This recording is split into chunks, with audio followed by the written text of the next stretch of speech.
Raise your cards up. Make that board game. Yeah, yeah, yeah. The journey starts now. Find that card game. Yeah, yeah, yeah. Yeah, yeah, yeah. Dominate the field. Master your tactics. Dominate the stage. Master strategy.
that card game. Yeah, yeah, yeah. Yeah, yeah, yeah.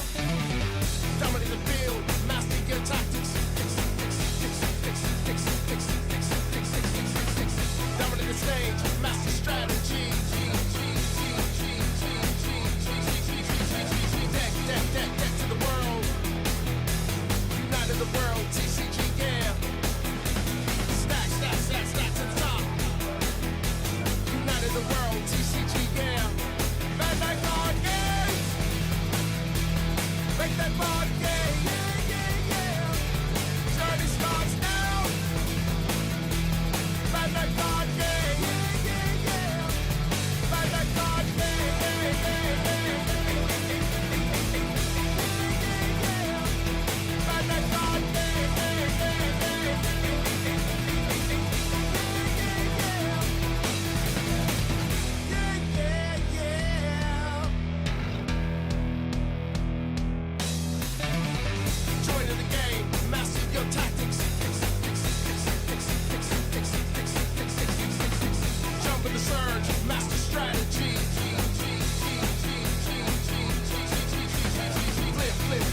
For the world, united the world, TCG, yeah.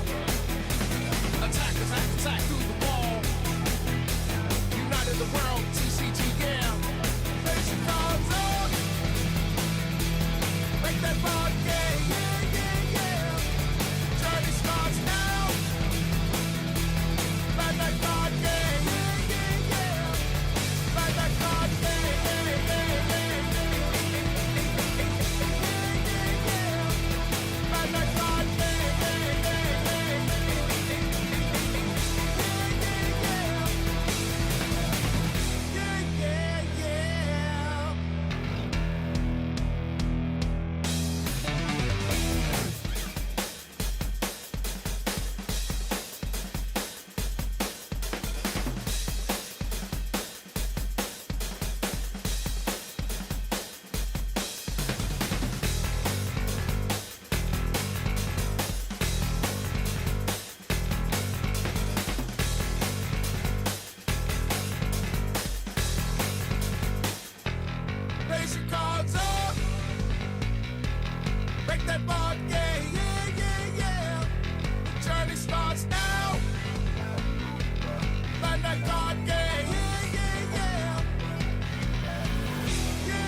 Good morning, everyone, and welcome to the Venice One Piece Regionals. My name's Nathan, or Dr. Breakfast TM, and I'm joined today with Taj. How you feeling, Taj? Yeah, morning everyone. Really looking forward to this one. Another regional, another opportunity to see some One Piece card game action, and we're really well into our OP15 format. So looking forward to seeing how our players stack up today and what decks they bring.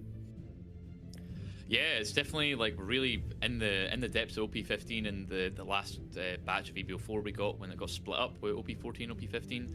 So really into the meta now. It's evolved into what it is. I think this is the second last regional. We've got Luca in 2 weeks' time, I think. That will be the last OP15 regional for the EU region anyway. But yeah, Venice, definitely exciting. A lot of good players are based in Italy already, so I'm sure there's going to be like big tournament today. Lots of big names. There are a lot of big names, and talking about big names, we've got one of our fellow commentators round one for us today, haven't we? We've got Ruben Chinois, as you might know him as, playing against Fabio Girelli in round one. So looking forward to that in our round one action here from Venice. Would love to be there in the beautiful city of Venice. Fantastic venue for our players. And I think this season's been absolutely amazing, hasn't it? From a One Piece card game player, maybe going around the circuit, playing at all these wonderful venues. You know, we've had some new countries where we've never had regionals before. We've had like the Warsaw regional a few weeks ago. Last week we had the Toronto one, but a couple of weeks ago we had a Barcelona regional as well. So again, we're spreading ourselves around the European region to make sure we're bringing some great card game action, giving players opportunities to play at regionals in their areas as well. So yeah, looking forward to seeing what decks we bring this weekend. I think we can quite comfortably say, can't we, Nathan, that Anel seems to be the favoured deck that does quite well, but we've also got a lot of players playing Blue Yellow Nami. Lucy's a good one to choose as well, and Portuguese the Ace is still going very strong as well. Yeah, definitely a lot. Obviously, Purple NL is, you know, tried and true, very strong, very difficult deck to pilot though. That's the issue. Obviously, you've got to think about that when you're coming to these big events. It's like 9-10 round event, and then the next day is best of 3 top cut 32. So you know, you're gonna have the mental capacity later on in the day to continue playing the deck to the best of your ability, or do you just want to take something that maybe you're more comfortable with, or like won't take as much decision making? Like Purple NL just has so many micro decisions you need to make throughout the game that it's like, wow, is this viable enough for me to, you know, play how I do normally in a 10-round event while I'm in the roasting heat of Venice? You know, I don't know. Yeah, absolutely.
Yep. Yep. So, yep, should be a -3. There we go. Yep. Cool. Yeah, you've only used the 2 events, so yeah, you've been able to plus 1,000 twice. The maths does get a little bit complicated when you are sort of trying to do minus and then adding onto it as well. Yeah, it's simple maths, but you have to remember how many events have been used. Yeah. So it's interesting that Fabio is going to go for, let's see, we're going 6 into Luffy here. So obviously, Sky Luffy's got the effect as well, the leader effect, is that when your 6,000 base power or more would be removed from the field through battle or effects, you could just take the top card of your life instead. Absolutely insane strong effect. Not once per turn either. So obviously you're pushing into the Luffy here. You've pressured it. Okay, it's 4,000 power. I can like get rid of it this turn. Or Ruben can go, okay, I'll just take 3 life, or I'll take 2 life and counter. You're drawing from taking the life as well. I think we're probably going to see the Holy swing into life here because of the double attack. Double attack is stronger, and obviously because if you swing into Luffy, Ruben will just take the life. So actually taking the double attack there, and then we're going to lightning dragon. Yeah, and no triggers as well. And then Lightning Dragon freezes that Luffy now. So very good ability to be able to just keep that away from attacking into you. And now Fabio passes back over to Ruben. And are we going to see the Nico Robin being dropped here now? Probably, yeah. I don't see why not. You establish 2 strong bodies. The board isn't that threatening from Fabio's side. Like you've got Holy, you've got Astutura, you've got Reiju. I think we've got 3 events in trash. So Reiju's not online yet, you know, of the +5 cost and +2,000 power. So yeah, I imagine the just Robin into Luffy is the play here. Yeah, I think it's Mamoragan as the Gamma Knife and just the Lightning Dragon at the moment in trash. So yeah, just a 3. So yeah, just 1 more event needed to be able to activate that Reiju's +5 cost and +2,000 power. And obviously, could surprise get it too if we use counter from hand in the form of an event. Yeah, exactly. And a lot of events are just 2k, 1k counter, so you could surprise get the 7k blocker out of nowhere. Yeah. So Ruben's got a decision to make here now. Do you play the Robin or do you play the other Luffy that you've got in hand? Be interesting to see what the choice is. Well, Robin plays the Luffy, right? Oh yes. Yeah, and it replaces itself. Like you take the top card of deck, top life to your hand, play a Sky Island, and then if you play a Sky Island, you get to heal 1. So, I think maybe the Borsellino or the Wiper was getting thought about, but I think Robin is just like, why not? I always think about the other Robin when I'm in this situation. The take 1 life, add 2 life. I totally forget about the Sky Island version as well. So yeah. There's 2 now good Robins. I'm always assuming it's the heal life version. But you're right. We see the Luffy now being played off the Robin. Yep. Swinging in 7,000 into Holy, and we're just going to block with Reiju. Wow. Okay. Really want to protect the dog. I mean, it's pretty safe, right? There's no other attacks coming in. Obviously, a block was used, so Ruben could have got information on top life, but I don't think you want to give that to Fabio. The power is irrelevant for your attacking turn there, so you want to keep that as a surprise, so that Fabio has to play around what it could be. Obviously, Fabio got very lucky with it only being the 1 cost in life for Ruben. I think the average cost in deck is like 4. So plus 4,000 power when your Gamma Knife and -5 is only going to be, a -1 in total, which is insane. Especially when Luffy's 7,000 power, so you're actually just going to not be able to Mamoragan it. Yeah. So yeah, definitely was very fortunate there for Fabio that it was a 1 cost Nami that last turn. But now back over to Fabio. Just deciding, is this time where you use Senor Pink or where you use Frankie? Looks like those 2 are the ones being deliberated here. What to play? Frankie is obviously Dom -2 on play. You trash a card first and then you draw 2 cards. And then Senor Pink is you play it for 5, Dom -1. You go digging for an event from your trash and then you restand an event, a Don. So you're essentially going to be on 2 Don. Great Yeah. combo with Gamma Knife, isn't it? Yeah, it's fantastic. The maths works perfectly for it. Yep. So a bit of a interesting. I think you try and push Ruben to 0 life this turn. So you don't really have anything like you've got the Senior Pink or the Frankie, but I think you want to push Ruben down to 0 so that the leader fix now offline until Ruben goes to heal. Which obviously there's heals in the deck with Borsalino and the Sky Island Zorro. And if you're on 0, then I've got to worry about the Golden Rifle as well. Yep.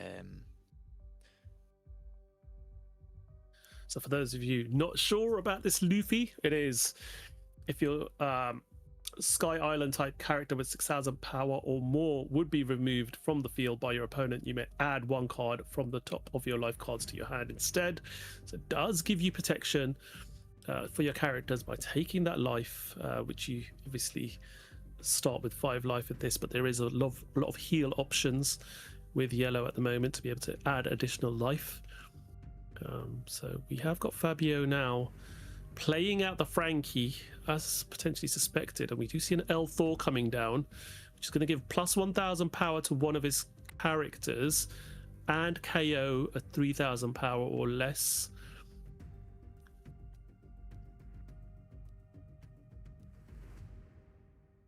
And we are going to see obviously those Luffys.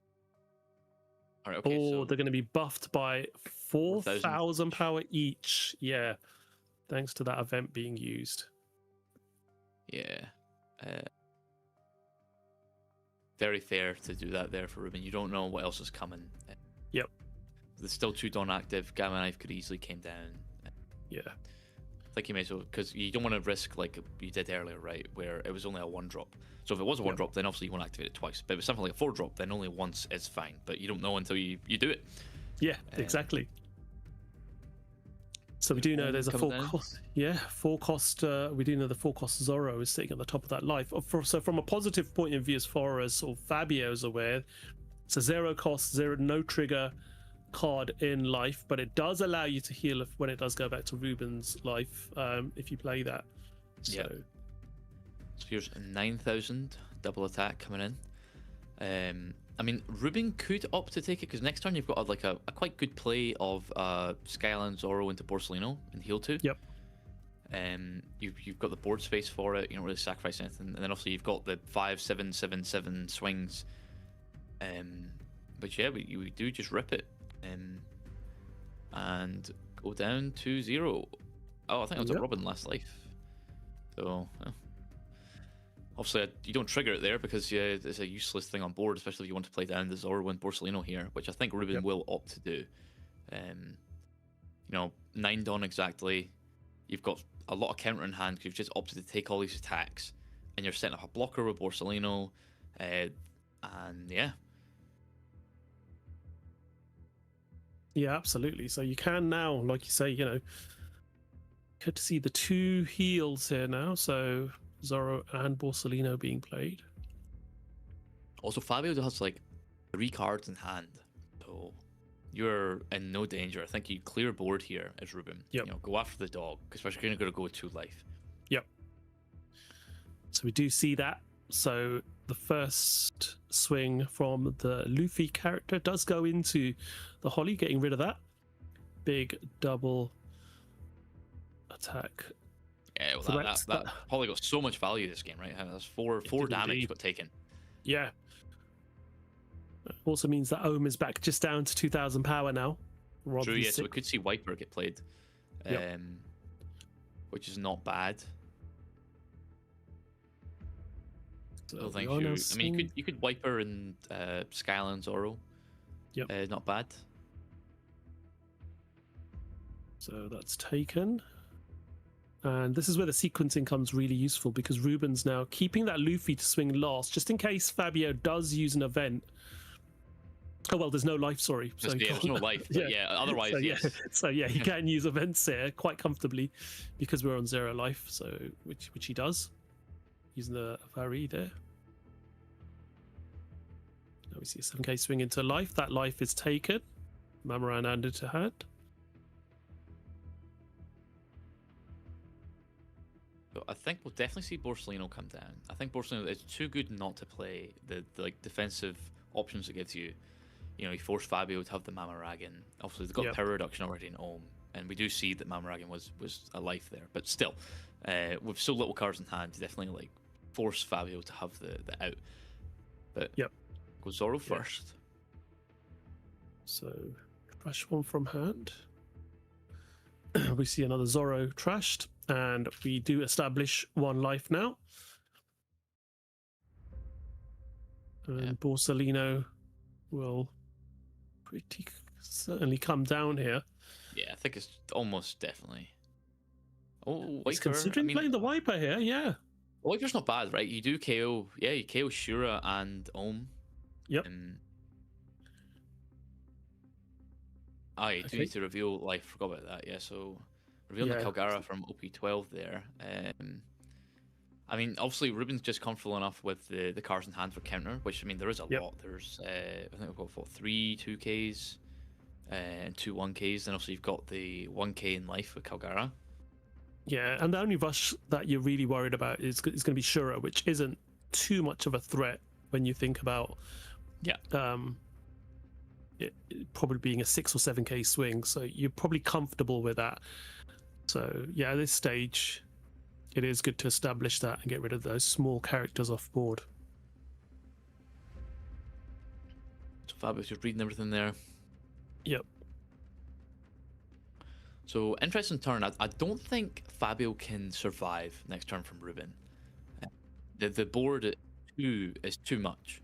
Yeah. And have like no real answer to remove them. And even if you do, Ruben will just take life if you go remove one.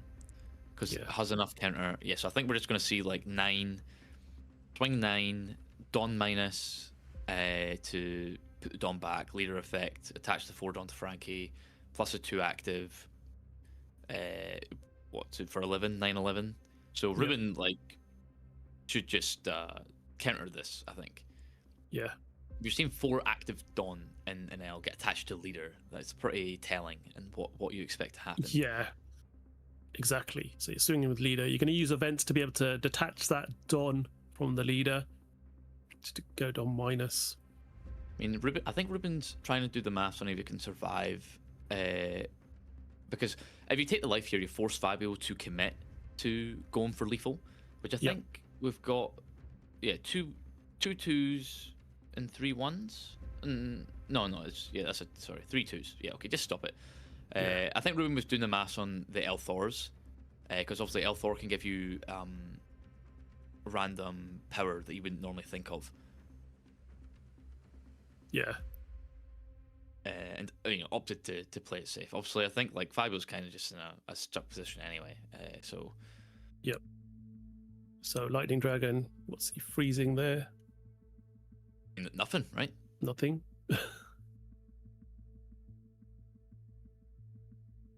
Swings into life. Swinging life, yeah, just take it. I mean, very comfortable for Ruben here, I think. Like the no blocker, 4 in hand for Fabio, and like look at this board.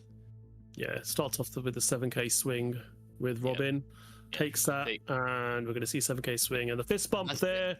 Whoa. Yeah. So Ruben proven he deserves to be up in the caster seat by winning. You know.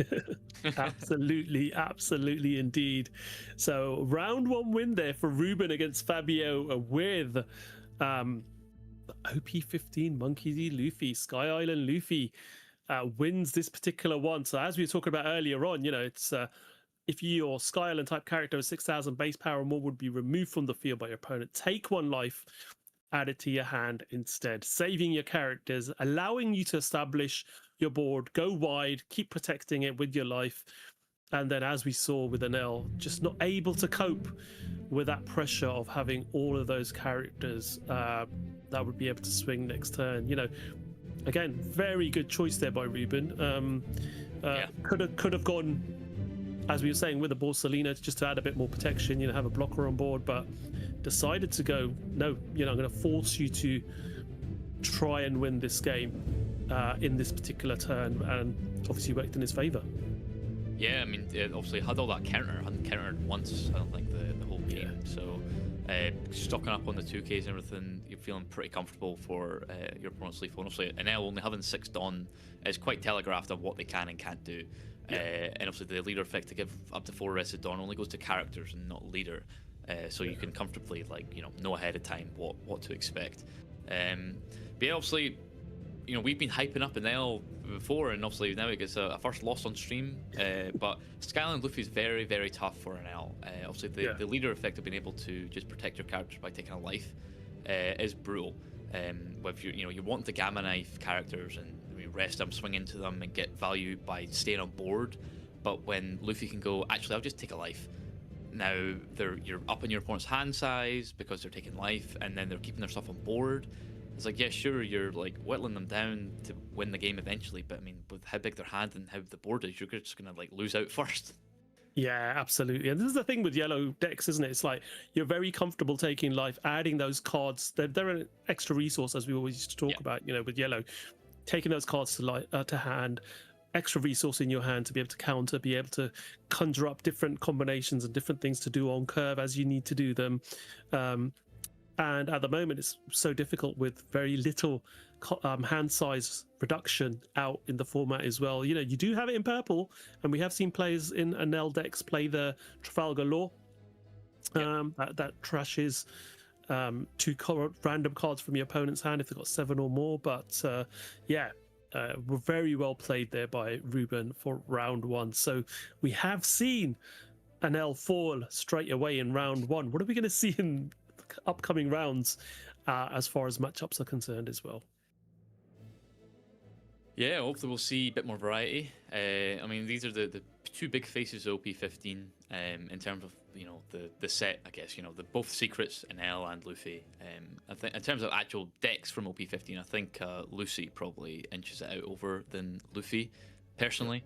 I think just in terms of how good it is into the meta. Luffy's still good, obviously. It's a yellow deck with built-in protection. Like, what? Who says no?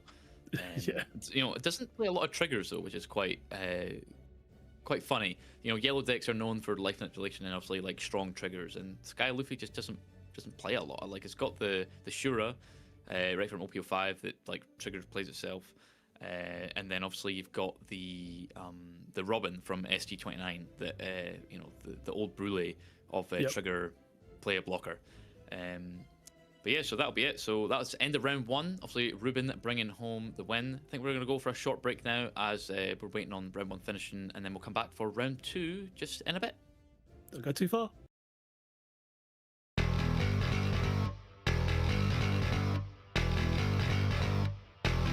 Raise your cards up. Make that board gay. Yeah, yeah, yeah. The journey starts now. Find that card game. Yeah, yeah, yeah. Yeah, yeah, yeah. Dominate the field, master your tactics. Dominate the stage, master strategy. Deck to the world. United the world, TCG, yeah. Stack to the top. United the world, TCG, yeah. Bandai card game. Make that board game, yeah, yeah, yeah. Journey starts now. Bandai card game, yeah, yeah, yeah. Bandai card game, yeah, yeah, yeah. Bandai card game, yeah, yeah, yeah.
that board game. Yeah, yeah, yeah. The journey starts now. Bandai card game. Yeah, yeah, yeah. Yeah, yeah, yeah. Dominate the field, master your tactics.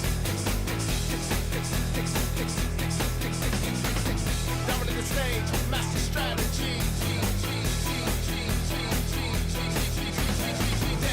Deck to the world. United the world, TCG, yeah. Stack to the top. United the world, TCG, yeah. Bandai card game. Make that board game. Yeah, yeah, yeah. Journey starts now. Bandai card game. Yeah, yeah, yeah. Bandai card game. Yeah, yeah, yeah. Bandai card game. Yeah, yeah, yeah.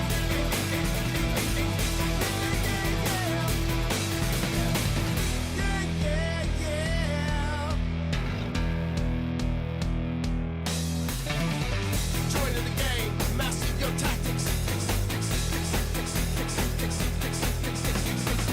Jump in the surge, master strategy.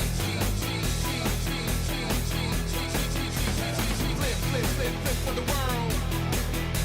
United the world, TCG, yeah. Attack through the wall. United the world, TCG, yeah. Raise your cards up.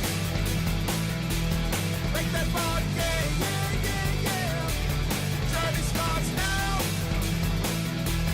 Bandai card game. Yeah, yeah, yeah. Bandai card game. Yeah, yeah, yeah. Bandai card game. Yeah, yeah, yeah.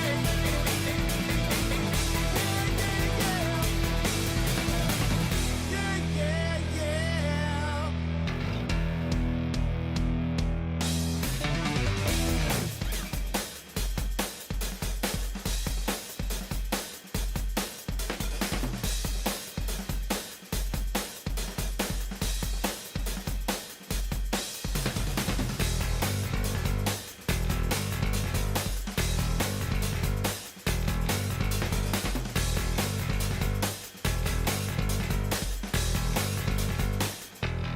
Raise your cards up.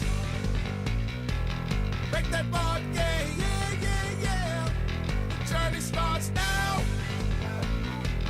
Bandai card game. Yeah, yeah, yeah. Yeah, yeah, yeah. Dominate the field, master your tactics. Dominate the stage, master strategy.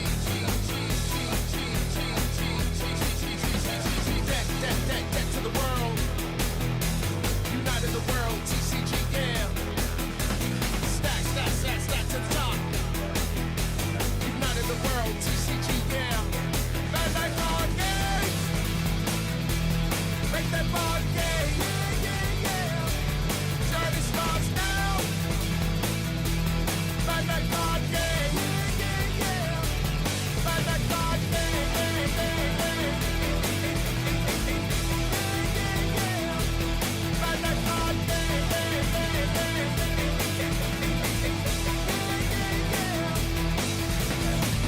Yeah, yeah, yeah.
world, TCG, yeah.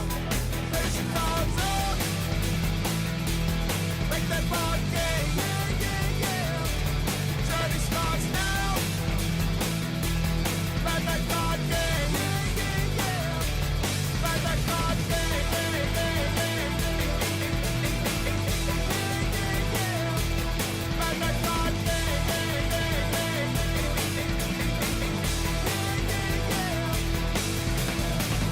Yeah, yeah, yeah.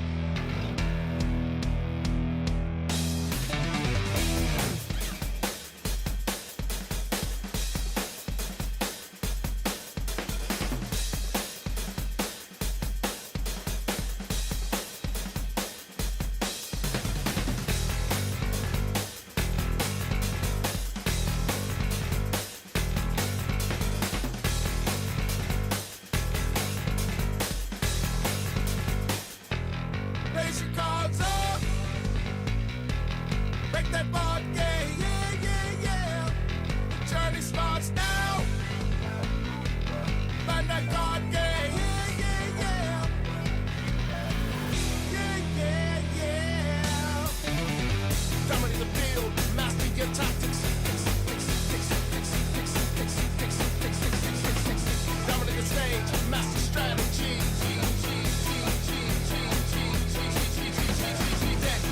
Deck to the world.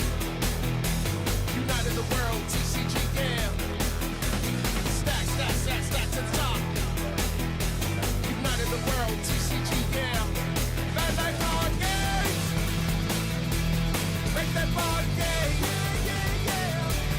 Journey starts now.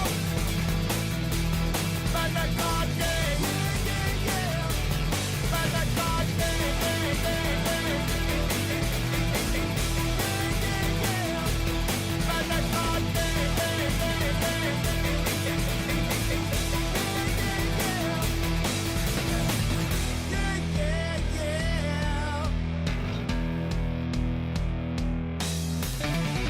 Joining the game, master your tactics. Jump in the surge, master strategy.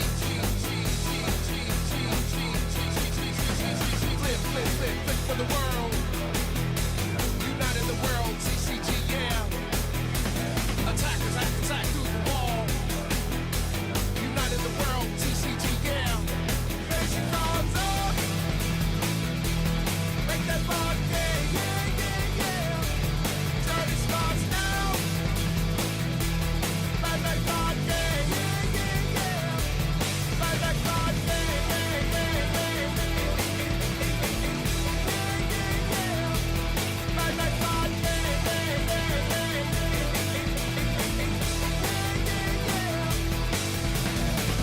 Yeah, yeah, yeah.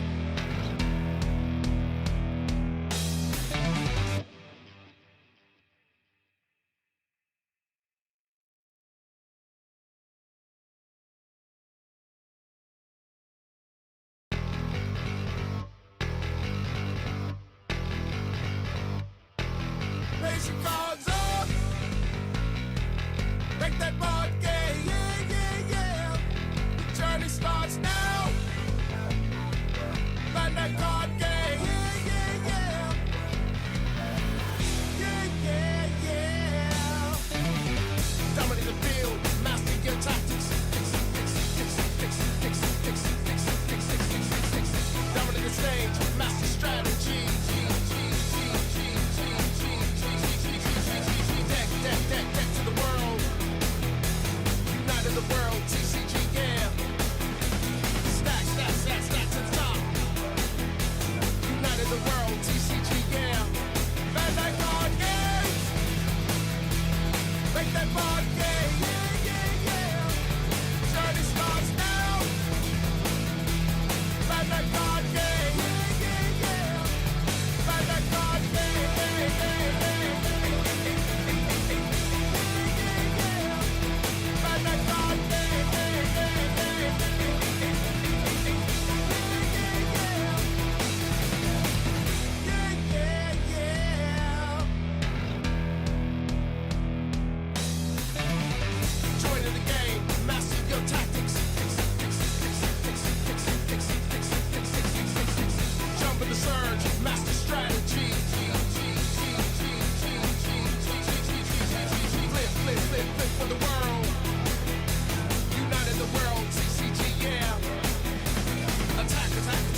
starts now. Play that card game. Play that card game.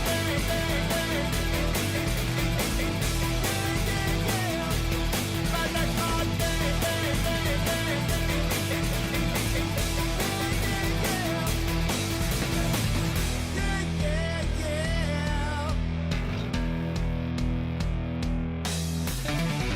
Joining the game, master your tactics. Jump in the surge, master strategy.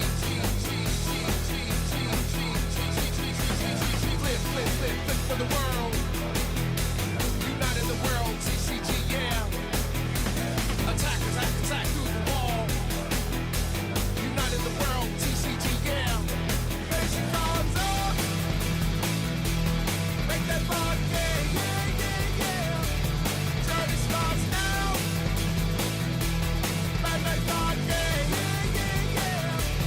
Play that card game,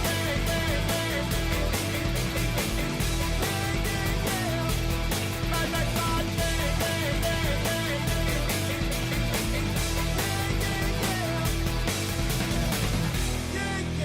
yeah.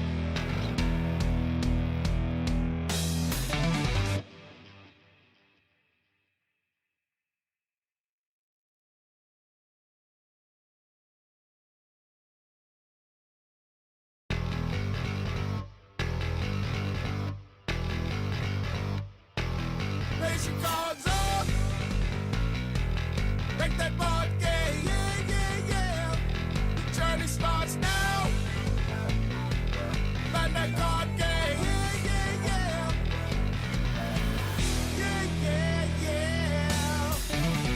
Dominate the field, master your tactics.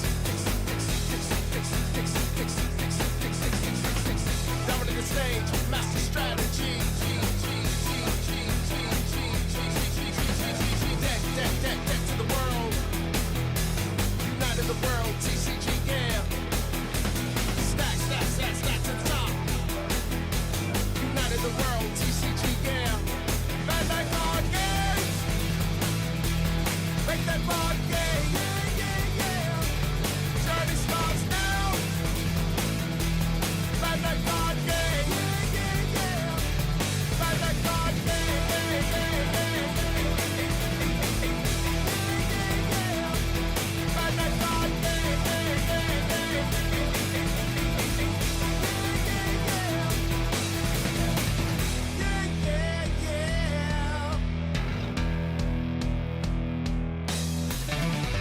Joining the game, master your tactics. Jump in the surge, master strategy.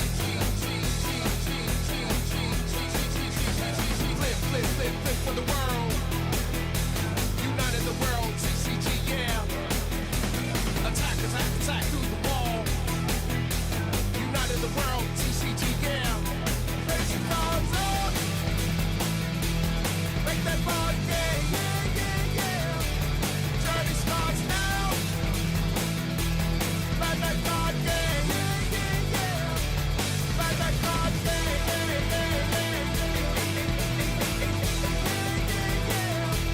Play that card game, yeah.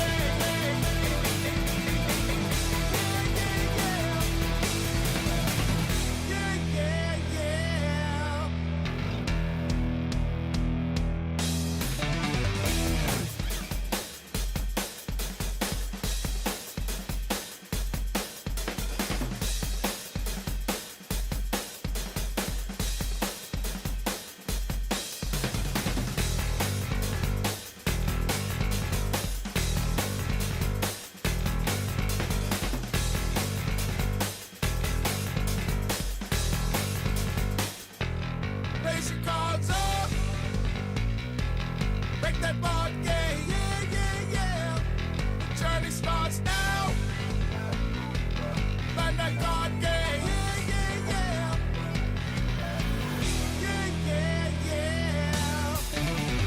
Dominate the field, master your tactics. Dominate the stage, master strategy.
Welcome back, One Piece card game fans, to the One Piece card game regional live from Venice. We're going to be shortly joining for round number 2.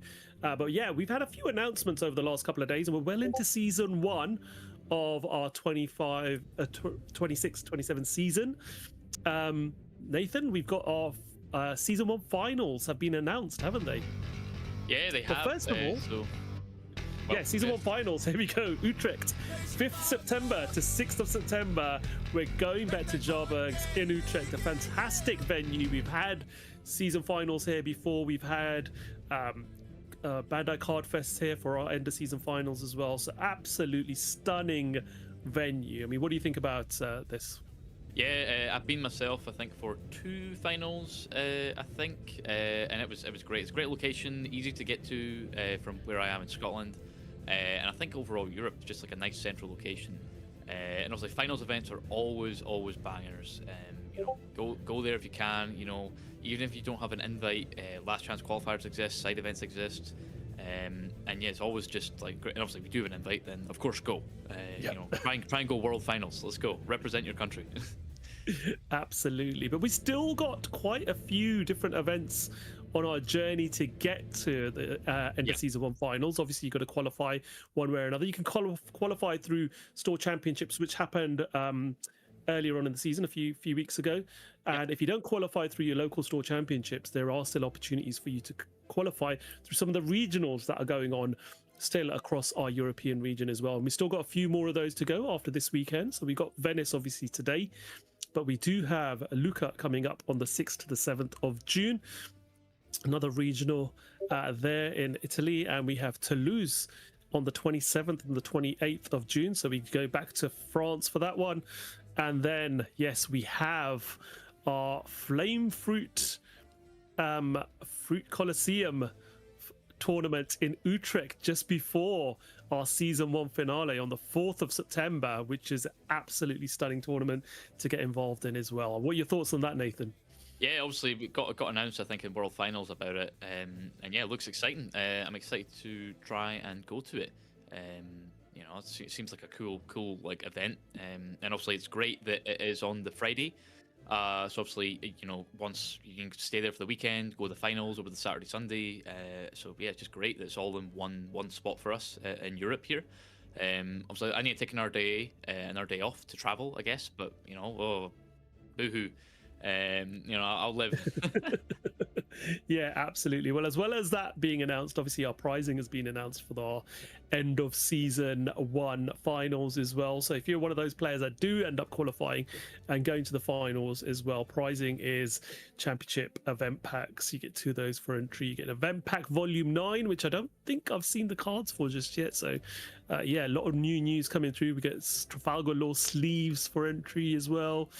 And you get 6 booster packs of for entry as well. So some really exciting things that are going to be revealed. So we know what's going to be given to you for participation and prizing, but those cards themselves have yet to be revealed. So exciting to see those later on in the season. But like we say, we still got some more regionals as well, and it's quite interesting to think about. You know, top cut qualify obviously for the championship finals, so it's really important to make it to day 2, isn't it, Nathan? Yeah, really important. Obviously, like in and of itself, making day 2 is just great because you're getting to play more of the regionals and fight for the prize cards that are available right now as part of the regional. But making day 2, you make an invite to the finals, right? So that's already like a big win. And most of the time, top cut is 32 for day 2. So like you're already getting your top 64 prize cards, you're getting your top 32 prize pack, and now you're getting an invite to the finals. So already making day 2 is just fantastic. And then from there, you get to play it out, you know, fight for the top 16 card, top 8, you know, the serials, and then obviously go for the crown. But yeah, it's just fantastic. Making sure you get those invites and go to the finals so you can then win more. That's it. Snowball that momentum. Absolutely. We have had a few more players joining us for round 2 as well. So we are going to have round 2 starting off very shortly. Players are getting ready for it now. But let's talk a bit more about what's on offer today. So, I mean, if you finish top 128, you do get the additional black gold on. You get the promo sleeves of Usopp.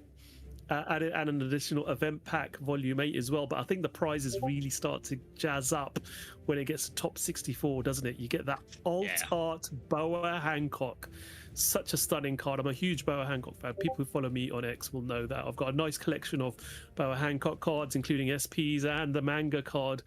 Would love to add this particular Boa Hancock to my collection, I have to say, but I'm nowhere near good enough to be able to get top 64 at a regional. So yeah, very desirable card indeed. Yeah, like fantastic prize cards this way around, right? Obviously, they're fresh cards from set 14. Obviously, it's a new set. Obviously, it came out in January, which looking at the date now, it was actually a while ago, but still, that it's still recent in terms of like set releases. So cards are still getting played. Obviously, Boa is just a great card in Boa, and obviously it is just Warlord trade. So any yellow Warlord of the Sea deck, like Gecko Moria, and then in OP16 we have Teach, who is a Warlord of the Sea. So we'll be able to see some Boas get played in that if people opt for it. And then also you've got the Croc, which is just fantastic in the Croc deck, and the Mihawk too, which is seen some play here and there in Mihawk depending on the build. Yeah, absolutely. So we have got our players ready now, and this is going to be an interesting matchup. This is Red Blue versus Red Blue, Flame Fruit versus Flame Fruit, pretty much. Yeah. It's but two different leaders. We've got Ace being piloted by Ludo and Emmanuel on Lucy. So looking forward to see how these two pair up against each other, to be fair. Yeah, and it looks like looking at the Lucy build, it is running the Bartolomeo. Also in Barcelona, me and Ruben were talking about Lucy builds and how some people are opting for Bartolomeo, but most people are sticking with Cavendish. But it looks like it is flipped on its head now, and Bartolomeo seems to be the standard, just because of how much better odds you have against Enel. Obviously, still an unfavored matchup, but having the Bartolomeo does help against Purple Enel quite a bit. And the deck is still good, and it's still running like the Fire Fist, which is good, into Ace, and obviously it's running the free cost event package to work with the Bartolomeo. Yeah, absolutely. The Bartolomeo, for those of you not aware, is if this character will be KO'd, you may trash one event from your hand instead, and you've got plenty of events in this deck.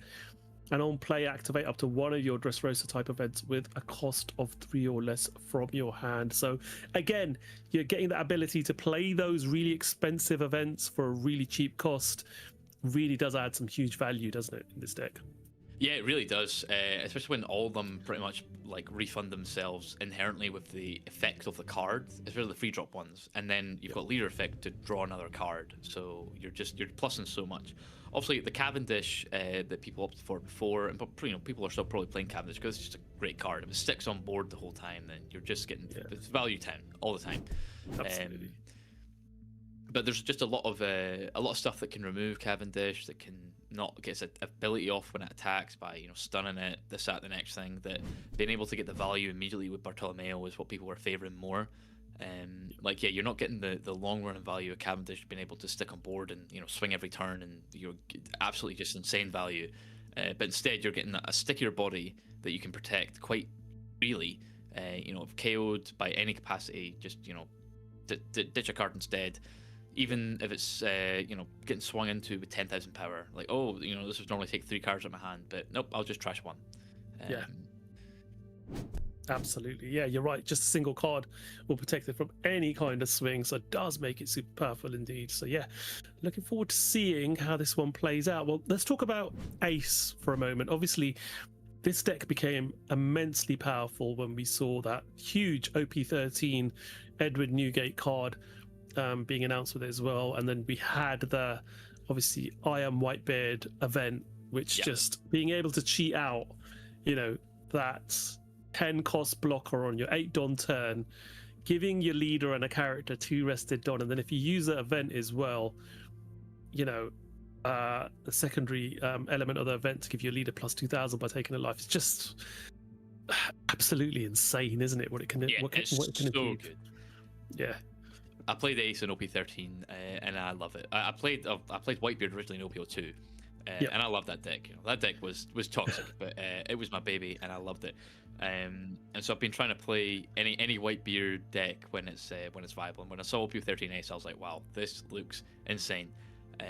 The leader is just absolutely just what's there to complain about on the card? You know, Yeah. you're getting any card in your hand can be a 2k counter, and then obviously you're just getting the card draw out the wazoo. With the effectively free your life is a bit of a shame, but you're a 6k base as well, which is great. Yep.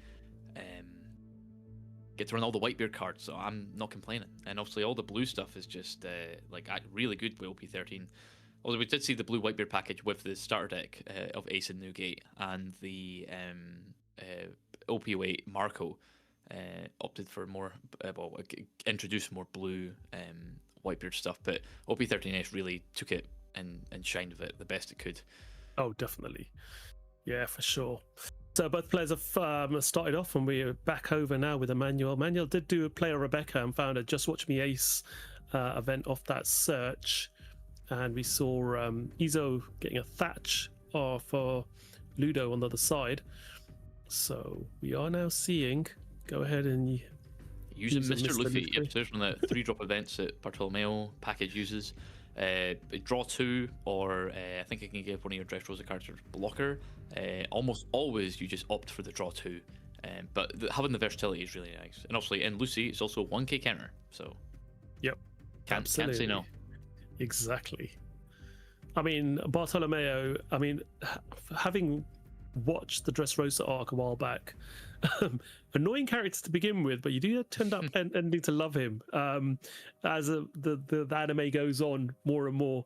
So definitely a character to watch out for if you're not familiar with him, but very useful indeed. You love to hate him initially, yeah. And then sticks around. Absolutely.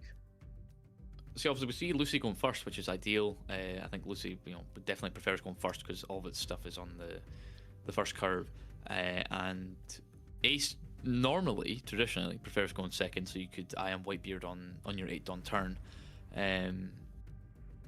But I think we'd probably try and take first off of Lucy, because you're going first curve isn't as bad anymore with the introduction of the EBO4 Zoro.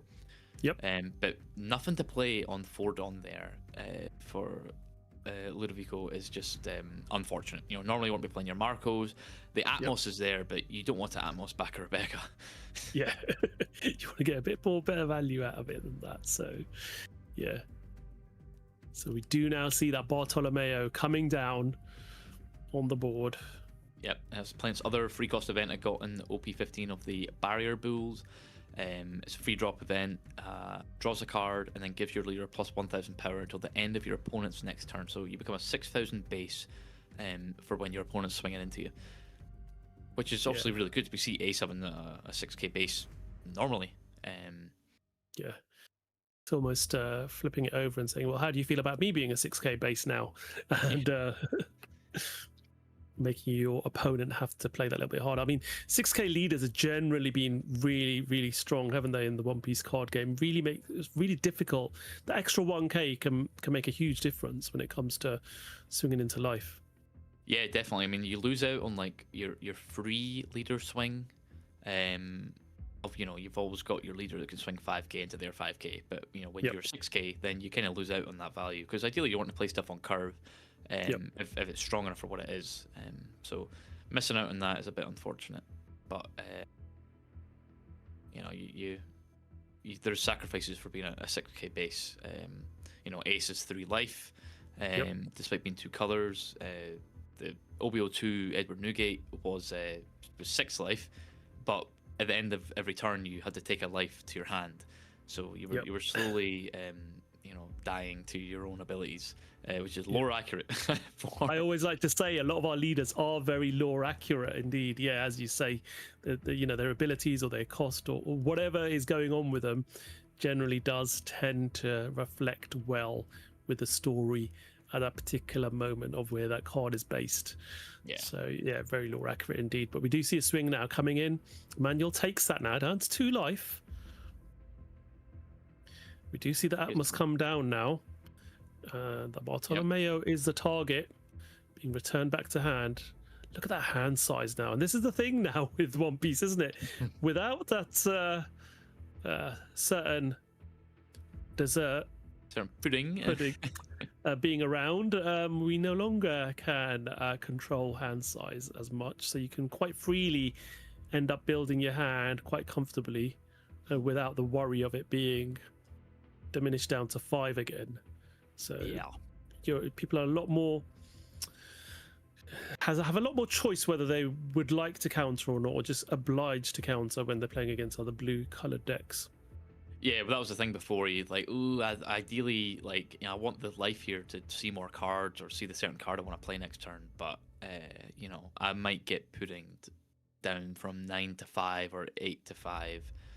So you don't really want to like give that. But obviously, now that pudding got restricted, both blue decks, obviously Lucy draws a lot, as we know, and Ace draws a lot as well.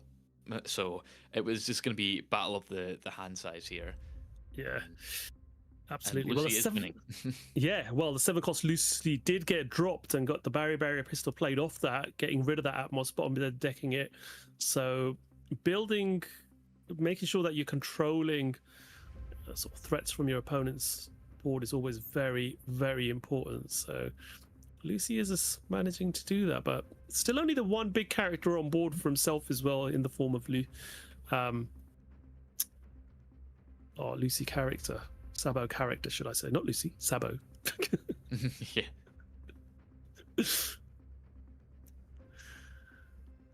Yeah, so we're seeing obviously the Sabo get played on curve, and hopefully we'll see 10-cost Edward Newgate get played down with the Ion Whitebeard next turn, so that they're going band for band in terms of a big body that draws, well, most of the time draws, and then obviously as a blocker.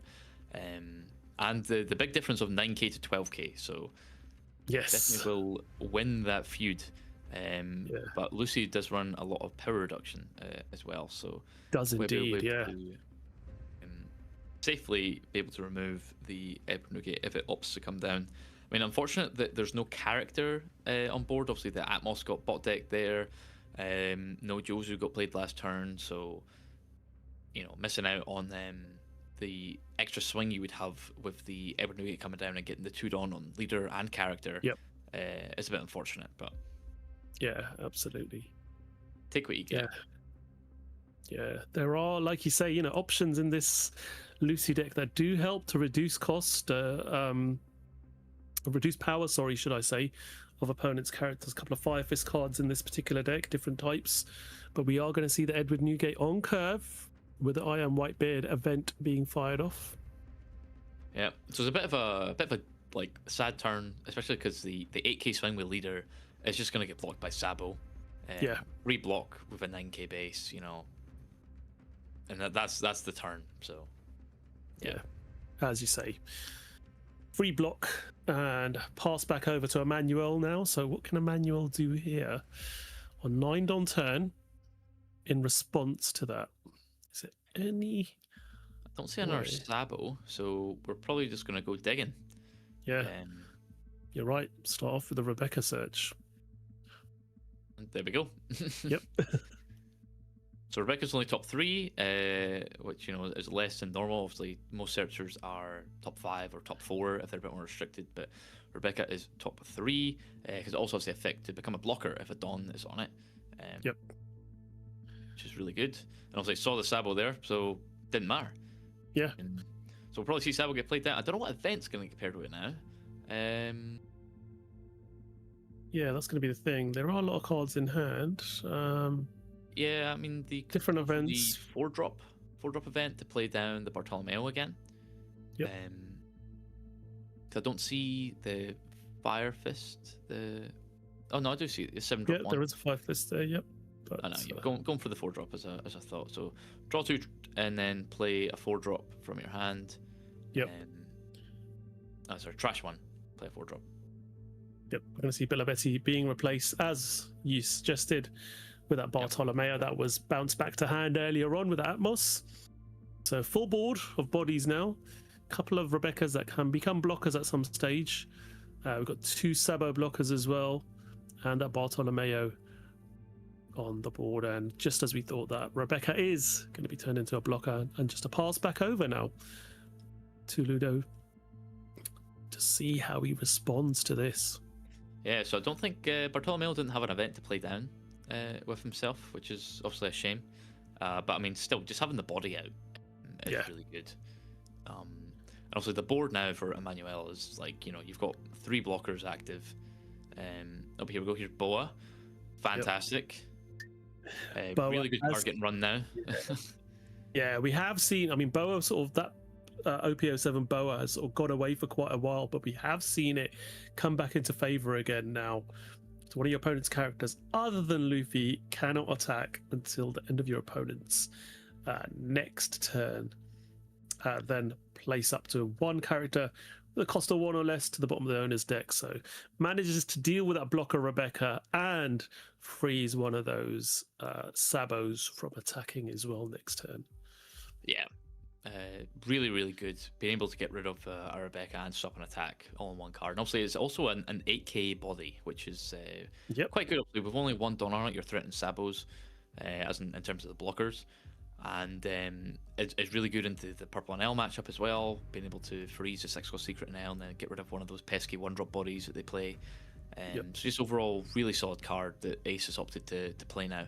And thankfully, it's searchable with Garp, thanks to Garp's just wide range it can search for. Yep.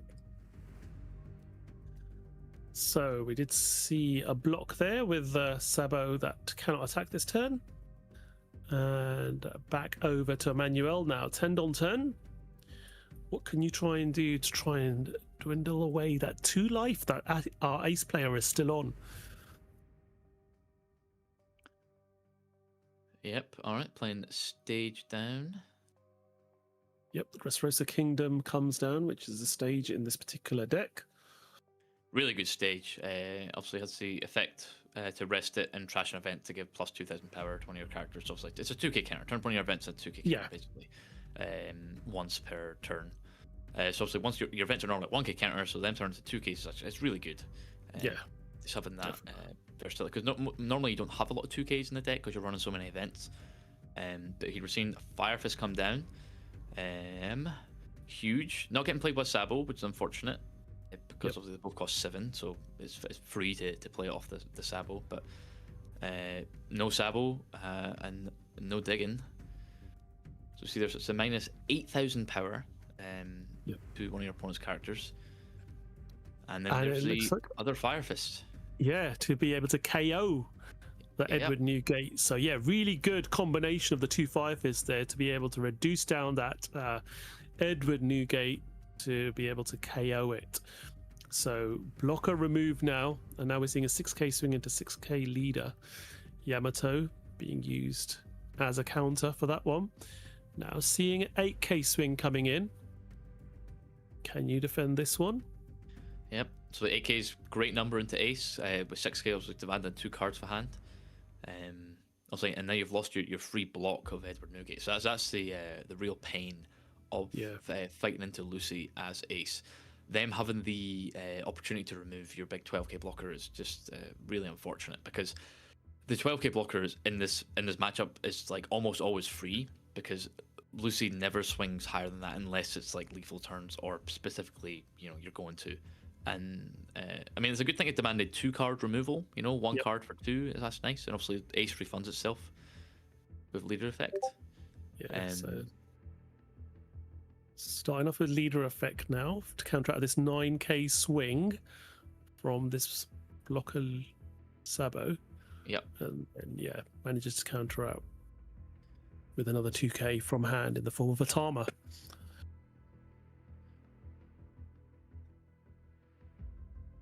To see the Roger there, and another I Am Whitebeard, but no Newgate, I don't think. Oh, no, I think there is one. I think it's hiding behind the Uta, like 4 cards in. Yeah. So obviously losing the board battle here, Lucy has 2 blocker Sabos in Bartolomeo, whereas you only have an 8k body. So ideally you're wanting to establish more of a board here, maybe get another Edward Newgate.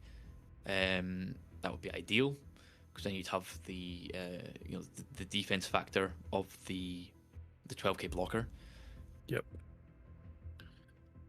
So we could do the I Am Whitebeard here for 8, playing a Whitebeard, giving 2 Don to the Boa, 2 to the leader, then being able to swing, potentially start off with maybe You still got the 2-don open as well, actually, so you could potentially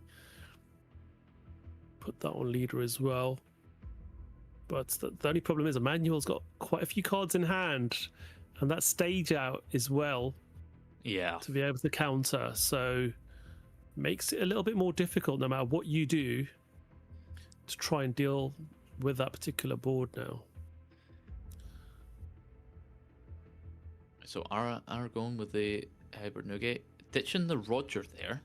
Obviously, Roger in this matchup is like crucial because of the Roger effect. If your opponent at 0 life, if they use a blocker, you just win the game. So it turns off blockers basically.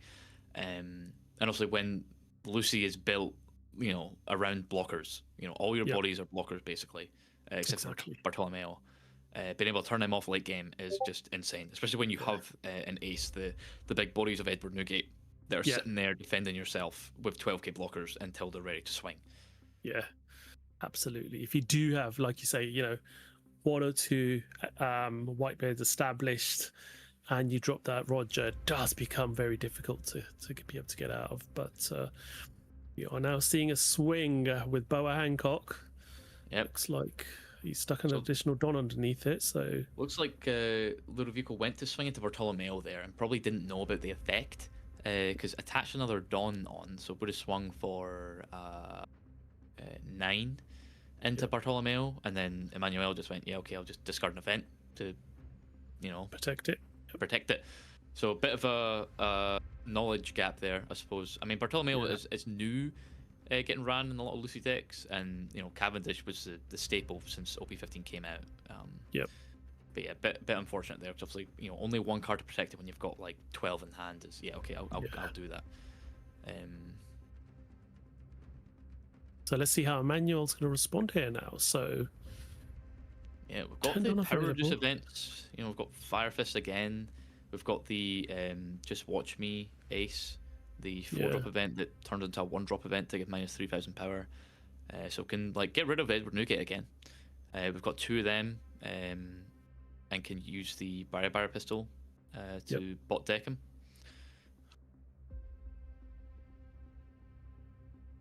So 6k swing with Bartolomeo to start off proceedings. Looks like leader effect was signified there. Is it Trasher Marco?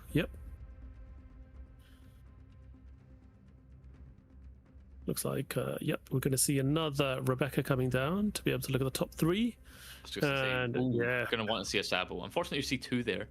That will be the last Sabo of the game. When you have 3, it's you're happy with that. I think that's all you need at this point. But when you have so much pressure, you know, you put so much pressure on Ace this whole game, that it's just, you know, insane that you're able to keep the bodies on board right now. Absolutely. So what do you do now? As far as Emmanuel's concerned, looking at, you've got good options in hand now, as you're saying. I think there's 3 Violas there. The 1 costs are 2k counters, so counters not much of a problem there. Rebecca's being replaced by the Sabo, as we'd expect. So play Fire Fist again. Give minus 8 to Newgate again. So back to 4k. I was debating. I was like, okay, I wonder if we'll go see a double Just Watch Me Ace into a Barrier Pistol to bot deck the Newgate, because then you're denying the draw as well from the Ace leader effect, and then you could just decide not to swing, so they get no draw at all. But yeah, we're just gonna reduce it and swing in. Obviously, you still got the 2-don open, so the 2-cost Fire Fist event is like still an opportunity, maybe. So you know, kind of tempted, like, oh, do I like use my block before they use that? Maybe. I don't think you do. I think you definitely always force them to have it, especially because you've already used the combo last turn. Exactly. But as you say, it's a bit of a bait doing it this way around. Yeah, and also obviously gets rid of the 12k free block that would have existed otherwise. But I mean, with not having the Fire Fist, maybe it would have been better to do that, right? Swing the 8k into a 12k blocker standing, and then if Ludovico decides to block with it. Then it's rested for your sabos to swing in. Yeah. We are seeing some counter now. Yeah. You do now have to protect these swings coming in. Yeah, you really do. So one more swing available with that sabo. Let's see. Yeah, deciding not to swing and just keep it on up. So the Just Watch Me Aces will be used more defensively, because they are main or counter effect to give one of your opponent's characters minus 3,000 power for the turn. So obviously very, very versatile for the one cost minus 3k power reduction on your turn to, for your removal spells to, better cope with them because they're power based, or, defensively, one cost 3k counter is great. Yep. And then obviously the plus side of Lucy is that if you don't even have the Dawn open, it's still 1k counter, and with the stage it's 2k. So yeah. It's anything you need it to be. Oh, and there's the Zorro I was talking about earlier. Yeah, so EBO4 Zorro, really powerful card in any red deck. Very sought after for most players playing red, as we mentioned. It's on play, your leader gains plus 2,000 power until the end of your opponent's next end phase. So it does mean that it makes that ace leader 8,000 power, and it does have character rush if your opponent's got a character with 8,000 power or more, which with Sabo about you will. So now swinging 9k into the 9k Sabo, forcing at least one card out of hand here.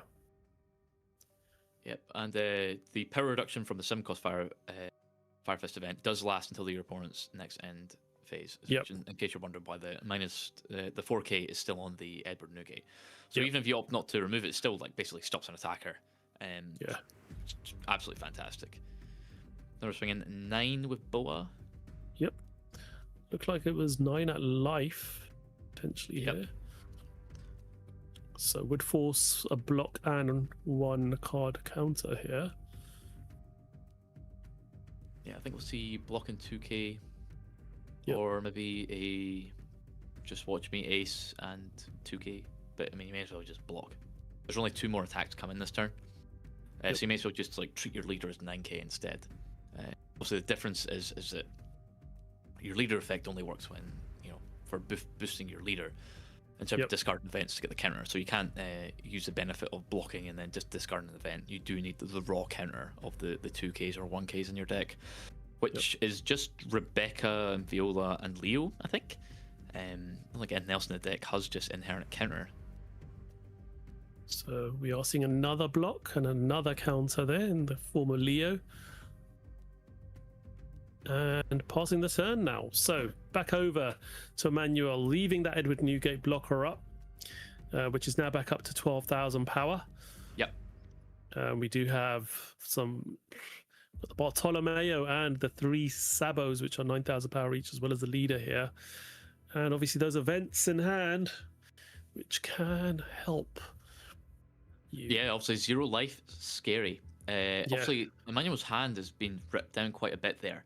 So there's still a lot, but there's less, right? There's like 7, I think.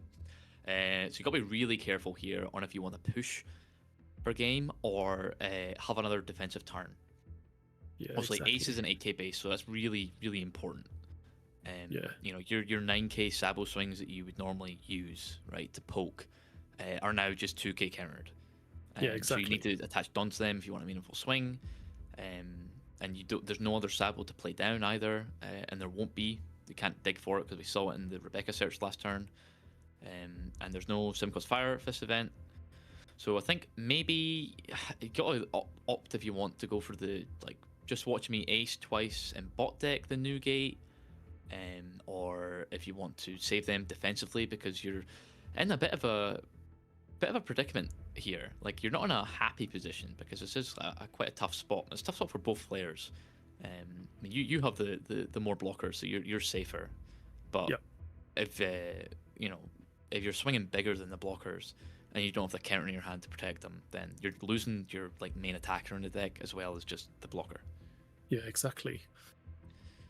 So let's see what combos are used here. There is a Rebecca in hand. You've got 5 characters on board here, though, so you'd have to replace Rebecca. Yeah, which is just a waste, right? You already have Yeah, Rebecca exactly. there. I mean, we have to like just go ahead and use him, Mr. Luffy. Yep. Like 3-cost event to draw 2. But okay, nope, just gonna do this. So minus 3k to the Zoro that's rested. So that's now a 6k Yep. that you can now swing into. Using leader effect there to draw 1. Does have a Leo. I think that Leo was drawn off that. Yeah, I think so. I mean, the good thing here is you can actually just like clean up board, right? You've got the 6k Zoro now that Ace I don't think will opt to protect when you're staring down a board as like scary as this. And obviously it can just get barrier pistoled as well, which I think we'll see. You know, we'll swing into it. If Ace decides to like counter it, then we'll just barrier pistol it. Or we could be greedy and use the second go ahead and watch me Ace to reduce the Boa by 3k, and then you've got a 5,000 character to swing into.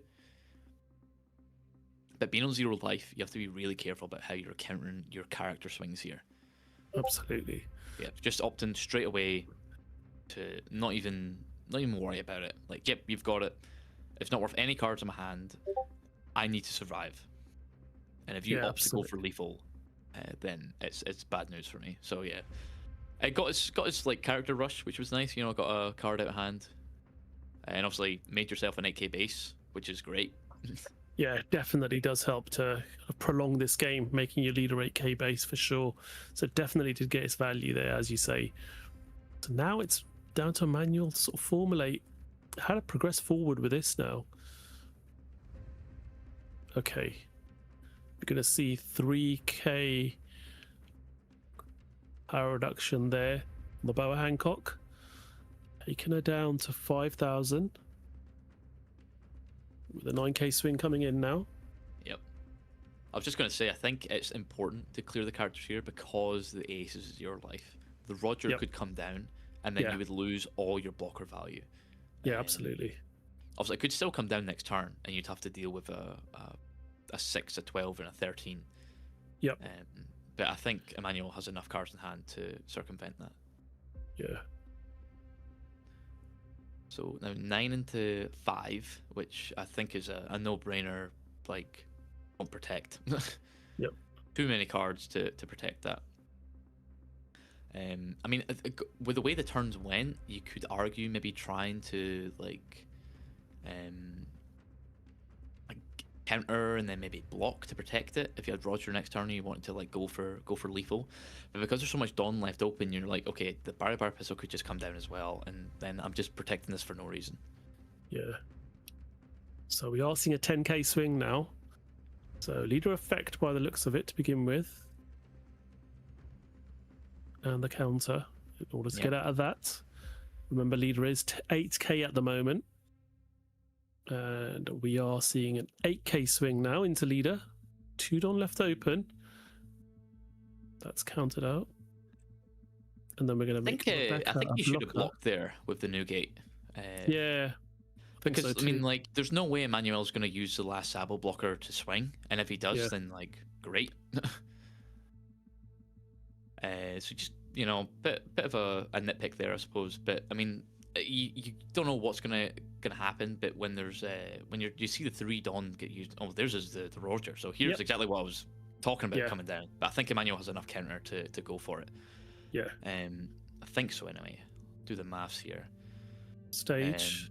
The stage to get 2 to go up to 7. Yep.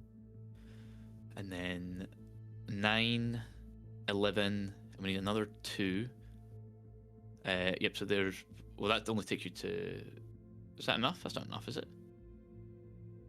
I think that was 6 and 1. That was only 12k counter. Leader effect for 2, and then...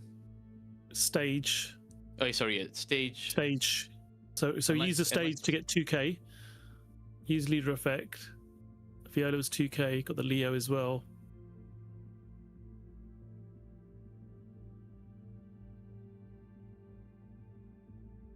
There you go. That's why I'm up here in the booth. I can't do maths.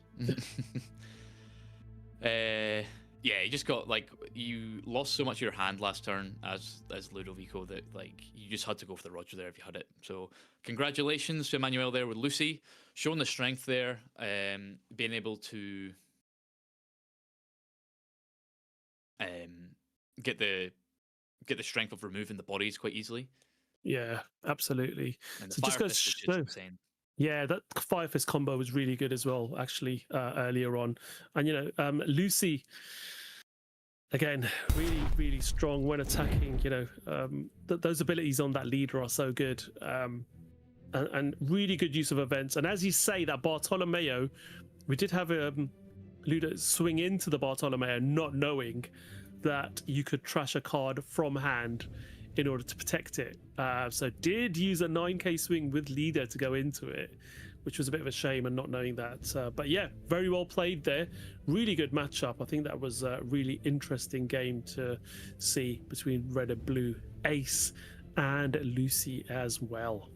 Yeah, saw the strengths of both, which is really good. Obviously, unfortunate that the Eber Nugget got almost immediately answered by the double Fire Fist combo, but that's just a strength that Lucy has. Being able to run the Opio 5 2-cost Fire Fist to get the minus 4,000 power, and then obviously KO something that has 0. Really useful in this format. It's good in the mirror, can KO the Rebeccas and get the power reduction somewhere else. But yeah, obviously just very, very strong. Just showing Ace, obviously from OP13, obviously 2 sets ago, still has a strong foot in that. Yeah, absolutely does. Yeah, still going strong, still lots of viable options as well. And we saw that Ace player trash the Roger early on, so it almost left the Lucy player thinking, okay, if you're trashing a Roger this early, you must have another one in hand. So it almost makes you have to play around the fact that a Roger's going to be dropped on that next turn. So yeah, but again, with the Lucy's, having that one life, clearing the board, focusing on the board and using those and keeping one of those Lucy's up just in case, and having that Rebecca there as well, just in case the Roger doesn't get dropped, but still had enough to be able to cope with that Newgate and Roger swing as well. So we have come to the end of round 2. We've got plenty more rounds to go today, so don't go too far. We're going to have a short break now. We'll be back for round 3 in a little while.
Hello, everyone, and welcome back to the Venice One Piece Regionals. I'm Nathan, the Orthodox LIVESTREAM, joined with Taj, and we are about to go into round 3 on this nice afternoon over there in Venice. Obviously, we're in the UK right now, but you know, still, they're in spirit. Yeah, we're at different ends of the UK. I'm down in the south, and Nathan's up in the north, and a slight variation in temperature here, but not as nice as Venice, is it? Either of our locations. So, yeah, looking forward. Looking forward to round 3 here. Now we have got another couple of new decks that we haven't seen today. We like to keep it varied for these earlier rounds in our regionals. Make sure we get a variety of decks for you guys to see out there as the viewing public. So we've got Don Quixote do Flamingo as one of our decks here. The other one is going to be something that you're probably familiar with, and especially if you play One Piece locals and see tournaments quite often, in the form of blue-yellow Nami, the most powerful yellow combination deck at the moment, I would say. Pretty fair to say, isn't that, Nathan? Yeah, I think so. Obviously, it's got the added benefit of being a Straw Hat leader, so you get to run the 7-cost Nico Robin from EVO3, the Heroine set, obviously strong card, and then yellow, and I think this is it's running the Thriller Bark package, so as we were talking about earlier, about Thriller Bark being so strong, and we'll see the strength of it in Nami. Such a strong leader ability. Also, it came out in OP11, so what we've been like a year ago, I'm pretty sure. But never really found its footing until the yellow got a big power buff in all the cards it got. Yeah, and I think you think about the pudding ban that was imposed as well. And it affects this deck, but actually it sort of helps this deck as well to a certain extent, because it means that your opponents are now not able to play that pudding, really giving you extra value with that leader ability as well. Just really does help indeed. So having a 7k leader for the whole turn can be quite imposing indeed. Got our players here getting ready indeed. Francesco here, who is going to be piloting our Nami deck, I believe, against Pitor, who is on the Doflamingo. Yeah, Doflamingo, strong deck. Obviously came out in OPO14, mono purple, and has got that annoying effect of being able to redirect attacks. Obviously built into the leader is oppressive. Obviously we saw redirects before with blue purple or yellow purple Crocodile with Baroque Works. Yep. They all come my way that came in EBO1. Obviously that was very strong, and yellow purple Crocs were able to redirect to like Kikunojo or Kuma to your attacks that would lethal you. Now you heal 1, so great. Yeah, like a pseudo Borsellino. Yeah, exactly. I mean, this Doflamingo really is annoying, being able to redirect attacks, and obviously where you redirect those attacks to smaller bodies that have on KO abilities as well can be really painful. And the Virgo in this deck as well, I always, when I'm playing against Doflamingo, Virgo is almost that target that I'm trying to get rid of, as I'm putting a lot of resource into trying to remove off the board. Such a strong card. Having the 7k body, as well as the anti-removal effect, and then obviously the power reduction on attack as well. It's just really good. Very strong indeed. So we did see the sugar come down there. 1 Don turn. Well, on this 3 Don turn. No, I got down on 1 Don. Got it. Sorry. Yeah, got it down. Just did search now with the Monet.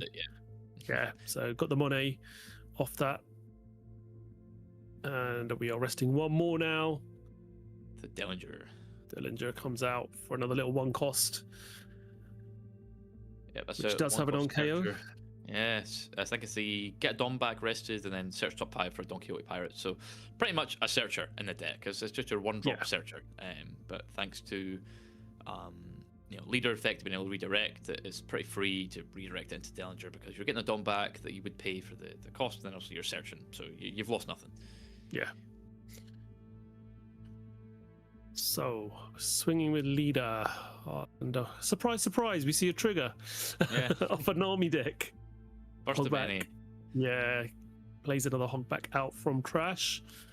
We see the Monet coming down now, and the sugar doing another search. These 1 cost to search.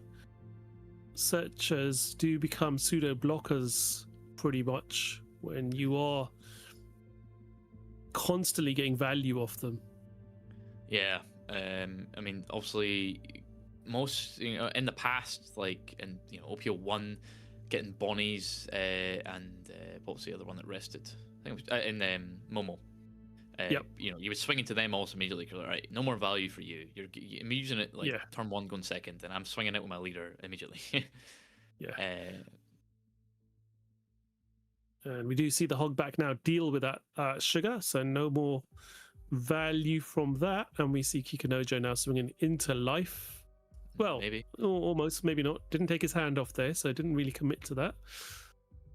Adding an extra Don for a 7k swing now, just to get you to commit either 2 cards or redirect nice and early. But no, deciding to take that. First life and a baby 5 there, taken from life and added to hand. There's a draw off the Nami as well.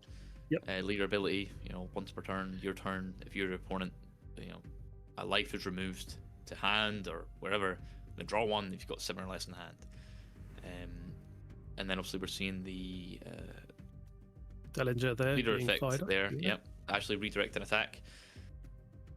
Could have seen, like, obviously, you're thinking maybe 5 cost Nami or 1 Dawn and then play a third bark card, which is exactly what we're going to see. So Perona's coming down there, stopping the Monet from being able to attack. And yeah, so we're out of the small bodies for now for Don Quixote, but the other strength of the redirections is you're able to redirect an attack like, something like 9k or 8k, 7k, something like that. You're able to redirect it into like the big Doflamingo. Yep. So then it's just basically like a blocker that doesn't have to rest. Absolutely. So we saw a 5k swing being countered there. We are now seeing the 8 cost coming down. Yep. So see Monet come out. Obviously the combo back then was Rosinante coming down. Obviously, or Vergo too. We see there in hand. Yeah. The OPO 10 combos. Yep. Yeah, we do see the Virgo come down now as well with that. So establishing characters now on board. Passes back over.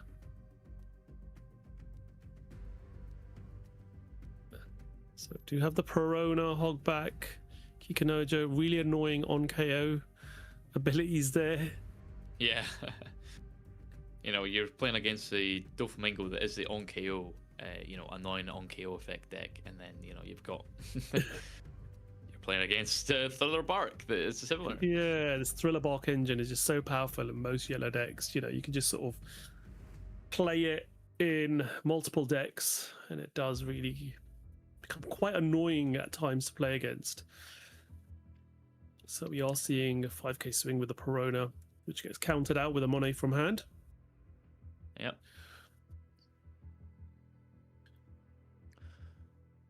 Trying to stay above 3 life maybe, so you can try and get rid of Kiku somewhat comfortably next turn. Now you have bodies to deal with it.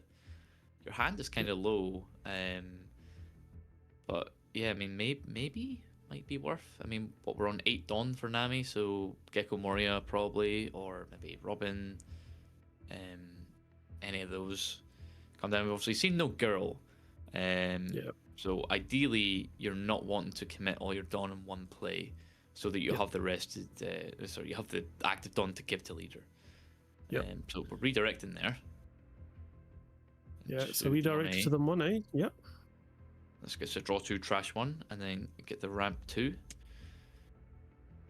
And now another 7k swing coming in now with Hogback. That one is taken. So we do drop to 3 life now. Yeah, so now Kiku's active, so there goes my plan of doing some similar. So there's a Robin getting drawn there, so a bit unfortunate it was drawn after the 2 Dawn were committed to Hogback. Yeah. 7 to life. That one's taken as well now, and another Perona comes down, meaning that Virgo cannot attack this turn. Pass back over now. Just Bitor. 10 Dawn available. What are you going to do here? Starting off with a swing into the Perona. Yep, pretty free, right? Your Virgo's Yeah. already been told not allowed to Exactly. attack, so losing nothing by swinging into it. Yep. So the Sanji used to counter out of that attack. No decision to be made. What do you want to do here now before you commit any Don to start playing characters out? Swinging into Kiku there. Yeah. Okay. So So get the heal. Kikinojo goes. Heal. And there's 10 cost Dofi. So choosing all the characters, they cannot be rest until the end of your opponent's next turn. So that wording obviously stops blockers as well, because obviously you rest a blocker to use it. So obviously are useless there, but it means that these can't attack, which is the important thing. So pretty much here, you've just got a free turn. Any attack that gets swung by Nami here, so long it's less than 10,000, you just redirect it into the 10 cost Doflamingo, and Yeah. you lose nothing. Exactly. So it looks like that Nico Robin, which I mistaken earlier on about the Robin, which I thought was going to be dropped in that first game, in that Luffy deck, can potentially come down here, where you take 1 life and heal 2. Leader effect obviously fires off as well, giving you that draw. Yep, that's exactly what we're going to see here. Yep. So trash 1, heal 2, because you're Straw Hat, and then you've got less cards in hand, so draw 1. Boom. So Yep, refunded there you itself, go. healed 1 Yeah. for free, lost nothing. Exactly. Obviously, most of the heal cards in yellow were before, like trash a card, heal. So you're basically replacing itself. You're losing 1 from hand to get a body on board, and then you're losing another from hand to then heal to get that on hand when you do take the damage. But now, Robin exists, Borsellino exists, where you're just getting these free heals for no cost. Yeah, absolutely. Right, what's he going to do here now? Does he have another 10 cost in hand? Potentially. We're on 8 No Don, divvying right? up the... Oh, yeah, sorry, just on 8 Don. Yeah, exactly. Yeah. So That's the unfortunate thing about the Doflamingo deck, is the Don -3 from the 10 drop means you can't really chain them back to back unless you have yeah, the 8 cost Doflamingo and Rosinante already established on board. So then you get to restand 2 it into turn, then use the 8 cost effect on the opponent's attack to rest 1 to ramp 1. So then you are going back to 10 the next turn. yeah. Ooh, Gecko Moria there from Trigger there from life, and being able to play out the Kikinojo. So that's quite a scary wide board now, isn't it? For Yeah. our Nami player here now. Yes, you just got the 5k swings from the Peronas and the Hogback, but now you've got the Kikinojo with the 6k swing. You've got that Nico Robin as well, which is very scary, with an 8k swing, and then obviously your leader as well. So There's a sugar coming down. All right, there's okay. All your bodies. So 2 8 costs, Social Beam, 10 cost Duffy there. So we're getting the 10 cost for next turn, Yep. which will be huge. Obviously, the unfortunate thing now is that the Nami board is so wide that the stunning 3 things, it's obviously still good. Yep. Because it means you can't go wide 7Ks into you, compared to going tall. yeah, I mean, But yeah, there's the Pika coming down as well. yeah, and that does help. You do now have 2 Don available, so if you do have a slow beam in hand, it does help. Yeah, Social Beam is insanely strong. Obviously, it's a Foxy card, strong and Foxy, but its real strength, honestly, is in the Dofi deck. Yeah. Being able to run the OP10 package of the purple Doflamingo stuff and getting the Rosinante to restand your Dawn at the end of turn, you're really losing nothing. And then Social Beam is a very, very strong counter. For anyone that's unaware, it's a two Dawn counter, Dawn -1, get 2k for the battle, and then rest one of your opponent's characters. Just no cost restriction, just any character your opponent has, rest it. So being able to rest blockers when their swings are done, or being able to rest like their big attacker. If they have two big attackers and they swung one first and you rest the other one, or if they swung low first, you know, swung 5k and you have two on, you go, okay, cool, yeah, I'll rest the Robin now because it's the biggest thing on your board. Yeah, really, really huge. You see there the Nami not playing into it, right? By swinging the Robin first, your biggest body. Exactly. You're not going to get lose out on an 8k swing. Now the team comes out, a 5k or a 6k is going to rest it, which is whatever. Yeah, and this is it. It forces you when you see that 2-don open against a deck like Doflamingo, it forces you to use your biggest swing first, rather than you doing poking for a 5k swing potentially, seeing how your opponent reacts. You now have to literally do your big swing first and see how they react to that instead. Yeah. So does help. Even if you don't use it, it does bait your opponent into sequencing their attacks in your favor potentially. And we do see the slow beam now being played. So resting that Perona, leaving the hog back now. Potential swing, still 2 life for our Dofi player here. Yeah, I think we're probably going to see the Newgate coming down here. Yeah, play over one of the Peronas, get them in trash, and then 2-don to hog back, 2-don to leader, and you know you're happy. Yeah, draw 2 trash. Yep. So Nami's kind of useless now, basically. Already below 3 life. Obviously, Duffy can heal, does have the healing capability.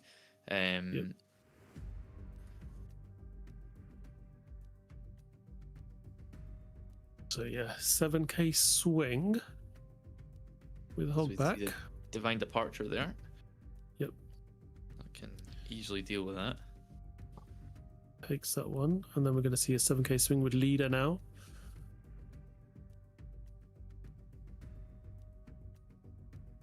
This one is going to be countered. 2k and a 1k. And pass back over. Now, how do you deal with this? Yeah, how do we deal with this? I mean, I think obviously you're in no range to go for lethal here. I think we'll probably just see Tenkos Duffy come down. You know, make the Kiku, the Robin, and the Perona. No, probably the Hogback not be able to attack. Obviously, if you choose a Perona, then if a Thoroughbark trigger comes out, they'll play over the Perona. But see, they're just swing 5 into Perona there, I think, or was that into leader? Yeah. I'm gonna swing 5 into Perona. Perona obviously has no natural targets, with this board being so big. Oh, apart from the Virgo, I forgot about the Virgo still being there. Yeah, the 5-cost Virgo was still there, and the Pika, right? Pika's low cost enough to get targeted too. Yeah, I think you're right. Yeah, Pika's a 5-cost as well. Yeah, this poor Virgo's had like no real chance to shine.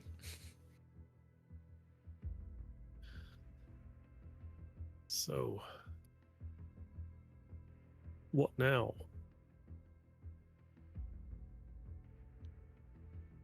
You've got a lot of options. Like your board, your board as Duffy here it is menacing, right? You've got a 10k, a 9k, you're a 7k, a 6k, and also your leader. But like that, being on 1 life, sure you've got the redirection effect, but compared to Nami's 3, and you just know there's going to be more healing later anyway. It's pretty tragic. So there's a 6. Was that 6 into Kiku? 6 into Kiku, yeah. Countered out with a 1k counter with a Nami. Now we are seeing that Doflamingo swinging into life. Yep. So baby 5 to draw 2. Nice trigger there. Yep. Very nice. Now we see another 10 cost coming down as suggested. End's turn, Pika activates, getting an active Don from the Don deck. So just -2 in the end there. So 8 Don, 1 Don standing. The two big 10 cost Doflamingos not rested.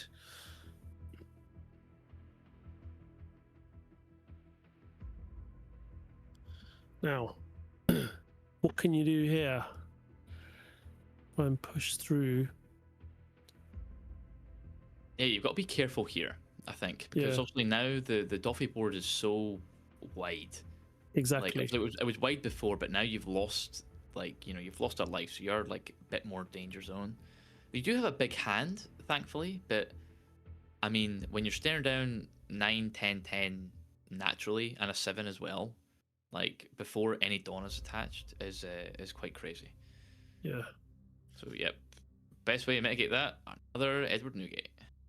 Yep. And being able to trash one of the Skyland Zorros. I don't think we've seen one in trash yet, so obviously that's very, very good. If you get a trigger like Ikomoria that can play out a 4-drop. Absolutely. So they're to swing 7. Yep. 7k swing coming in with Nami. So you are seeing Doflamingo's effect. Yep. To get the active. So now you're going to go back to 10 Dawn next turn, unless you redirect. Which it's a bit tricky here. I mean, do you think the Newgate's going to swing for 14? Yeah, it's Like you counter out 7 and then keep leader ability for if they use the 14k swing, and then just have to sacrifice like the Pika. yeah.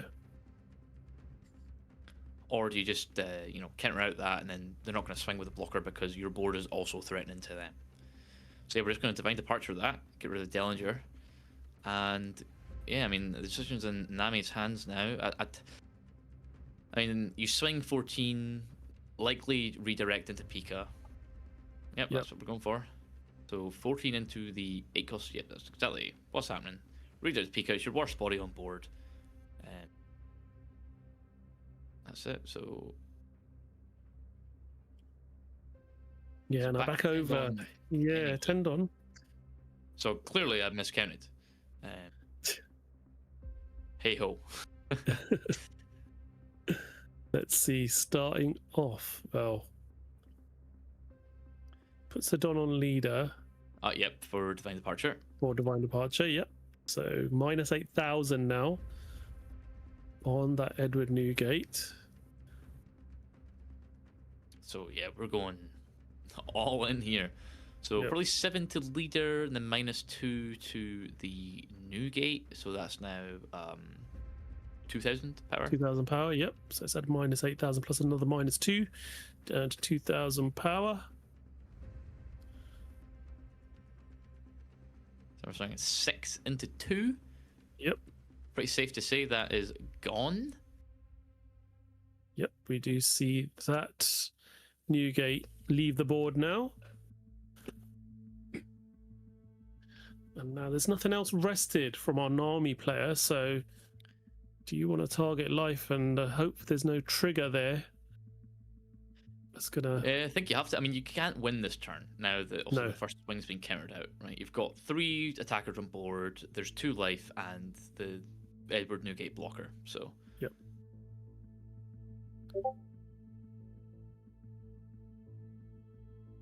Do see a counter out of that one.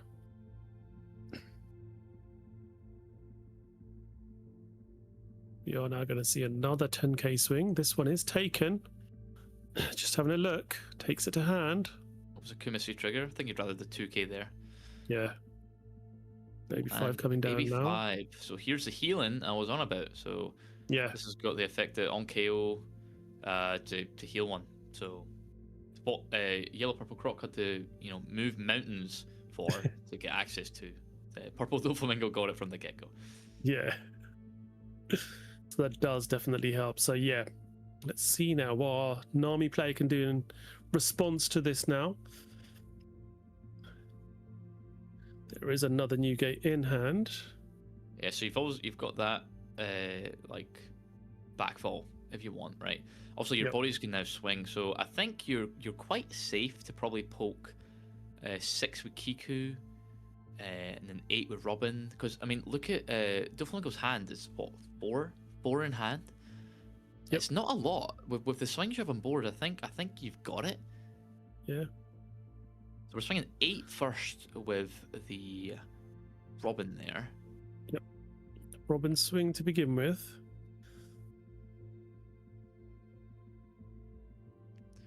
So also this is a two 2Ks to counter out of it. Yep. Or take it, and then the next swing is probably going to be like 9K, which either you counter or you heal. You redirect and heal. I mean, we've got the two 2Ks there, right? We've got the Usohachi, and I think we saw Monet. Yes, I think there's a Monet there. Yep. I mean, the tricky thing here is obviously you've got the counter, but then now for the opponent, the math is easier if you counter here. You're going to have 2 in hand. So now if you swing 7, it's like almost guaranteed to go through because of the counter, they're going to have nothing. And then you can swing 5s freely. Yeah. Obviously, I mean, it's kind of irrelevant here because you only have 2 5K swings really in leader and hogback, but it still matters for the maths.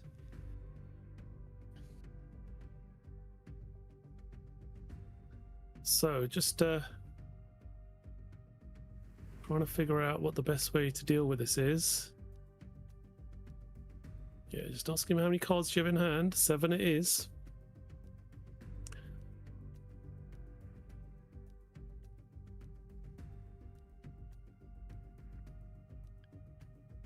So taking the life. Taking it, yep. Getting the draw there. Well, I mean, this is really good for Nami, having the Borsellino there. You could, I think there was one already in hand, but obviously you can commit Dawn up to 5 Dawn, and then have the Borsellino to play down, heal, have a blocker, and then obviously you've got 2 life, a blocker, and if you don't use Edward Newgate, then you've got another blocker, which, I mean, realistically, you're probably facing down the same amount of swings next turn of the Doffys and the Virgo and the leader. Yep. Now that being pushed to 0 life, we're not a lot in hand. We're not going to see a turn where we're going to Divine Departure, the Newgate, and clear it. We're past that now. You're spending your turn to do that, then you're just going to get rolled over by the rest of the stuff. Exactly. So 5 cards in hand for our Dofi player. Just clarifying there. As our Nami player is just deliberating the best way to sort of move forward with this now. 0 life. We know that Baby 5 is going to heal with a redirect if needed. What do you commit as far as attacking is concerned? Yeah, it's such a drastic difference looking at, right? Obviously, in traditional games, opponents on 0 life, they've got no blockers. They've got, X in hand. I'm going tall. I'm going to put 10 Dawn on whoever and then just swing in. I think we're going to see, swinging the 6 there, we're probably just going to see the yeah, just counted out of that one. See the Newgate come down maybe, because I feel like I'm just going to swing 5K swing. 5 hogback. Yep. 1 with money.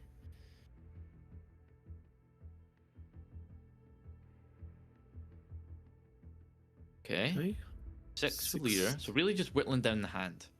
Yeah. Best we can. I mean, obviously now we've opted not to go for the try and go for lethal there. Yeah, I think a Boa could possibly come down here, maybe. Boa? Nah, Boa won't work. It just needs to be a warlord. Ah, sorry. Warlord leader, yeah. I think we'll just see the Borsellino and maybe a Corona. Borsellino, yep, coming down. There we go. Heal. And now we will see Zorro. Yeah, coming down to heal again. Trashing 1 card from hand. So puts you in a fairly comfortable place here, doesn't it? Yeah. Definitely. I mean, you've got rid of the Baby 5. Because we saw the Baby 5 get redirected there with the 6K swing, right, off leader. Yep. So clearly all the 2Ks were used, and it's not worth 2 1Ks when we could just redirect it. You know, seeing there that the that was the last attack, basically. I think it's pretty safe to Yeah. just get the baby 5 heal now, not use the 2 cards in your hand because you know that information's better for next turn. But yeah, quite a tricky spot here. Obviously, the board is big. You're back to 10 Dawn if you wanted another 10 cost Doffy, but you're also facing down the new gate, and then obviously you only get to stun 3 things. Yeah. We are down to 2 minutes 40 left on the clock now as well. It's always a worry playing against a yellow deck that could use their turns to just heal. Yeah, that's a really important point. With overtime. Yep. Yeah, but the yellow having the ability just to be like, yeah, I'll push for game, counter, like go down, and then like I'll heal. Yep. Exactly. The tiebreakers very, very strong. Yeah, tiebreakers definitely are in favour of yellow. But we're starting off with a swing with Virgo to begin with. Yep, I mean fair enough. It's the only thing that can be Perona'd. So get a value set with leader effect to get rid of the Moria, and then a 1k with the Rayleigh. Yep. So now we're down to 3 in hand, or 4. I think 3 for Nami. 3 in hand. 3 cards. Yep, in hand for Nami. Takes that life. No trigger. Just on 9 there.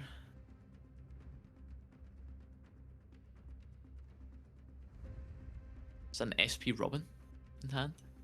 Was that what that life was? It looks like it. I think so, yeah. He's covering it with his hands. Yeah, covering it, yeah. How dare you? How dare you? Yes. And then puts it down. Unbelievable. Yeah. Shocking. I mean, what? Did you see the 10 cost Doffy there? So that's interesting. So we'll probably see that come down because it is the best play. Yeah. I mean, you stop the Borsellino being able to block. You stop the Robin being able to attack next turn, and then you stop the Zorro being able to attack next turn, which is good. Yeah.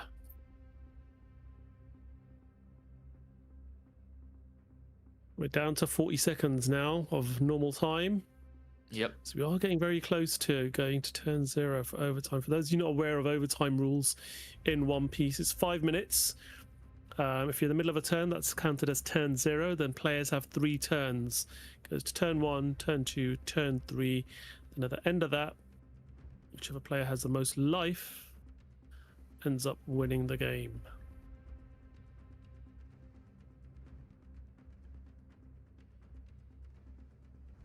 So interestingly, went to swing for the Kiku there. So obviously, really want to make sure you survive the next turn. Yep. Which is interesting. I was going to say it might have been worth for the 10 cost Doffy to, stop being able to get rested the Robin, the Zorro, and the Kiku, and leave the Borsellino, so that then, if Nami wants to attack with Borsellino, then they're sacrificing a blocker to do it. Yeah, you're forcing them to use that blocker exactly. Yeah. But now we're in overtime. Obviously, Nami's now turn 0, so Nami will have this turn, then Doffy will get turn, then Nami will have one last turn, and then Doffy will have the final turn. So you definitely don't want Yellow to have the last turn, because they will heal and pass and win. Exactly, essentially.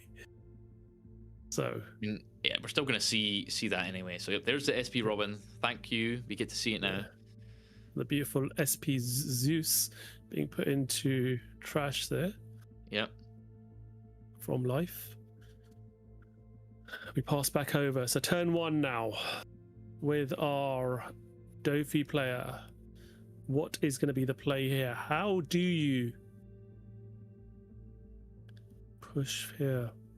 I mean, I think you really need to blitz life. You can't you can't not do that, because then Nami could just heal next turn. Like, obviously Yellow has the opportunity for just double Borsellino to heal 2, and obviously like Borsellino and Zorro to heal 2.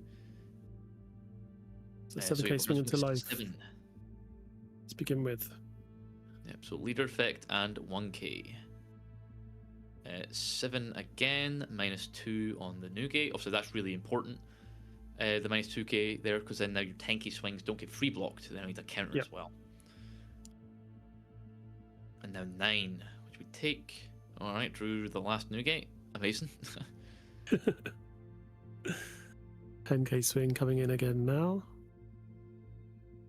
We've got the Usohachi there, which is quite nice. Hopefully we can rest the Porcelino. Yep. Okay, another life taken.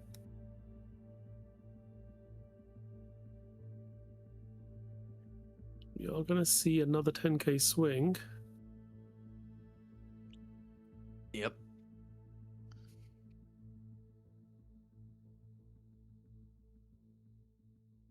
Okay, 2 2ks.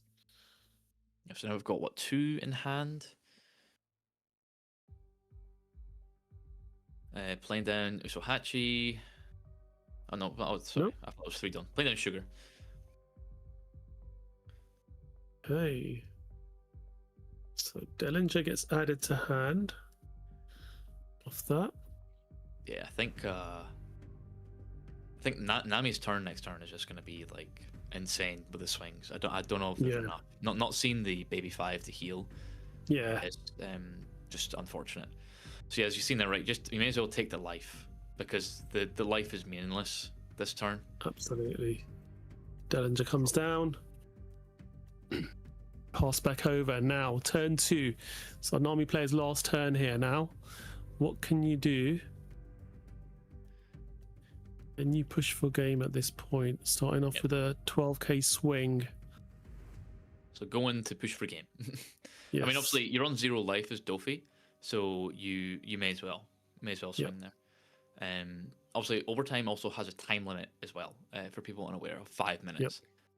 So if the 3 turns aren't finished in those 5 minutes, then at the end of the 5 minutes we'll go immediately to tiebreakers on whoever's like play it is.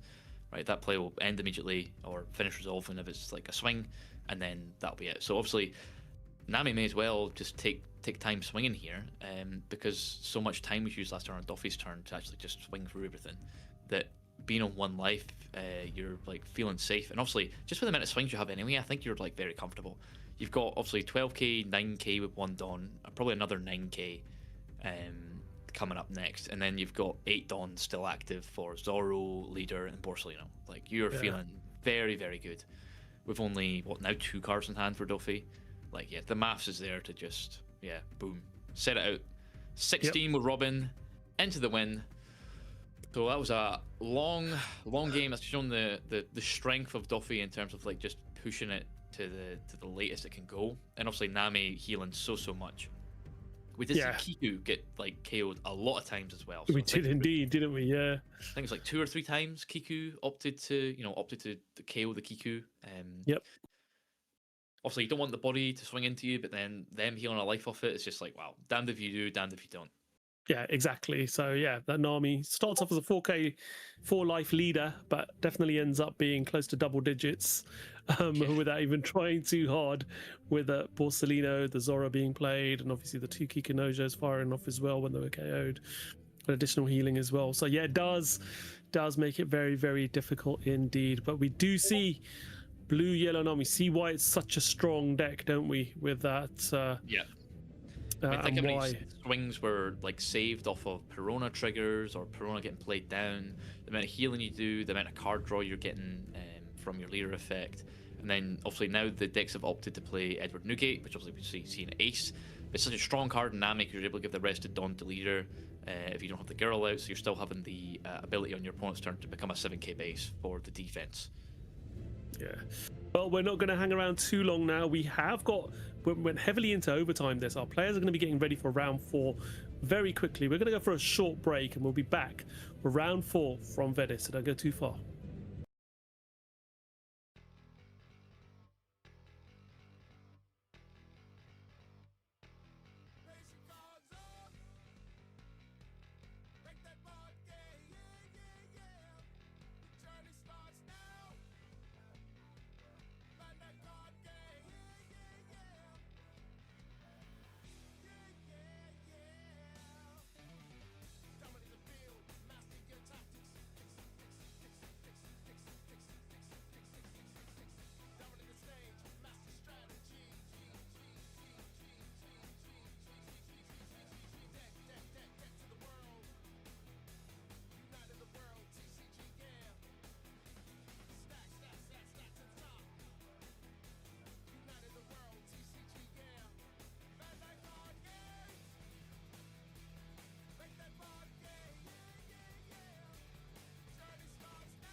And we're back for round number 4 from Venice in our European regional today for the One Piece card game. Nathan, we had a very, very short break there between round 3 and 4, didn't we? That game went to overtime last round, but looking forward to this particular game now. We did earlier on see a red-blue deck versus a red-blue deck.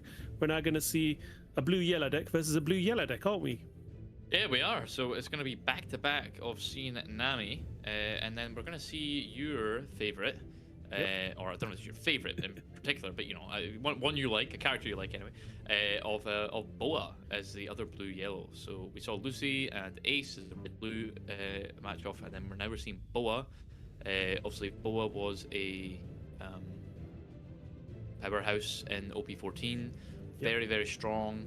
And now obviously it got some good support with EBO3. Obviously can run the Nami, and obviously still the cards still has, they're just good. And obviously Borsellino, come on, fantastic. Yeah, absolutely. Yeah, and it's one of those decks I do love to play. This Boa deck, it was my favorite. I was playing in the last format, and I switched to Enel, but now I really do feel like I want to go back to this Boa deck. Yeah, the Nami definitely is the more favored of the blue and yellows at the moment, simply how strong it is. But I definitely think we don't see Boa that often in the OP15 format, but I think it could definitely surprise a few people with its capability of what it can do, and especially that wonderful leader effect as well. You know, on your opponent's turn, being able to draw a card when you play a card with all those trigger characters that you can play out from life, and other triggers as well that allow you to play characters from hand as well, can be very useful indeed. And then obviously when you do lose one of your Kuja Pirate Amazon Lily characters with a base cost of 5,000 or more, your opponent is forced to take a life card as well once per turn. So really good leader. But no, actually, bamboozled, it looks like, because we have been misinformed by our team here. We've been given the wrong deck. 3 minutes. so we do apologize. Yeah, we've been given the wrong decks. It is. Why is Hogback and a nail on screen? What am I looking at? And yeah, well, maybe we'll get that matchup at some point today. Yeah, there you go. There's what we'll talk about it. So now, okay, switch gears. Yellow Enel and red green Luffy. So obviously yellow Enel, very, very annoying deck as well. We saw Duffy.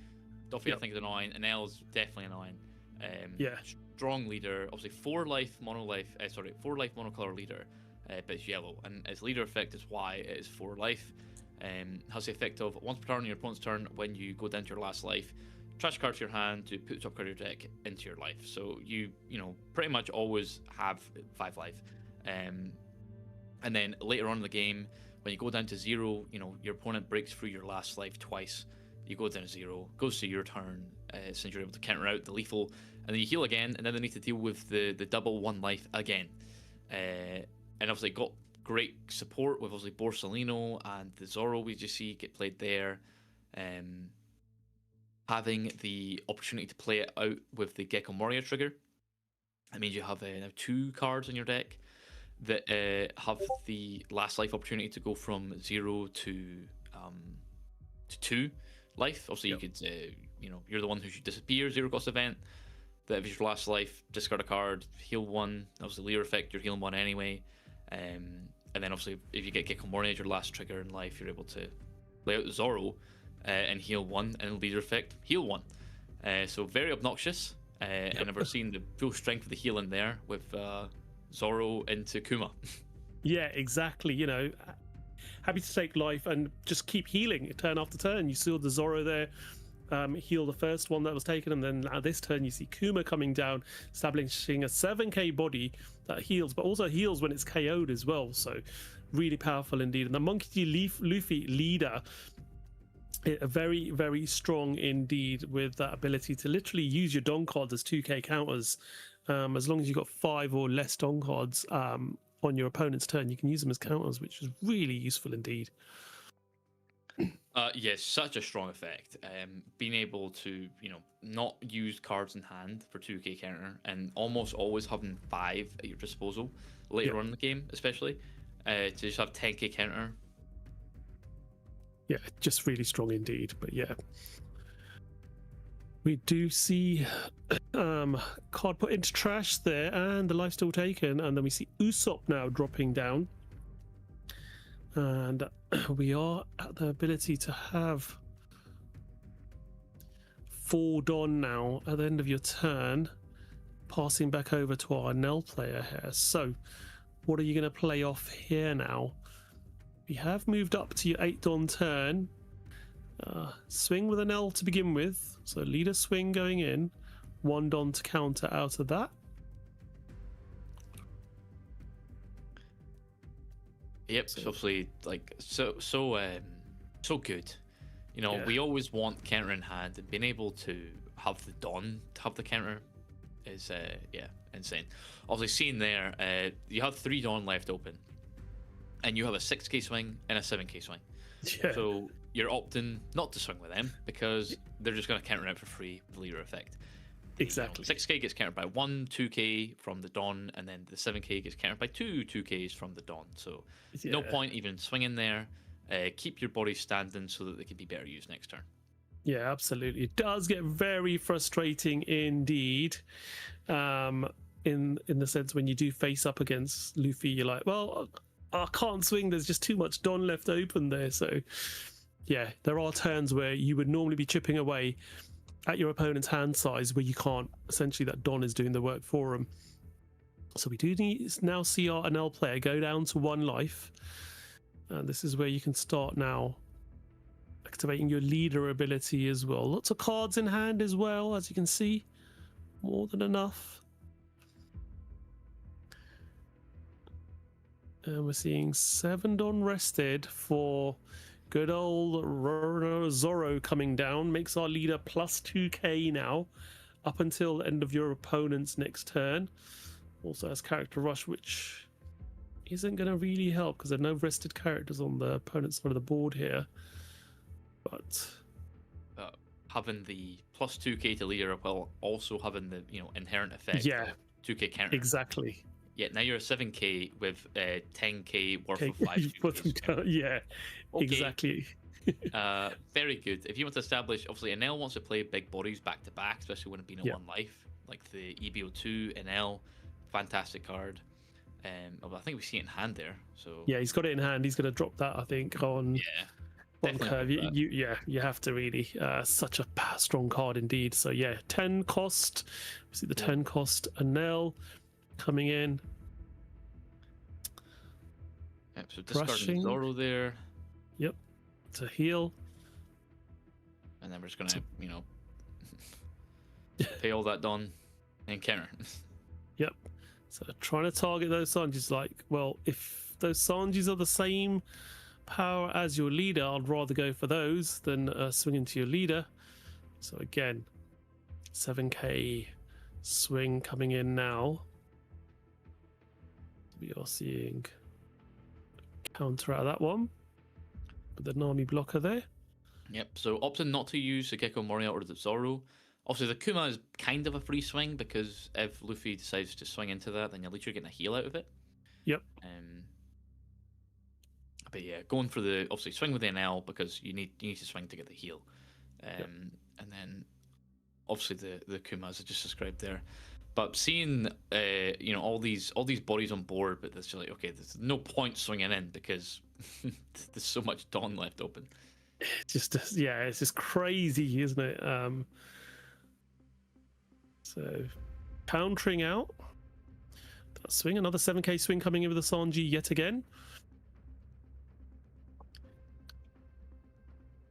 Yeah, but unfortunately, Nail doesn't have the flexibility of having 10k worth of counter every turn. So actually has to use hand cards. So those 7k swings are like really, really good because you're getting rid of two cards in hand at once. Yeah, exactly. So now, what are we going to see being played out here for 6 Don? I think we're pretty confident it's a Brook that's coming out now.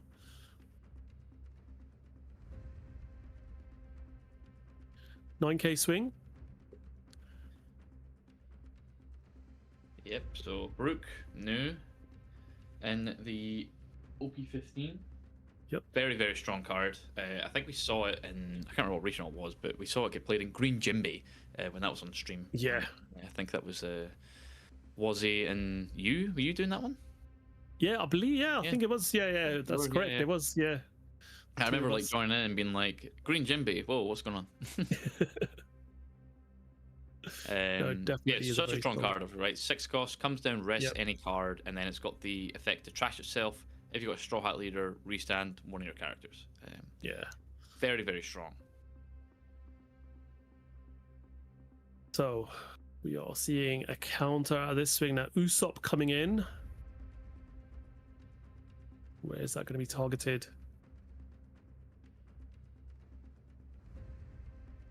Yeah, Just get into the rid of the Centaur. little- May as well get rid of the blocker there. Yep. And then using those characters on board to be able to get back up to 5 Dawn and pass back over now. So 10k counter still available. We do have obviously that big 10 cost NL on board. Delivers such great value. So going for Usopp to begin with a 5k swing from the leader. Really to try and manage some of this board here. Yeah. Obviously, such a struggle when you're fighting into the wall at 2Ks, but Yeah. you know, keeping the 10 Dawn up, probably going to see the other NL's kind of useless, so maybe just Yeah. Borsellino coming down and something else. What else we got there? Yep. There is a Zeus there as well. So could you deal with one of these Sanjis maybe? Yeah, could do.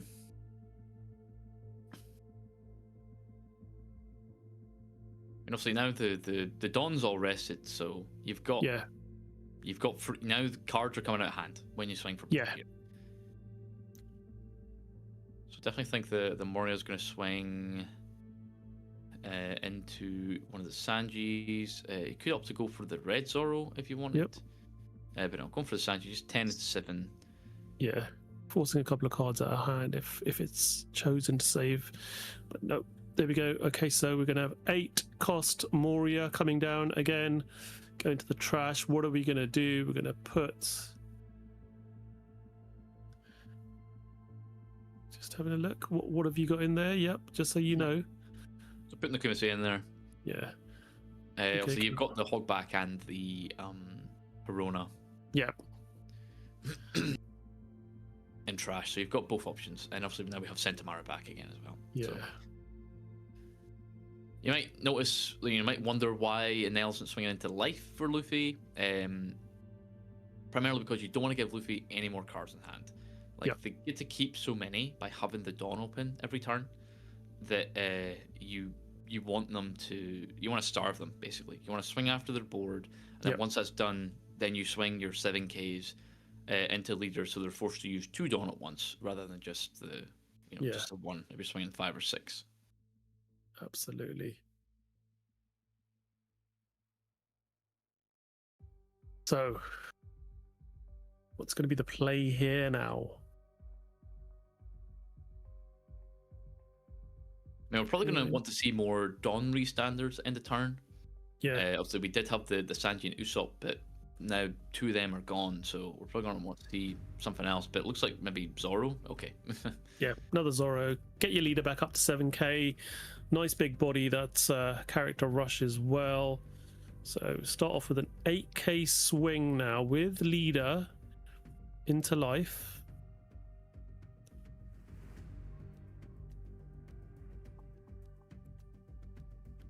And then just passing there, yeah. Yeah. Very fair. There's no point swinging with any of the characters, I don't think. You're not getting a lot of the... Obviously, you only have 3 Dawn, and you don't want to expose any of your characters to get Yeah. swung into. Exactly. At this point, you'd rather the NL player swing into your life. Yeah. To be able to give you some pieces that you might need going forward. But like you say, 7k leader now, pretty decent. 3 Don open, so that does give you 6k counter. So yeah, rest one of your Don now just to be able to counter out of that Kuma swing. And now you've got the threat of both of these Gecko Warriors and the Anel as well. So you take the first one. It's a Potential trigger here, yeah. I'm trying to think what it could be. What red green straw hat triggers?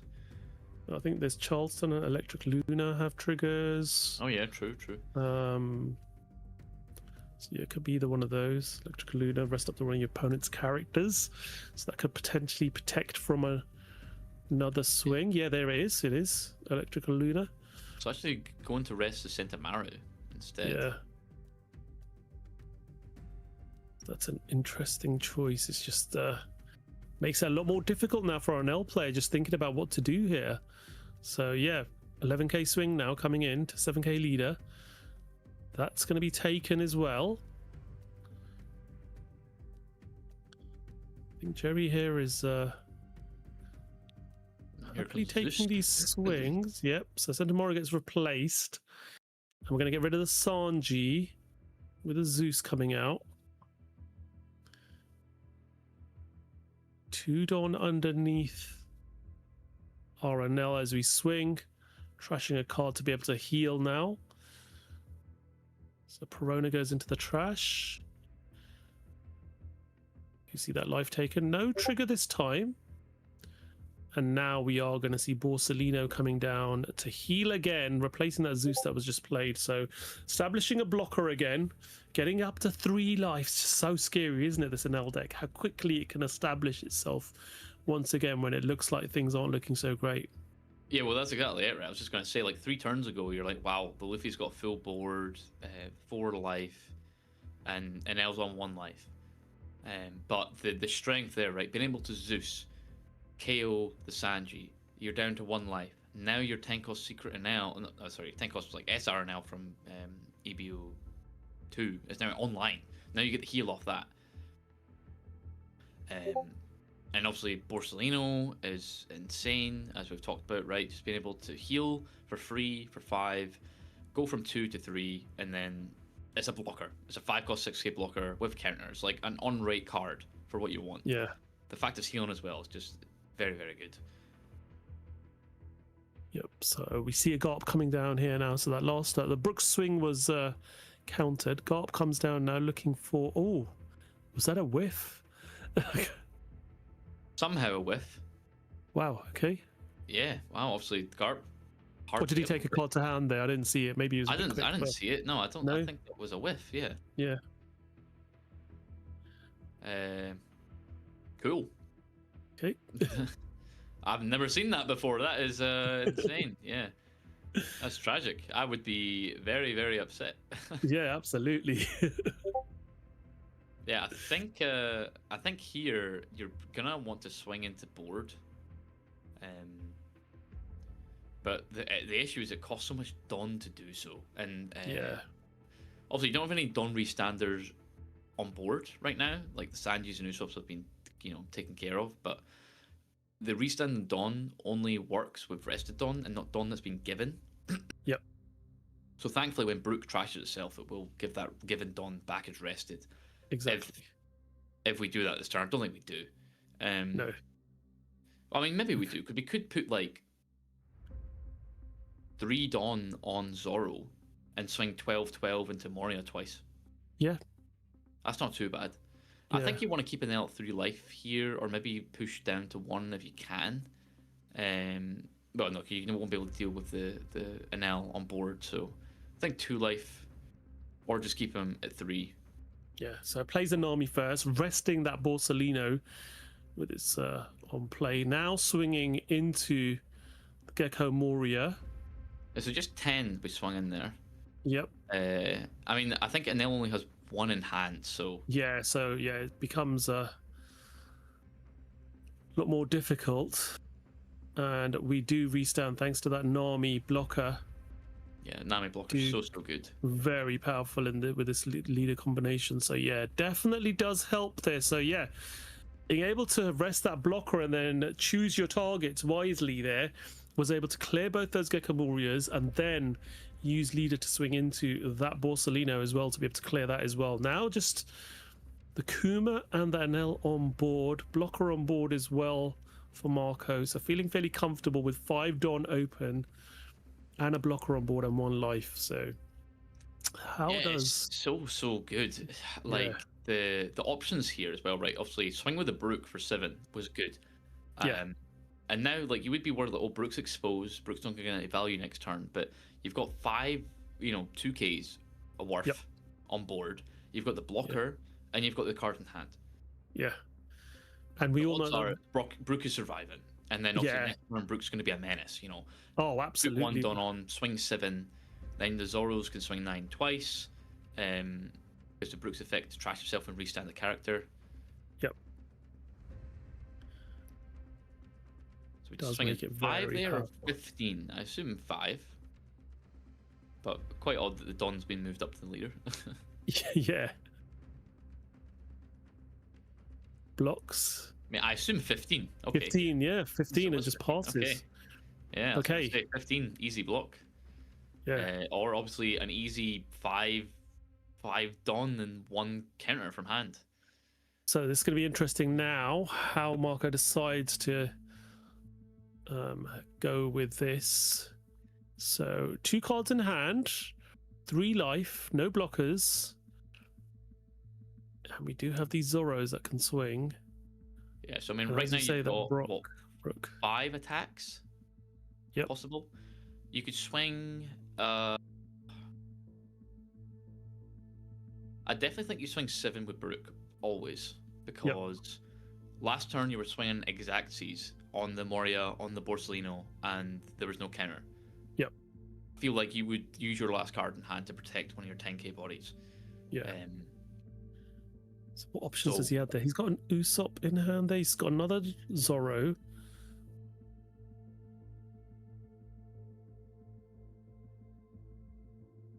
So yeah.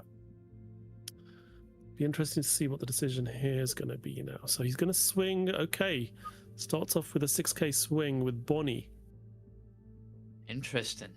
Yeah. You take. Okay. Oh. Ooh, okay. Oh, that's very good. Now Brook doesn't get to attack. Yeah. That is, that's unfortunate. Yep. I was gonna say, I still think you swing with Brook first. If you want to go 6k, I think you swing with Brook first, just in case of Corona. Because then you're not wasting Dawn on the Bonnie, and only 1 thing could get Corona there if you swing with one of them first. So Yeah. that's a bit unfortunate. What's it, Ordrin there. All right. Okay. Yep. Oh, it's a 0 cost event. Right. Wow. Yep. Okay. So now there's nothing in hand. Nothing in hand. How do you formulate this now? So you your Brook can't swing, so you're gonna have to do a 9k swing just to get in. Another 9k swing. Leader effect. Heal, trashing 1 card. Yeah, it's interesting that you go for the 9k swings there, because Yeah. you don't have another. I mean, you could Brook, I guess. I think that you have to Brook here. Yeah. Because there's no point putting a nail to 1. So we're brooking, Brooking, yep. restanding, and then swinging 9 into Brook. Okay, sure. Yep. Tragic turn of events there. Definitely think you should have swung with the Brook first if you just want to swing 6. Yeah, absolutely. I think the sequencing there just was slightly wrong because, as you say, that 4 Don that went on Bonnie literally got wasted essentially because that Brook could have done that job for you. Right, so there is a 2k and the Usopp from hand. So obviously we've got a 12k attacker and then 10 Don. So you've got potentially breakthrough here. You just got to do the maths. I mean, we've got 5 in hand or 6 in hand. Yep. So he's gonna start off. Start with 13. Yep.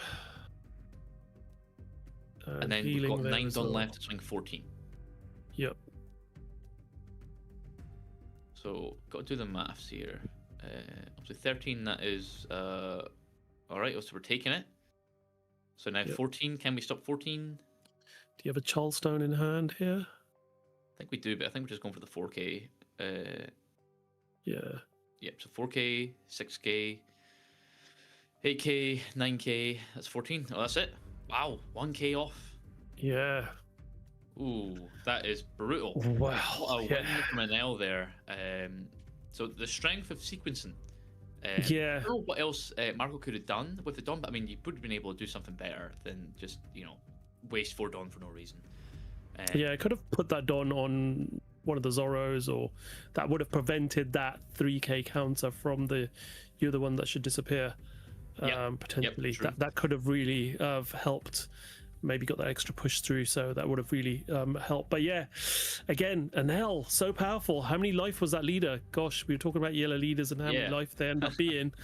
That one healed like twice early on, and they just kept healing and healing and healing. And yeah, too much for Luffy to get through, even with that amazing leader effect of being able to use a 1 Don card as a 2K counter and having pretty much that 5 Don every turn and a 10K counter and just your Don. But very well played, very smart by our NL player to just push through and try and make sure that he's targeting characters where possible, not going into life, and then just worked out just well. But again, sometimes those micro decisions, as we were talking about, Nathan, weren't we, later on in the day, can end up being very costly for you. But very well played by both players there, basically showcasing what the decks are capable of.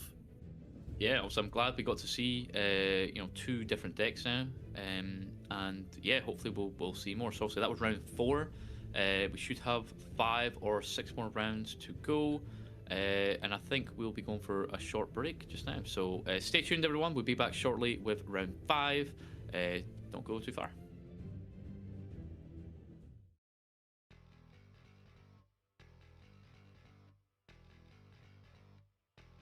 Raise your cards up. Make that board gay. Yeah, yeah, yeah. The journey starts now. Find that card game. Yeah, yeah, yeah. Yeah, yeah, yeah. Dominate the field, master your tactics.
Black Croc.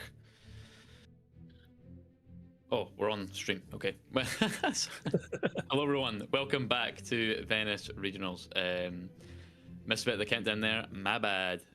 We just got the deck list for the next match we're getting, so we're going on to round 5. So halfway through the day, and we have a Purple NL versus a Black Crocodile. So this has been the finals of Toronto last week, and then obviously 2 weeks ago in Barcelona was the finals too. So we're getting a final level match in round 5.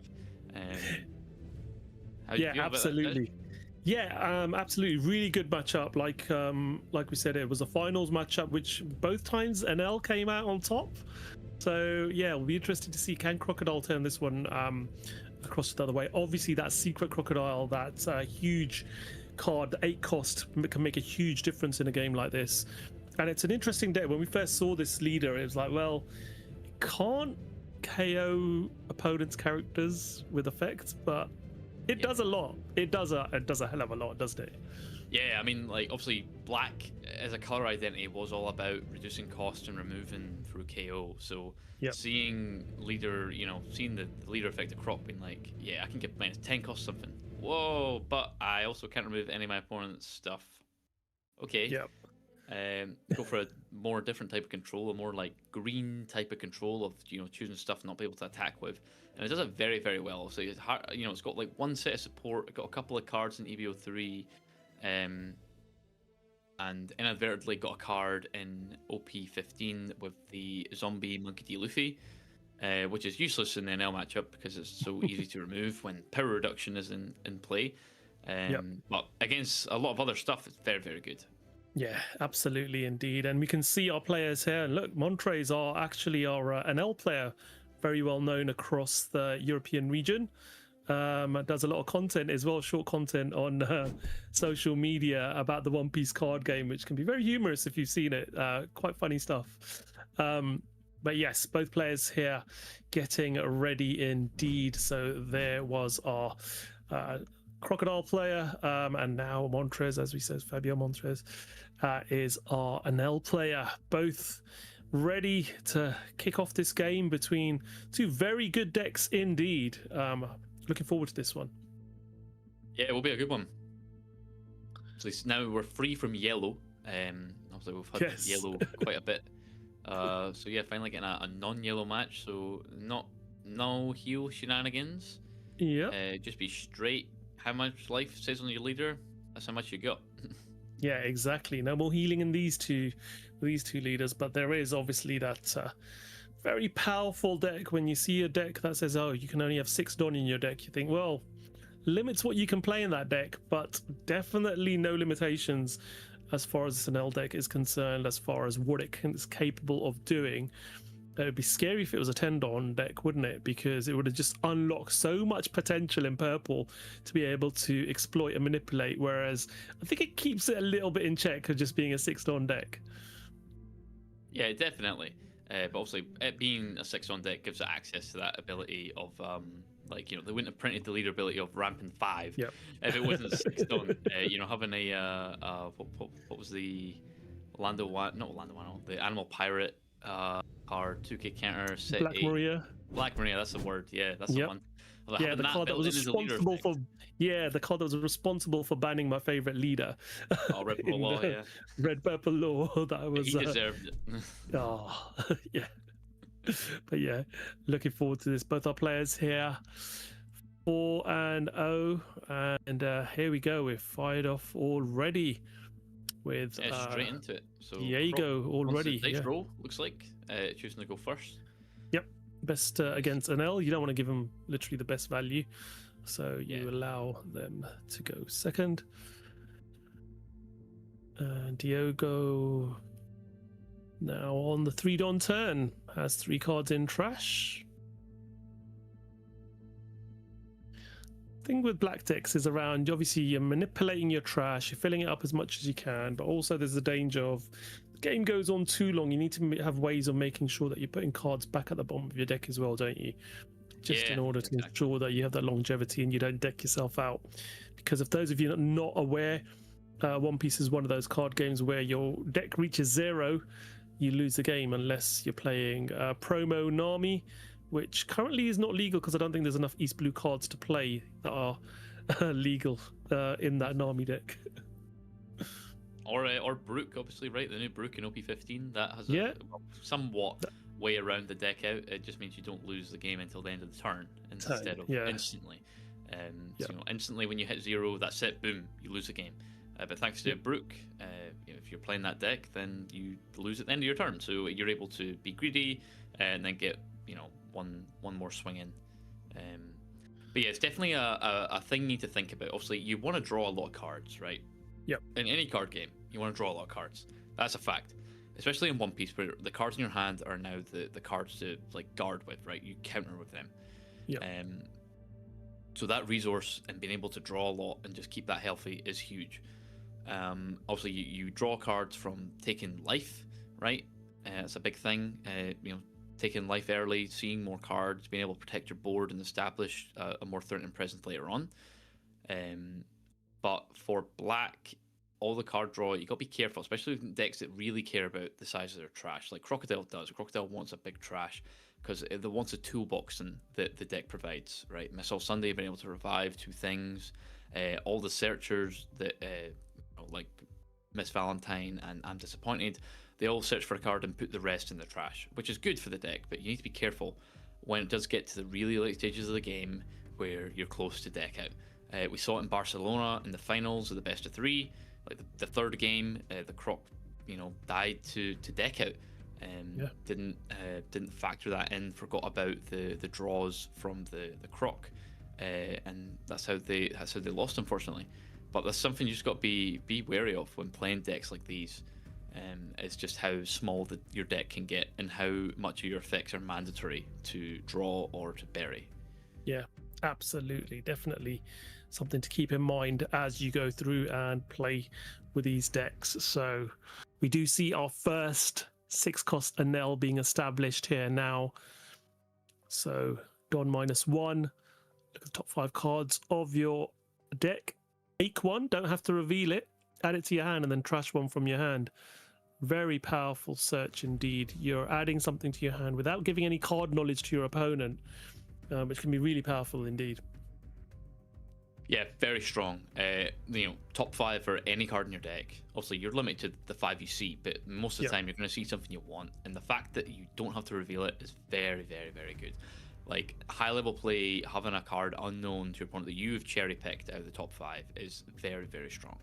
And for that turn there, we just like glossed over that as I was talking about like Millen himself. We saw the Daz Bones come down to rest of Frankie, and then swing 7k into the Frankie there, which obviously very strong. Get rid of the blocker, and Daz Bones has the character rush without having character rush as a keyword.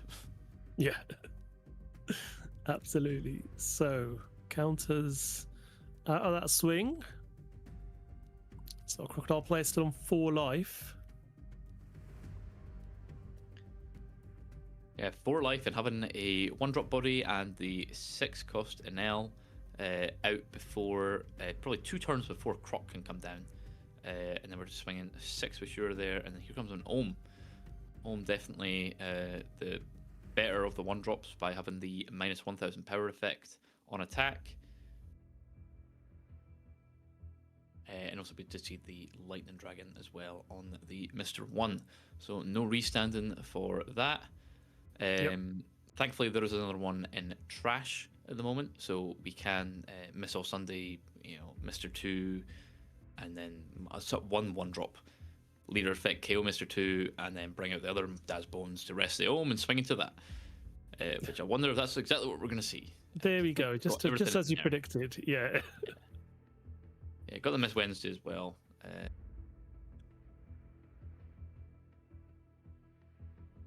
Leader effects, there we go. Yep, mill 2 as well. So the mill 2 of the leader effect is optional. That's the only optional mill I think in the deck. But I mean, to be fair, right now you've got most of the things you need. The only thing you care about is having 10 in bin for the ground death event.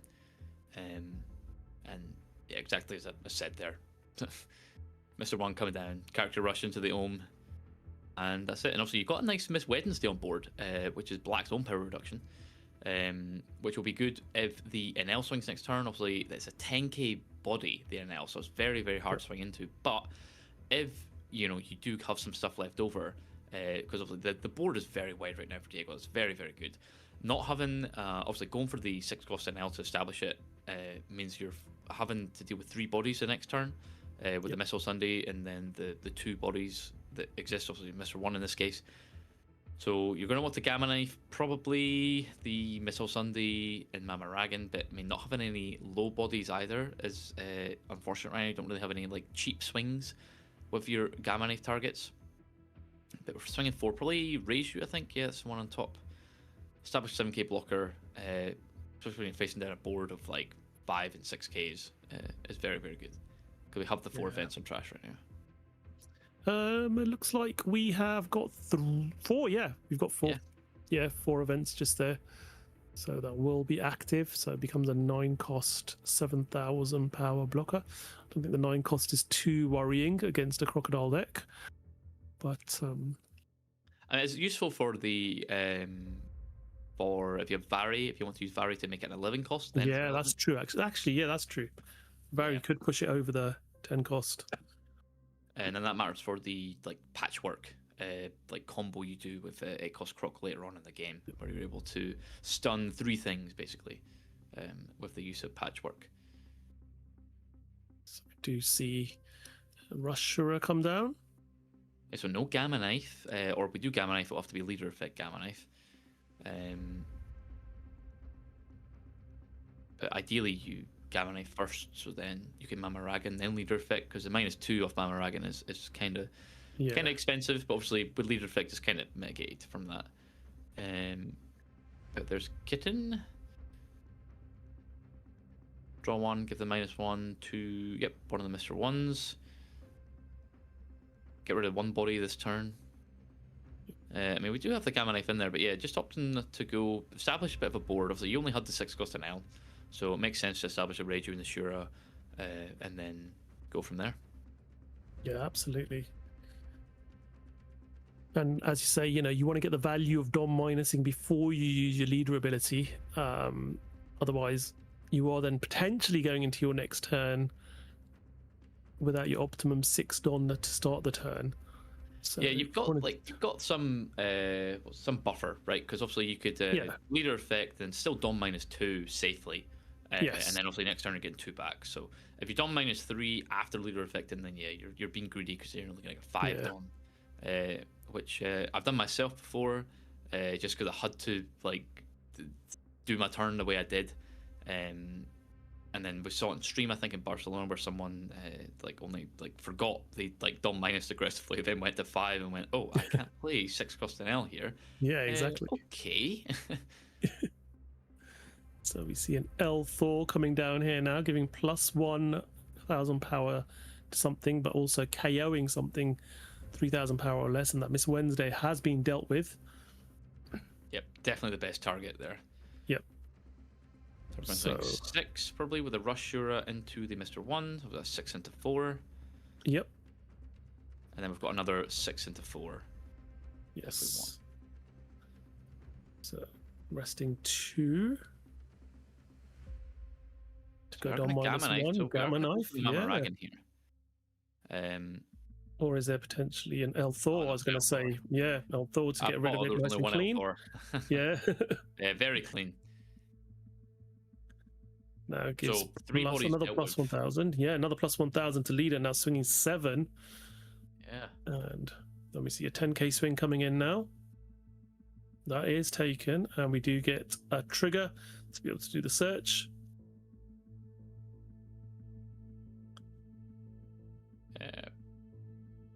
Taking the Miss Valentine there. I mean, I don't think we saw is there a croc in hand? I don't remember seeing one. I don't recall seeing it myself either. I have to see if we are in that position, whether there is a croc or not. There is. Yeah, there is one there. But of course, you want more, so it makes sense to grab the searcher. So Miss Merry Christmas is getting value, taking out 2 small bodies over the course of 2 turns. Yep. And then we're swinging 5k into life now. Yep. Okay, getting the Mamaragan. Could have got the free block with Rage. I was gonna say, why, you know, the Why Raju not? block would have potentially been worthwhile there, but we do see the crocodile coming down. I mean, unless you wanted to draw off the Mamaragan, like you want to see more cards, I guess. Yeah. But yeah, no, Rage block was pretty free. But obviously here comes Croc now, especially because Rage's not going to be able to attack next turn either. Yep. So Okay, the leader leader effect. effect. Boom. Oh, there's Croc and Ground Death gone. That is unfortunate. Yeah. There are worse things to melt. So,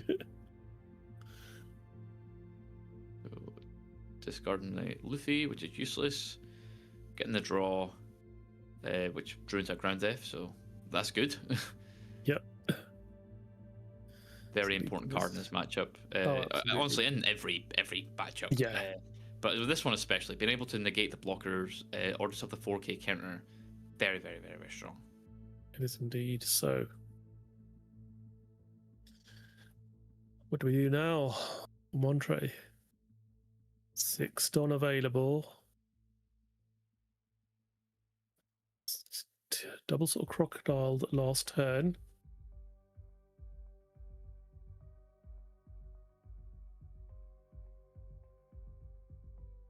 Interesting, we opted to leave one Dawn open. Yeah. I think that's quite strange, especially when you're only facing down the one leader swing and then maybe a rush off Shura. I feel like I would use the Dawn for the Miss Valentine and start digging for Crocs for next turn. Yeah, absolutely. So interesting to not want to forgo that risk. I mean, obviously you could just do it before playing Croc anyway. The Dawn doesn't really particularly matter. Like it's just to get more counter out hand if you're using it aggressively. Alright, so there's a third Lightning Dragon in a row in terms of turns for that one. Yep.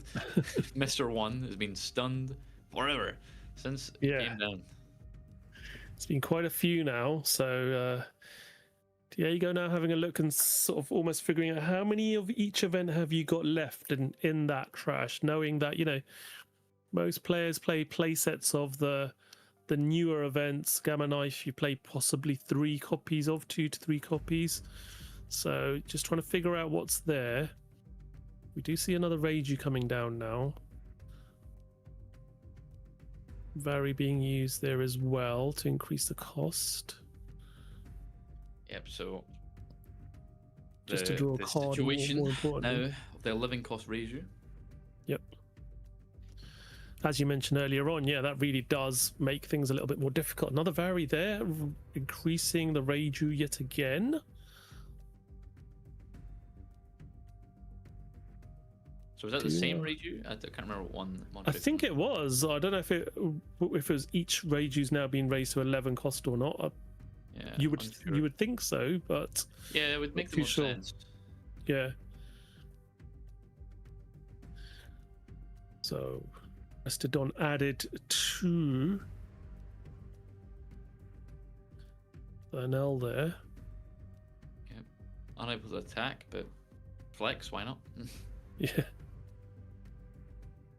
It's not like you're playing against Creek who can punish your given Dawn. Yep. Well, passes back over now. So let's see what this Diogo can do here. See, no targets to be able to swing into. He has, just clarifying that both those Reijus are now 11 cost. So I think it's pretty clear that he has stated that Varies did increase each one of those. Yeah. Okay, so here we go. Dig in. All right, bit of a tragic top 4 there. Yeah. What, the best thing? The Miss Wednesday, yeah. Adds the Miss Wednesday to hand.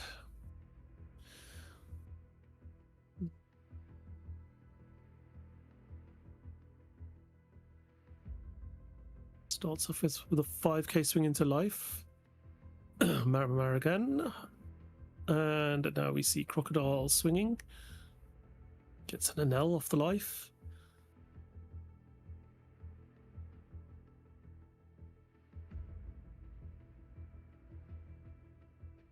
Replays a crocodile. Stuns that now.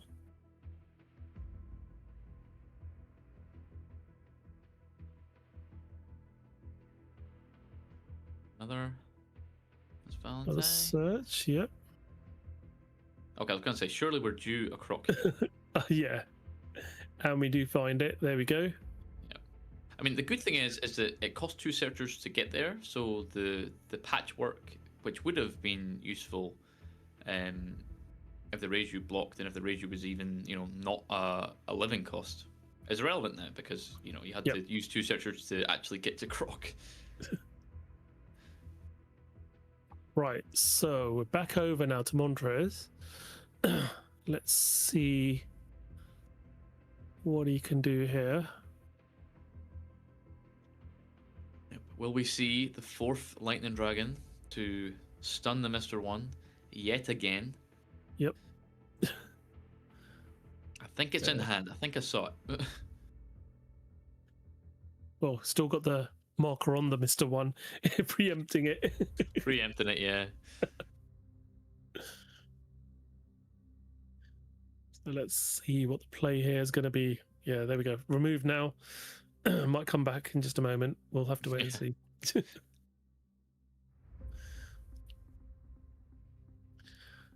7K swing Okay. with Reiju. 7K. Obviously, now it's rested, so you can patchwork it next turn, which is good. Yep. It means that realistically, next turn you'll be able to, you know, swing twice with Croc, leader effect the Croc, stun the NL, cost reduce the Reiju, patchwork the Reiju, and then if you draw the other Croc, then play the other one down. Boom. Stop 3 attackers. So we're just going to take that. All right, another I'm disappointed. All right, great. Ooh. Ground F and Croc. That's tough. You don't want to bin either. Yeah. You have a ground F in hand, and you've already binned 1. I think you've already binned the Croc as well. So this is Yeah, you have. It's your last Croc. Last Croc. Yep. I think purely because the last one, you got to take it. I think. Yeah, I think so. You have to take it. I think Croc has to be your choice here. Especially because you have the patchwork in hand. So next turn it actually is live, right? You could play the Croc down, stun the NL, leader effect one of the Crocs at swing, get the Reiju that stood unless it attacks. Oh no, we stunned it last turn. So then we're able to patchwork the Reiju, unless we have another Vari, which we did see 2. I don't know if the deck plays 3 or if Montre is playing 3 specifically. We saw some decks in Barcelona playing 4. Really opting to not get ruined by Perona triggers. Yeah, I know. I've seen a lot of decks playing 4 of the Vari, and even I play 4 copies of it now. Yeah, just to give yourself the extra protection. It is 4. Yeah, it's playing 4. Yeah.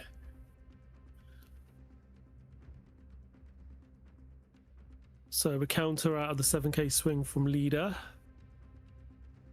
Do then see that Mr. One being frozen yet again. Yep. There it is. Who could have seen it coming? And now 4 rested Dawn.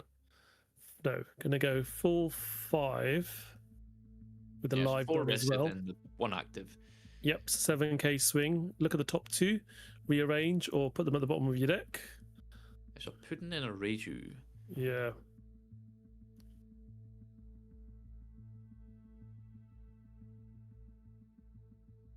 What's he going to do with it? He's going to stack them back on the top or put them at the bottom of the deck.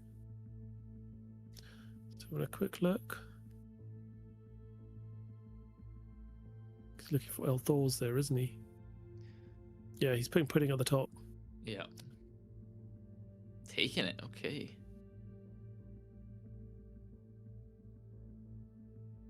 Right, passes back over now. 2 life available for Montre. Yeah, 2 life, 1 blocker. 1 blocker. I mean, you've got the ground def in hand if you want to push, but I don't think you have the. You still have enough body. Like, it's definitely safer to play the Croc here. Play Croc, stop an L from attacking. Yeah. leader effect, sack a croc that attacked. Okay, going for the Reiju. Do we not have a patchwork in hand? I guess we don't. There's me talking about patchwork and didn't even have one. So, oops. May as well swing into it then. Yep, fair enough. Yep. Get rid of it. My bad. No, there is one in hand. I don't know. Yeah. What's he going to do here now? Swings 5 with leader.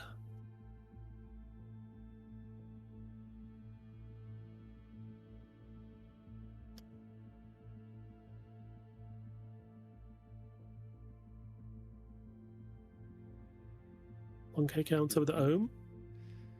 10. Yep.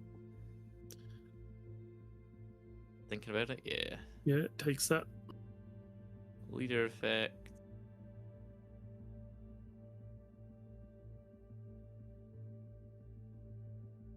Minus cost Reiju. Discard a Missile Sunday. Oh, there's patchwork. Yep. If we didn't already have it, which I'm pretty sure we did, but you know. That is quite a lot of cards now in that trash. Yep. As you'd expect at this stage of the game. That deck is getting very, very slim indeed.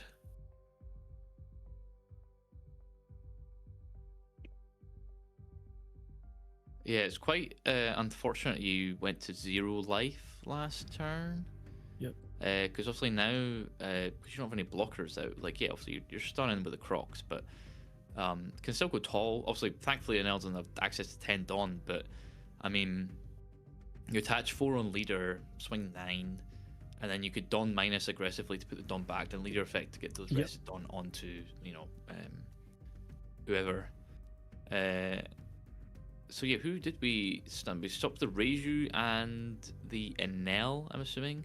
I believe so, yeah. Yeah. Yep.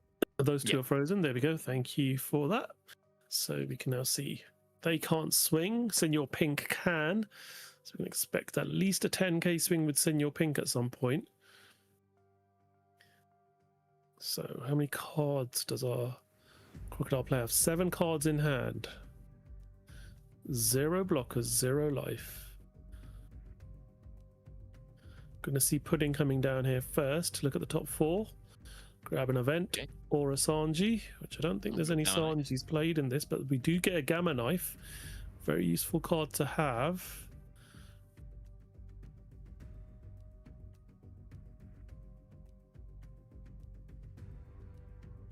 So again, looking at how many Elthors do I have? Just the 2. It's counted there, I think, by Montre. So you might want to go digging again for more Elthor. Gonna start off with a 9k swing.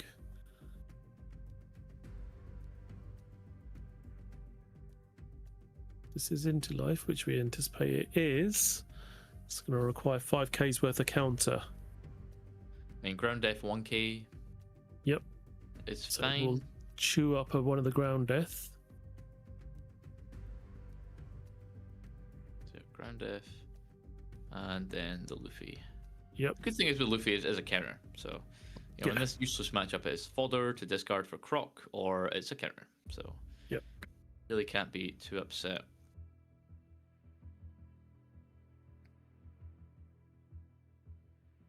So see, we've got 1 active Dawn. There's another Puddin, and there's Shura, but I think we're just gonna Dawn minus and swing with Senior Pink. So we've got the Mamaragan there.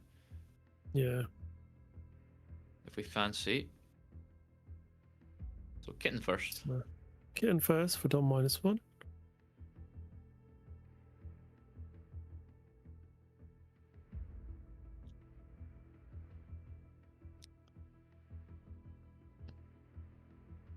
Mamaragan. Yep. Just Dawn -2, draw 1. Yeah. But the important thing is it's a Dawn minus. You know, Yep. as much as it's a cost, in this specific instance, it's actually a merit. Yeah, it's freeing up some of your Don to be able to then reattach. So it does finally get an Elthor. Now can do leader effect to restand and then Elthor. Can do Gamma Knife. potentially. What did he reduce with the? I think it was the Mr. 1, so it should be 5k. Yeah. Okay. So I think we El Thor, get rid of Miss Merry Christmas. Yep. I mean, it does let you draw one, I guess, the Miss Merry Christmas, but a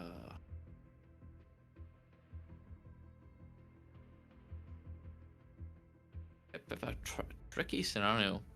Yeah. You got to like come to terms with the fact you've got 3 Crocs coming your way next turn, plus 10 Dawn worth of like attacking to leader. The Mr. 1 if we can't deal with it. Okay, so we're gonna El Thor, put the Dawn in the trash. Smart. So opting not to KO Miss Merry Christmas. I don't want to give your opponent the draw. 4, 2 active, and then what swings 12, 13. That should be enough, yeah. Yeah. That's it. More than Swings 13 into life, and takes the game with that swing from Senor Pink. Montre with an L pilots that to the win here at the end of, round 5 this was, wasn't it? Yeah, round 5. Yeah, that's it. So that's us officially halfway, I guess. What a day it's been. Like 3 p.m. in Europe, 2 p.m. here in the UK. But wow, what a showing! Obviously, BlackRock is really good into an L, but I mean, saw there, an L can still. It's not unwinnable. An L is such a strong deck, and obviously, right pilot there, making the right decisions, and piloting it to the win. Yeah, absolutely. Some really good decisions there. And as we say, micro decisions can be very important in matchups, especially like this. And again, we saw utilization of cards where you're not necessarily getting the payoff for what the card does, but you're utilizing them purely to be able to free up that Don for that really powerful Anel leader effect, to be able to put that rested Don on to your character to be able to get enough power to be able to swing. So really well played there by Montre to be able to progress with an XO result into round 6 at this halfway point of the day.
Break that board game, yeah, yeah, yeah.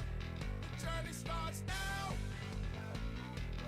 Find that card game, yeah, yeah, yeah. Yeah, yeah, yeah. Dominate the field, master your tactics. Dominate the stage, master strategy.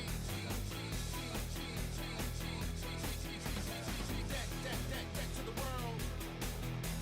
United the world, TCG, yeah. Stack to the top. United the world, TCG, yeah. Bandai card game. Make that board game, yeah, yeah, yeah. Journey starts now.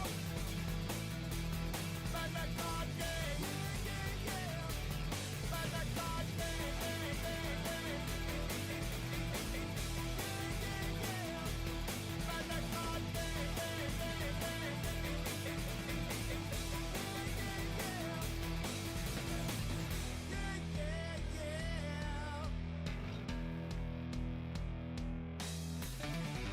joining the game, master your tactics. Jump in the surge, master strategy. Flip for the world. United the world, TCG, yeah. Attack through the wall. United the world, TCG, yeah. Face your cards up. Make that board game, yeah, yeah, yeah. Journey starts now. Find that card game, yeah, yeah, yeah. Find that card game, yeah, yeah, yeah. Find that card game, yeah, yeah, yeah.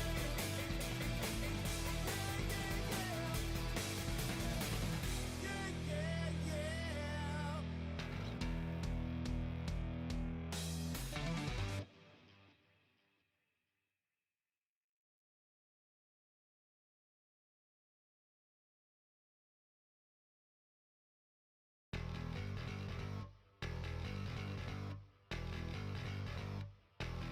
Raise your cards up.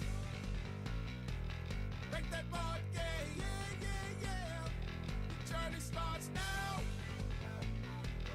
Find that card game, yeah, yeah, yeah.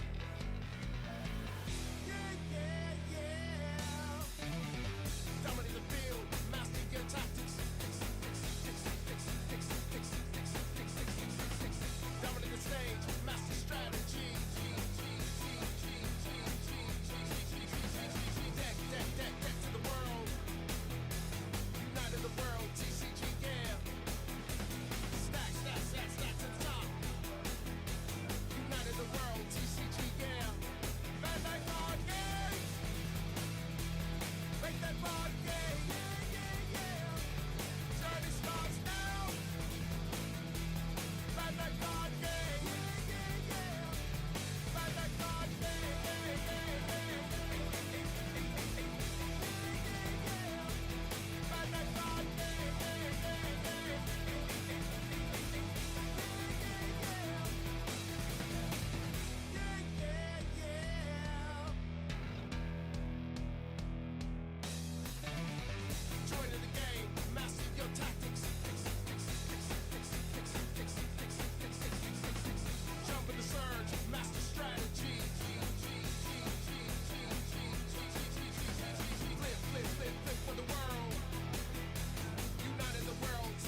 And we're back. Round number 6 of 10 today from Venice. And we are going to see another 2 players bringing us some One Piece card game action. And what decks do we have coming up for us now, Nathan? Let me have a look. Looks like a nail and what, Teach? Yeah, it looks like we have got a Nell versus Marshall D. Teach. Haven't seen the black Marshall D. Teach deck played that often more recently, so it'll be interesting to see how that one goes up. Obviously, still a very strong deck indeed. One very difficult to master, isn't it? You really need to know every single deck in the meta that you're going to be playing up against and the key moments of what they're going to do at what point. Yeah, you really do. Obviously, the leader effect of Teach, if anyone's new, obviously came out in OPO9, which was a year and a half ago now. It's monocolor black, 5-life leader. It's got an effect. Your on play effects don't activate, and then it's got a leader effect. Activate main, discard a card from your hand until the end of your opponent's next turn. Their on play effects don't activate. So important that it's active on your turn. So if there's any triggers that say activate this card's on play effect, then that doesn't work. Yep. And then obviously for your opponent's turn, none of their on plays will work. So as Taj said there, really got to know what your opponent's deck is doing, and if they have any on plays, which the majority of decks do, and if they're like when they do them, because you got to like use it preemptively. You don't want to use leader effect every single turn, because then you're wasting a lot of cards in your hand. Yeah, absolutely. And again, against an NL deck, depending on what their NL's playing and how they play this deck, they're pretty much going to, I think, from their sort of like 4-don, if they're going on the odd even curve, 4-don turn, if they're going on the odd curve from their 5-don curve, they're going to have quite a lot of on plays that they can activate to heal potentially.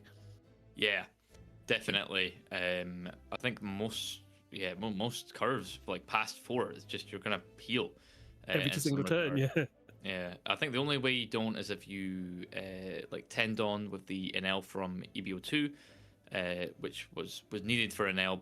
Before that, it like very much folded to Teach, because it's like, okay, all my things are on play and you're not letting me activate them.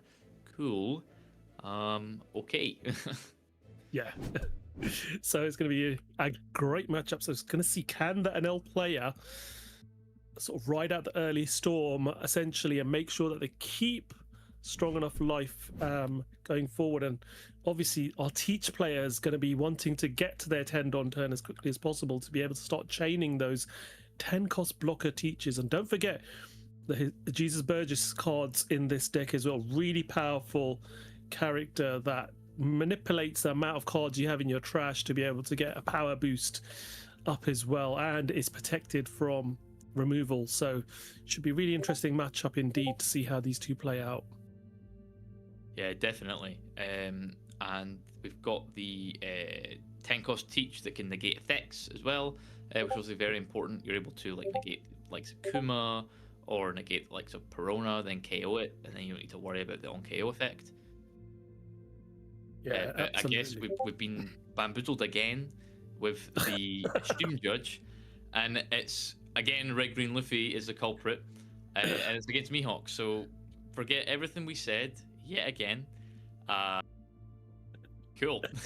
I think we're being trolled here now, aren't we, by our stream judge team giving us the wrong decks and us talking about different metas totally. We have got Red Green Luffy versus Mihawk, not Anel versus Teach. So yes, we apologize again. Well, at least we've taught you a little bit about the matchup of Anel versus Teach anyway. So if you are going to watch you got it in your pocket now. So here we go. Another GARP search being conducted, looking for those characters. Doesn't whiff this time, which is good. Yep. I mean, probably take the Nami there. Yeah, I was just going to say. Yeah, definitely. Very strong. So Mihawk, first of all, see Mihawk today. Obviously, very strong deck. I don't know what build it's playing because we don't have the lists as of yet. It looks like it's playing Supernova. I see the one called Bonnie there. Yeah, it's just green good stuff. And see there the Perona coming down, the 3rd anniversary Perona, and getting the Law and Beppo. Yeah, Very that strong 10 cost card Norm in Beppo Mihawk. is such a strong card. We saw the introduction of that card in the Bonnie starter deck, didn't we? That was introduced. Yeah, yeah. And yeah, I has thought it was proven quite weak at first. I was like, okay, it seems a bit mid. Um, yeah, yeah, not seems a bit mid, but then like and Mihawk is able to restand Donna afterwards. Very very strong. And absolutely Mihawk being a 7k base is just incredibly strong. cool. And also it would be 8k if you're against a slash leader. Obviously, I don't think any stream game we've had that's been relevant, but Mihawk does have the leader effect of if your opponent's leader has a slash attribute, then this leader gains 1000 power. So it's a 6k base against Yep. slash leaders, which there's not a lot. Obviously, there's Mihawk himself, Zoro, and I think that's it for relevant slash ones anyway. I think Sanji and Zoro have it, and Yeah, I think there's one or two others that have slash, but I can't really sort of Yeah. recall off the top of my head now. But in terms of meta relevant ones, it's Yeah. Mihawk and Green Zoro. Green absolutely, Zoro's even getting played because the Mihawk has kind of taken its place. Yeah. Because it's a better deck overall. so we see the 6 cost Trafalgar Laws hit the board as well, the wonderful SP version, and Mohammed is now contemplating what to do.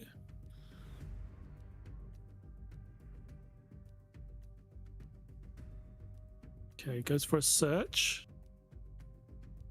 Got the Mihawk manga there, so Yeah, Mohammed's clearly a flexer.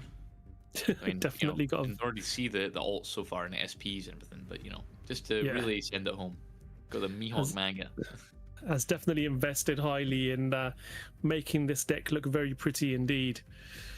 So, do see counter and pass back over now to Matteo, who is now on, I think, the 7 Don turn here. Yep.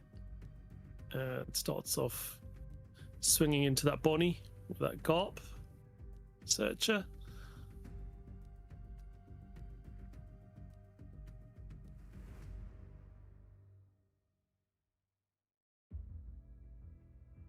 I don't think that's resolved yet. I think it's just thinking.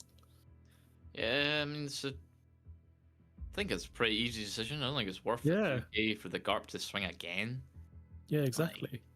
And even then, you're just going to swing Luffy into it, and okay, it's gone. Yeah. So is it really worth a 2Ks? No. Don't think so. Me personally, anyway, I would not be doing that. Yeah. If it was just one Garp, maybe. But Yeah. the fact is, there's 2 there. Yeah. So, yeah, reluctantly, he does let it go. First card hit the trash there for Mohammed. And we do see the Luffy come down now. Yes, we didn't see this against the NL earlier. It's the secret Luffy from OP13. It's got double attack.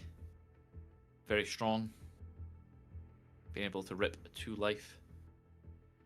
Yeah, absolutely. Does cause a huge impact when it does get through to be able to take 2 life from your opponent. But we're seeing a 7k swing to begin with from the leader. Yep. And now just passing back over, restanding that Don, back up to 4 standing Don now. So 8k worth of counter there.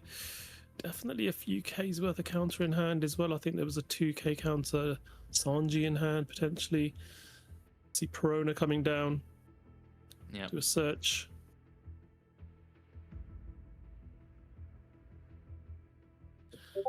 Unfortunately, So there's 3 Peronas there. Yeah, I was going to say, unfortunately, there's so many different Peronas, green Peronas available at the moment that, yeah, because I think there's 2 different 1-cost ones. There's a 5-cost version as well. So, Yeah. Very unfortunate there. yeah.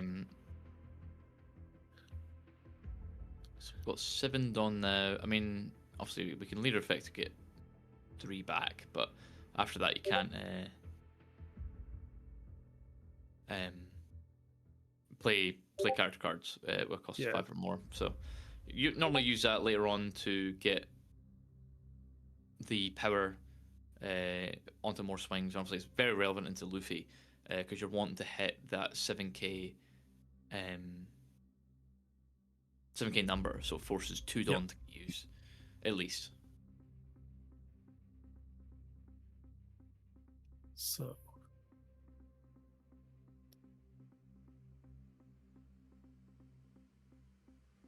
what is he going to do at this point?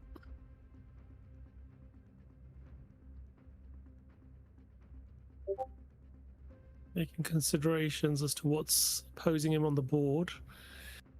How much Don is open. It's always really difficult against, as we said, against Red Green Luffy. With that 4 Don open, it's just knowing that Don can be used as free 2k counters is just quite difficult to push into. Yeah. Very difficult. It's I mean, like, it's a bit, once you play into it a bit more, you understand like what to do. Yeah.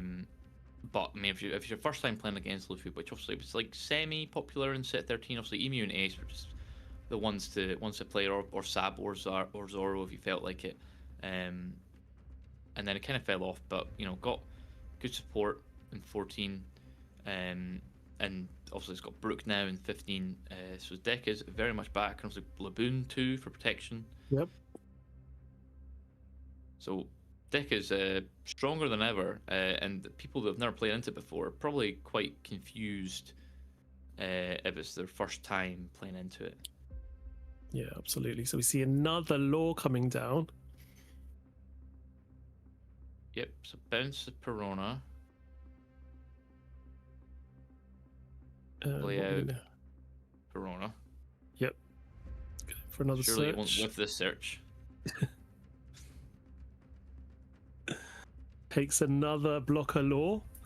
Another SP version. This is a very pretty deck indeed. It's got max rarity cards for most of them here. So there we go. Swing into the Garp. That's going to be only viable sort of thing that you know your opponent's probably not going to use their Don to counter.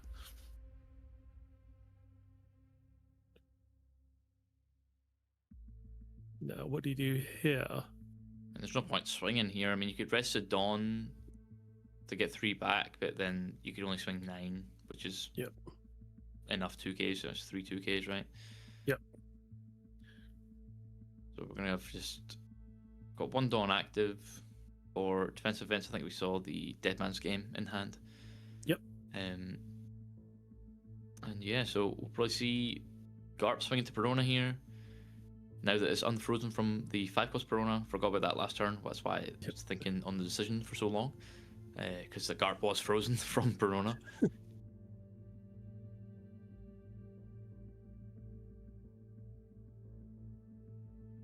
Let's see what our choice is going to be here now for Mateo. I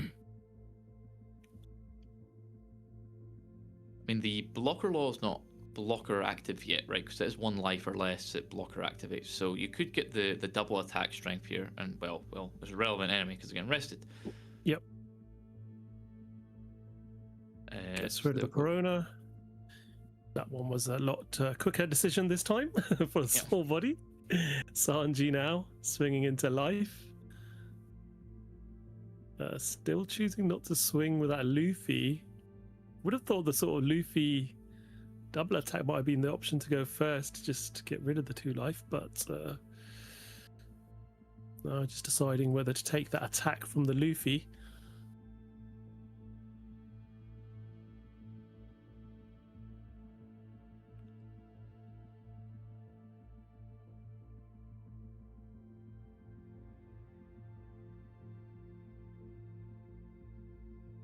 So there's the 1-cost 4K counter. Yep. Then our Sanji down.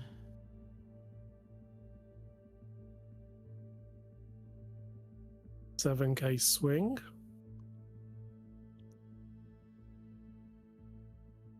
Coming from leader now.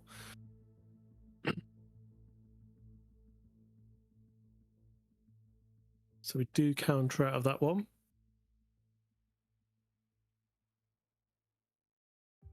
Nami's end of turn is going to restand 5 Don, having been played this turn.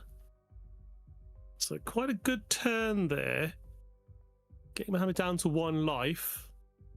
Establishing a blocker on board and has 10k's worth of counter from Don alone. Yeah, very good turn. I mean, obviously we're on 10 now, so Law Beppo expected to come down. Yep. And make Mihawk 7k base. But your laws, you're in a bit of a like, ooh, do I swing with them? Do I not? Yeah, because exactly, because you're generally going to think about protecting that one's life as well. Obviously, you have events that can help you, but yeah, your 10 Don here is going to be pretty much utilized for that Law and Beppo.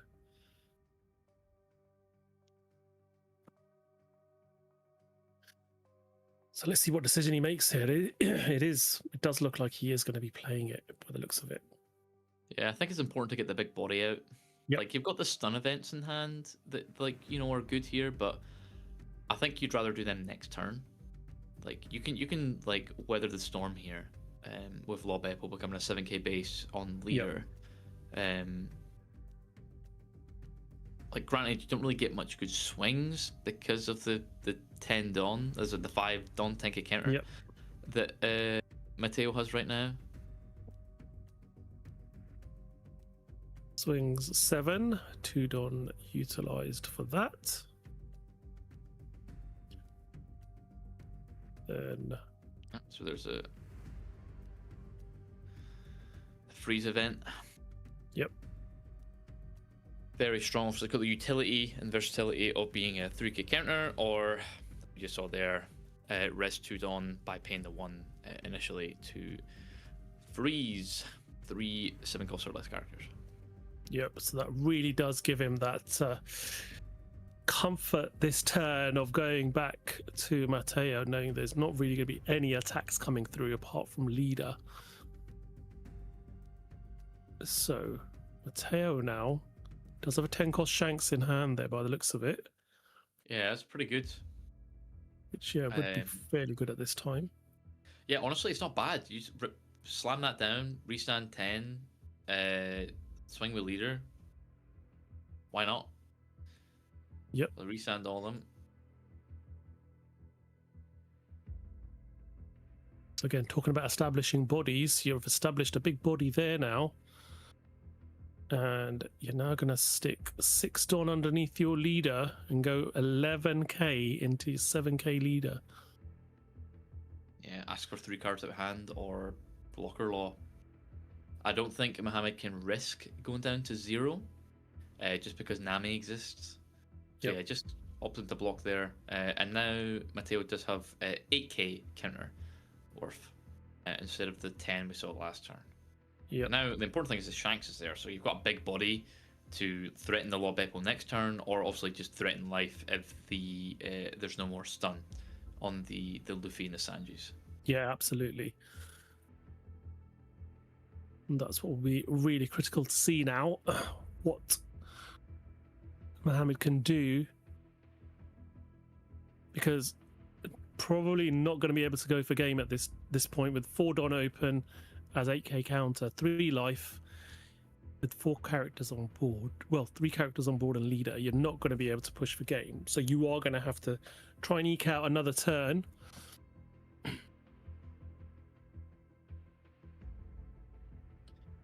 I mean, we did see the other stun event in hand, so you've got that to do this turn, and then just poke at life. Law Beppo's relatively free swing. Obviously, it's 11k that asks for 4 Dawn. See swinging 5 there. Rest of Dawn, free. See Law Beppo.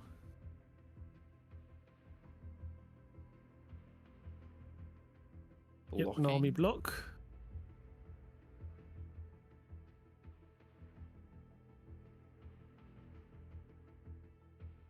Shanks comes down on this side of the board.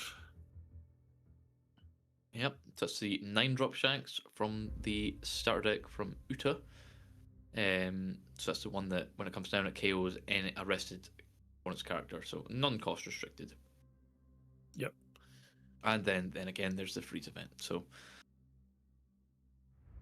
very good turn there for Mohammed. Still got a blocker law. Also, Mateo now has the Shanks that can attack, which is good. So we've got leader and the Shanks.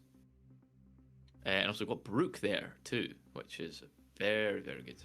Yeah, absolutely. Very useful card indeed to have at this stage. That Shanks really will help with its 12k swing.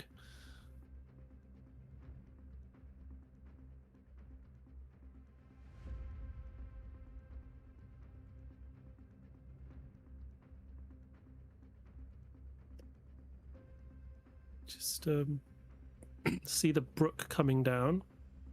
Yep. Resting the blocker now. Just going to say, obviously, Brook does have a cost restriction of restanding an 8-cost or less character, so you can't do it with Shanks, but you can restand the Luffy or Sanji. Yep. And then swing with them. It's just double checking that what the Brook does.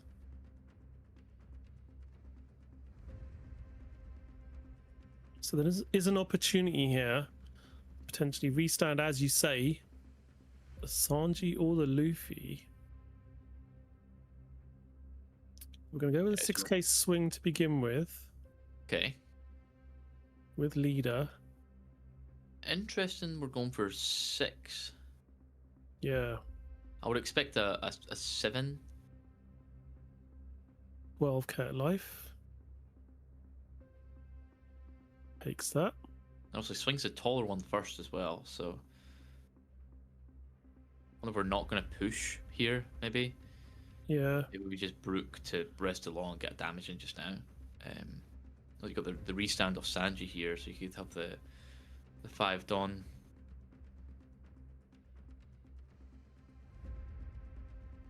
I think that's exactly what he's going to do here. Yeah, sorry, 4 Dawn. I forgot on the restands one. Yep. Yeah, just playing the Brook just to get in that last life. So now, you know, gotta be careful, because now any Brook or Nami can come down and then just rest the blockers that Mohammed might have out and go for game. So Mohammed's probably thinking, got to try and push here. Obviously, Mateo's hand is low. Like, there's what, 5 in hand.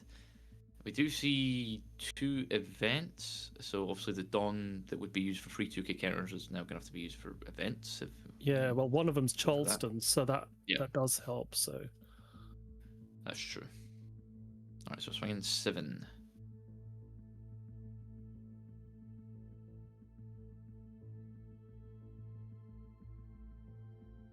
So starting off with a 7k swing.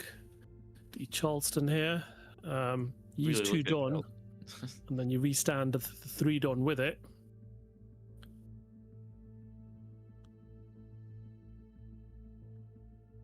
Alright, so going for a 2k, 1k. Yep.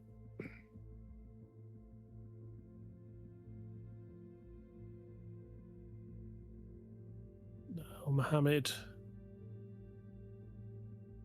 deciding what type of numbers to go with. I think the like an important thing here is, okay, wow, so we're gonna rest 2 with Deadman's Game. I'm gonna swing 9 with Law. Yeah, that's very, very crucial, because using that Deadman's Game there now makes Charleston out of reach, because it's only 1 active Dawn. So having baited that one Dawn to be rested really did help there now. So it does mean he can now push a bit further. 9k swing coming in with leader now. Yep, I think we've got 2 2ks, a 1k, and leader effect. So I mean, that is enough. But it's opting to take it. I mean, obviously, you know what's coming next. It's 2 11k swings. Yeah. So, I mean,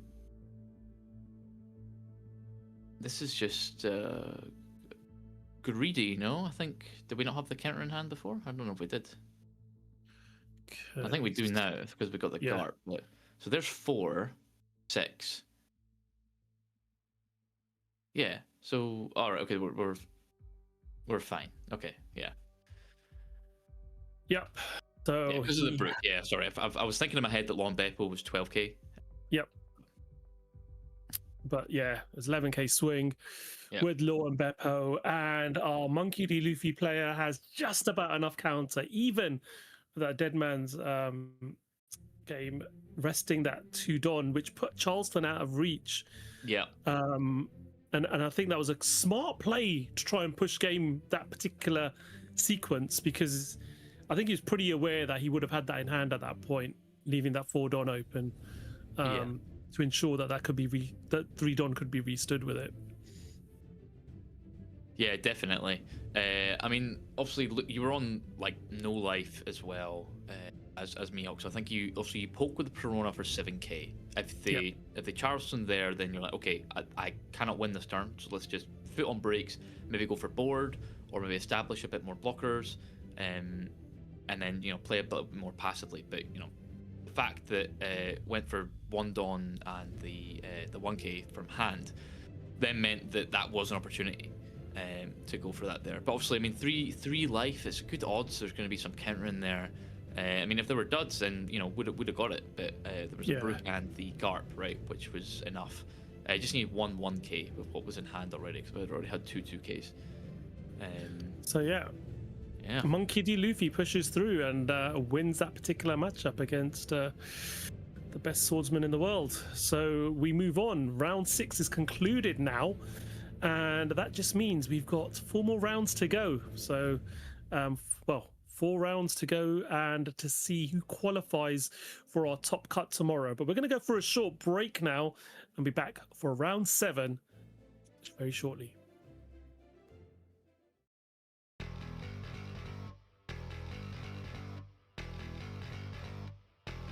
Raise your cards up.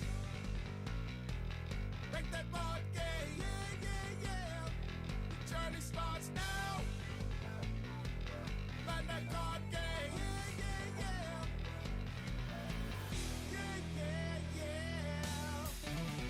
Dominate the field, master your tactics.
cards up.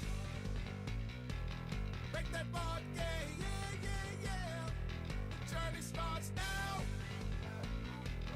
Find that card game. Yeah, yeah, yeah. Yeah, yeah, yeah. Dominate the field. Master your tactics. Dominate the stage. Master strategy.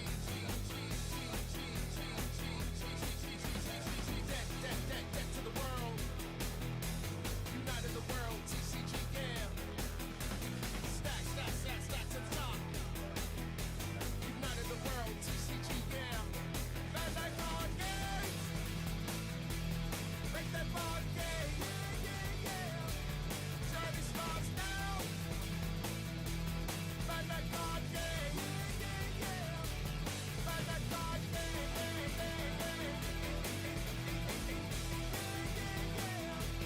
Bandai card game.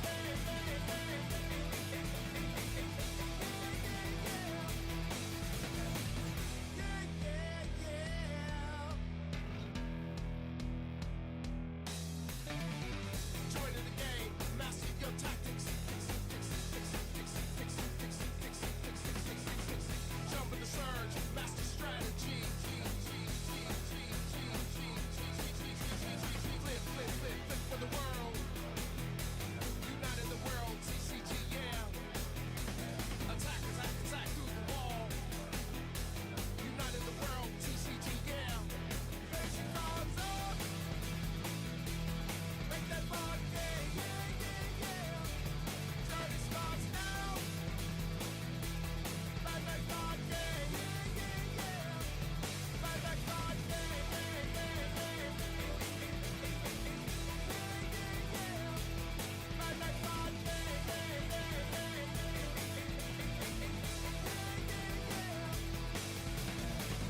Yeah, yeah, yeah.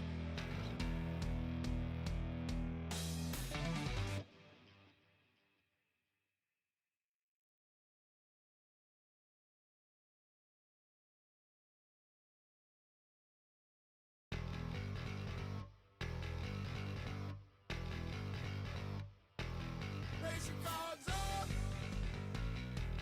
Break that board game. Yeah, yeah, yeah. The journey starts now. Find that card game. Yeah, yeah, yeah. Yeah, yeah, yeah. Dominate the field. Master your tactics. Dominate the stage. Master strategy.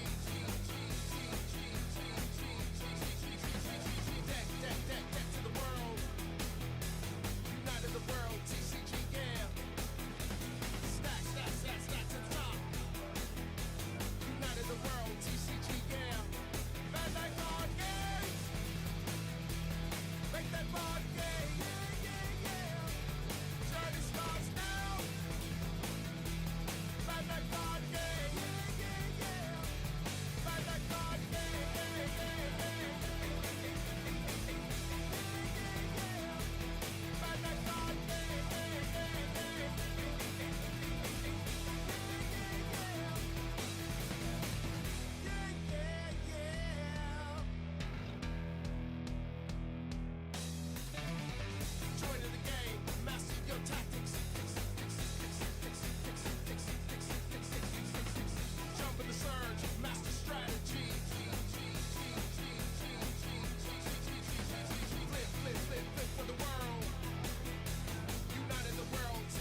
Afternoon, everyone, and welcome back. Sorry, Taj.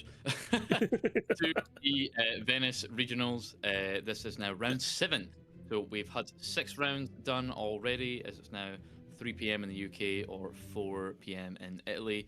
And we're getting to the point of the day where all the best players, you know, the Exos, the X1s, are all playing the best decks. So we're reaching to the bottom of the barrel of uniqueness to show you, but you know, it doesn't, you know, still seeing the good decks as it is what it is.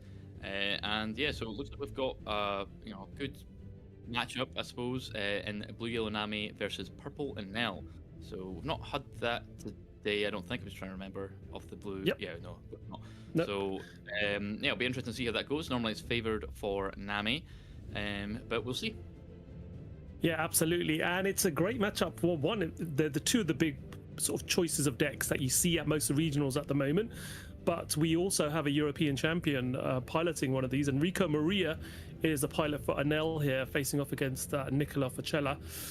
So yeah, should be a really good matchup. Familiar face here for most of you people, most of you out there who've been following the One Piece card game scene in Europe over the last few years. A very big character in the community in Enrico Maria. And like I said, facing off against Nicola here on Blue Yellow Nami. So looking forward to this game, seeing which deck comes out on top. It's a difficult one, this, isn't it? It's usually could go either way, but I would say Nami's got a good chance against this. Yeah, I mean, I suppose we'll just see. You know, we know the Purple NL player is a skilled pilot, right? Obviously, one regional a couple of weeks back, got top 8, I think, or 16 in Barcelona. Can't remember exactly. Pretty sure it was top 8. And yeah, but I'm just looking at the list. There's two varies in there, so not the 4 that people are opting to run now.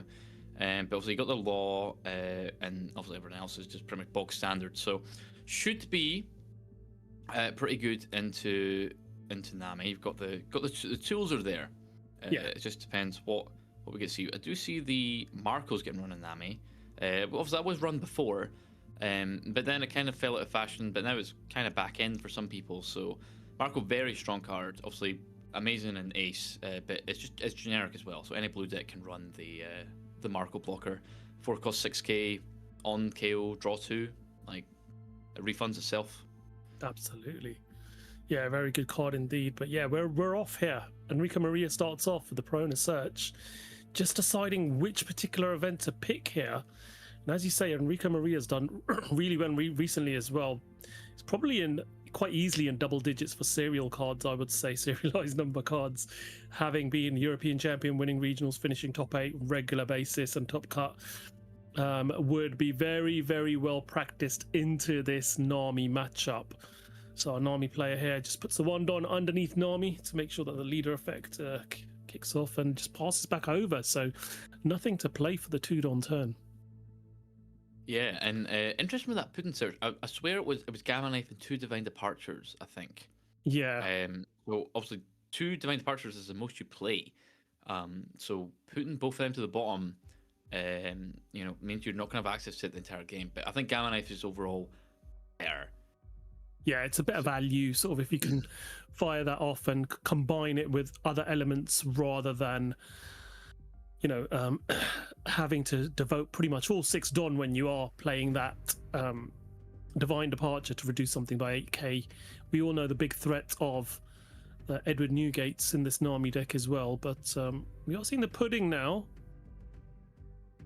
Swinging 6, and we do see the counter getting an important piece there into the trash, and Perona being able to be played out with Thriller Bark stuff later on.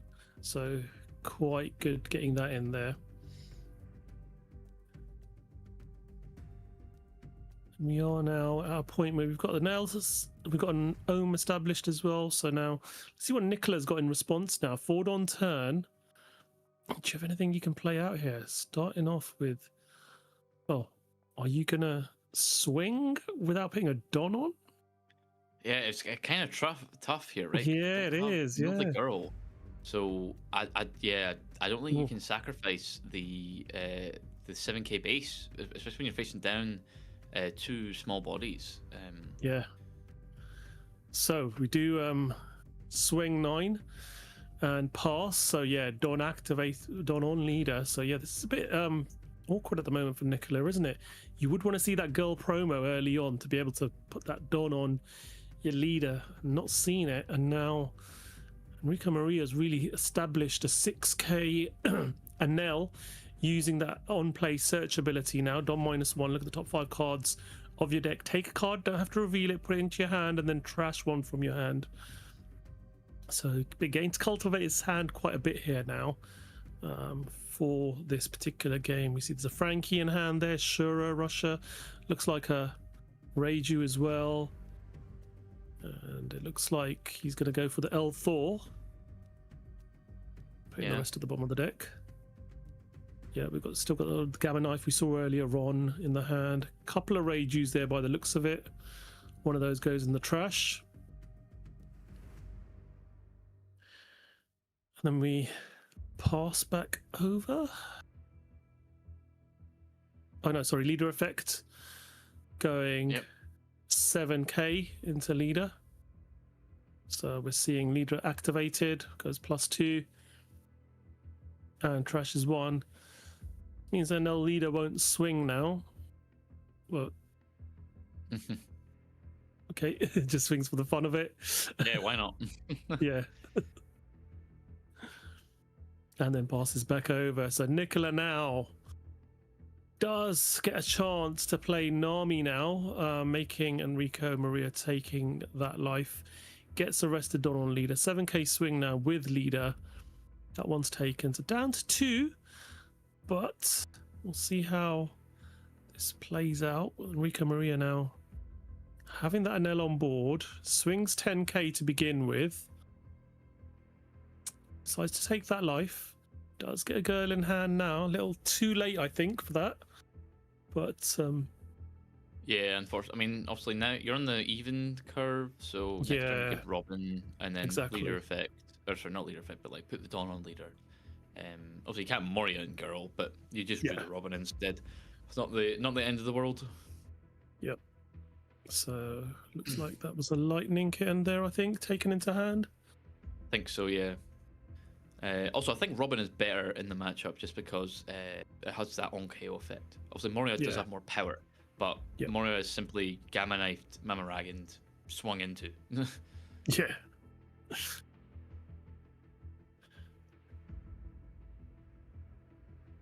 Yeah, the Robin does make you pay a bit more if you do get rid of it. So got a lot of cards in hand for Enrico. Obviously, yeah, just not to take any counters so far. So, yep. So does increase, right there. Okay. Increasing the cost of those Anels by 2 each, just to put them out of reach of a Perona, which she's fully aware of, because it would quite dangerous if they did get out of reach and then weren't able to attack for a turn. So it's having that security on them. Now, do you want to do anything else before you do your leader effect? You still got 3 Don. This is what the great value with this deck is, isn't it? It's like a lot of your events are just, you're paying 0 cost, but you're doing Don minus, but that Don is free value essentially. Yeah. For your leader effect. Decides nothing else to do, so let's just crack on. 7k swing with good old Charlotte Pudding, and there we go. We see the counter with leader effect, and then girl being used as a 1k counter. Passes over. Decides not to swing with leader this time for 5k. Yeah. The fun's done. I was honestly expecting a lightning dragon to get used just for the draw. As we see 3 in Enrico's hand, and obviously like right now they're useless. So I was expecting 1. Yep. To get so used. L4 there being used to counter 2k out of that Nami swing.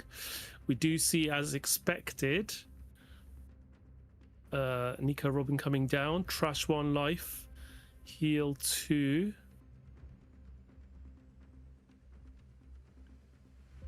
and 6k draw swing effect off coming in. Nami, then just swing 6. 2 1Ks. Definitely think you should have used the Lightning Dragon just to draw one. Yeah. But, you know, he's a top player, so what I know. Yeah, I think he's thinking long game here as well. Yeah. Those Lightning Dragons against this particular Nami with all the Thriller Bark engine in there and the Nami itself as well, being able to stun things and just sort of prevent them from attacking will just give you that longevity, especially when you've got no blockers on board. Yeah. Swinging now big with those 2 10k swings. I mean, that's not enough, yeah. But say that's you leader of, yeah, you need to 1k more. I was confused. Yeah. I was like, you only count to 10. Yeah. Alright, so give the extra 1k there. And now at 7k base. So here comes a Frankie. Yep. Go -2. Trash a card from your hand and then draw 2. And it looks like the law blocker's being trashed. And Okay, another there's couple of the fourth events Lightning going to Dragon. hand. Yep. I was really thinking there maybe to ditch a Lightning Dragon. Yep. With Frankie, but you know, clearly you're really important in the matchup. I mean they are, but I mean with the way the board is right now, it seems kind of redundant. Here's Gamma Knife, because we drew the Mamaragan finally. Yep. And now we can Ohm. The Ohm is pretty free swinging there. So you take the damage. Happy enough with that. It's just because you're in no danger next turn. Yeah, absolutely. Establish your blocker. You've also got plenty of counter events in hand as well, and now you're going to go again, swinging with that. That Charlotte Pudding's given so much value this game, hasn't it? Yeah, insane. Swung 7 like near enough every turn. Yeah.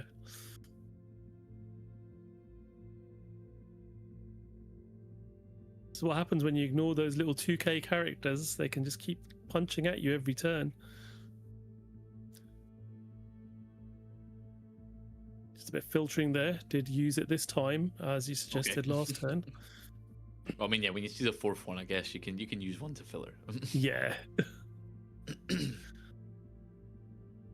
Now what's Nicola gonna do yet again? We do see another Nico Robin coming down now, being able to heal 2, get to draw a card. We're now gonna see an 8k swing in. Frankie blocks that one. Passes turn back over, and now Rika Maria is looking at 2 life.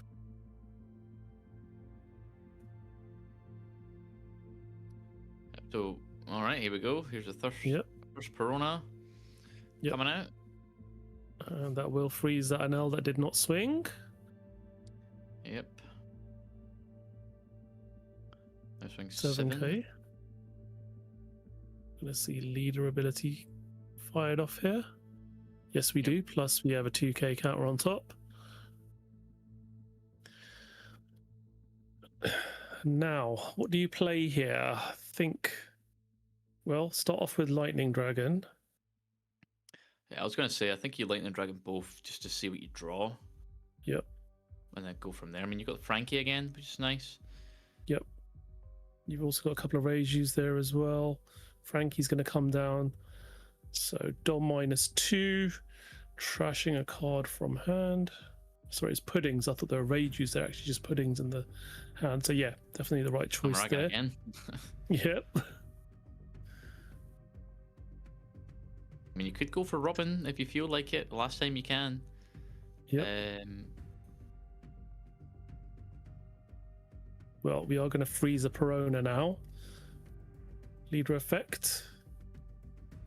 Another 7k with that one pudding from the beginning of this game has been swinging every single turn. And yeah, we counter out that one with Silver's Rayleigh. Now we see Nico Robbins swinging in to begin with. Only 3 in hand for Nicola there. So yeah, we're going to see, you know, explosiveness next turn from Enrico, I believe. Absolutely. Just seeing Hinton what's in the triggers now. trash. I mean, probably expecting to see maybe Borsellino, maybe... I was going to say maybe Newgate, but I feel like you would Newgate first. And I mean, maybe you don't want to give up information, so the 8k swing's Yeah. still potent enough that it being 10k doesn't really make too much of a difference. Yep.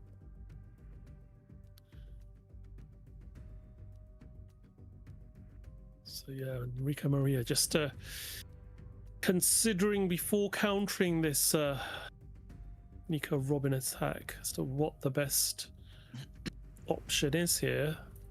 Do you counter? Do you take the life? Do you block? I think the issue with blocking is you're giving up on a potential attacker for next turn. Yeah.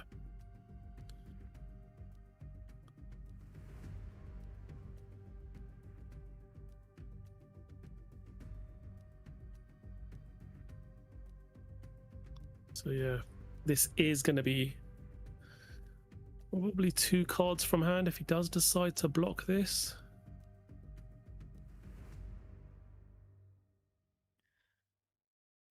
All right, so 8. No, not a Robin. Here we go. Oh, Gecko Moria last life. Unfortunate. See Nicola's face there. Yeah. So we do heal another 2, another Nico Robin on board. We now go for 8k swing with leader. So the blocker's gone. Block that last attack there from Robin.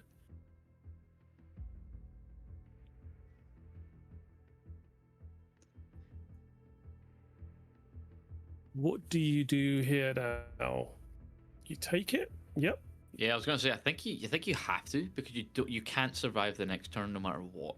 What? Like Yeah. you use all your lightning dragons. You just need to push Exactly. for game next turn. I think Yep. that's just the way it is. So 10K hope here swing for to nothing, kill. and that's it's unlucky. Yeah, unfortunate. Freezes that Anel. That now makes it very difficult indeed. Yeah, it's incredibly difficult now. I mean, you could swing 9 with leader. I don't know if there's any Elthors. I think we used the one we had for counter. Yeah. Now you'll get punished for dealing with these Nico Robins because you'll lose the game. It's not take a life, it's take damage. So the Robin can essentially lose you the game if you were to get rid of it. So those 2 Robins are They're, can't do they're anything safe, with them. Yeah. The Nami will replace itself. And the Perona, again, probably, depending on the sequence of things, can freeze an attack. But Yeah. Also the board is so wide that there's no. it's too wide. Yeah, it's just simply too wide. It's going to be very difficult. You've got to find an answer here Yeah. to be able to get through 2 attacks. Yeah, 2 attacks with not a lot to go with. I think it has to be a 9 with leader. Yeah. I mean, I don't know how much Nicola has in hand. I think 4. Yeah, I think it was as we said last time. It was 3, but then yeah, he's gonna. I mean, I think I saw 2 Elthors there, so you could 11 or maybe like 10 12 Yep.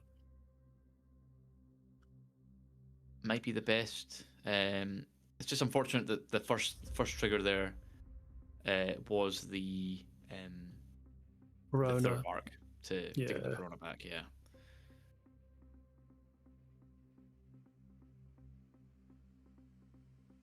Yeah, really doing the maths here. I mean, this is the last turn for Enrico. There's no way you can stabilize against this. The Nami board is way too big. No. Yeah, as you said, I mean, and this is the thing with yellow, isn't it? It's such a strong, especially with the Nico Robin, the Nami, the Peronas, they punish you. So you have to go for game, I think, at this point. Yeah. I think Enrico is just trying to figure out the maths here. The maths of about what numbers are the right ones to go for. Yeah, I think there is 2 Elthor, so yeah, you've got good odds here. It's not Yeah. terrible. It is like I mean I wish I knew how much Nami had in hand exactly, because we'd be able to math it out. But Yeah.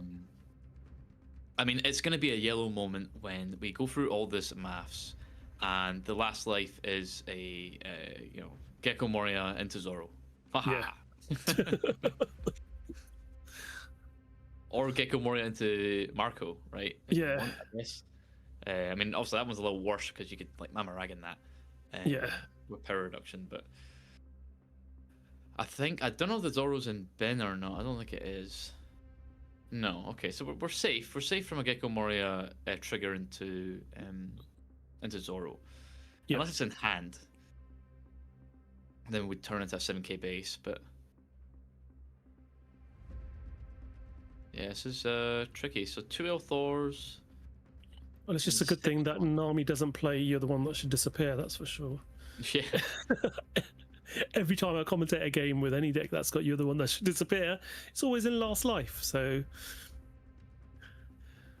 let's see what's Enrico Maria going to do here. We've still got 10 minutes, 45 seconds for this round to conclude. Enrico Maria is obviously taking quite a bit of time here to make the right decision, having checked Nicola's trash, considering cards in hand, trying to figure out the maths to do this just right, so there will be enough attacks to be able to go through to try and punish and win this game. But how can we go about doing it? Looking at how many cards are left in deck, what pieces he's trying to dig for, what are the odds of finding them at the top of the deck based upon numbers already in trash.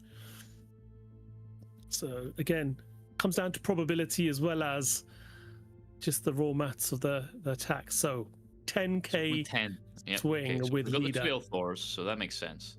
Yeah. So it means that the Pudding's going to swing for 7, 8, 9, 10. So we're going to go 9.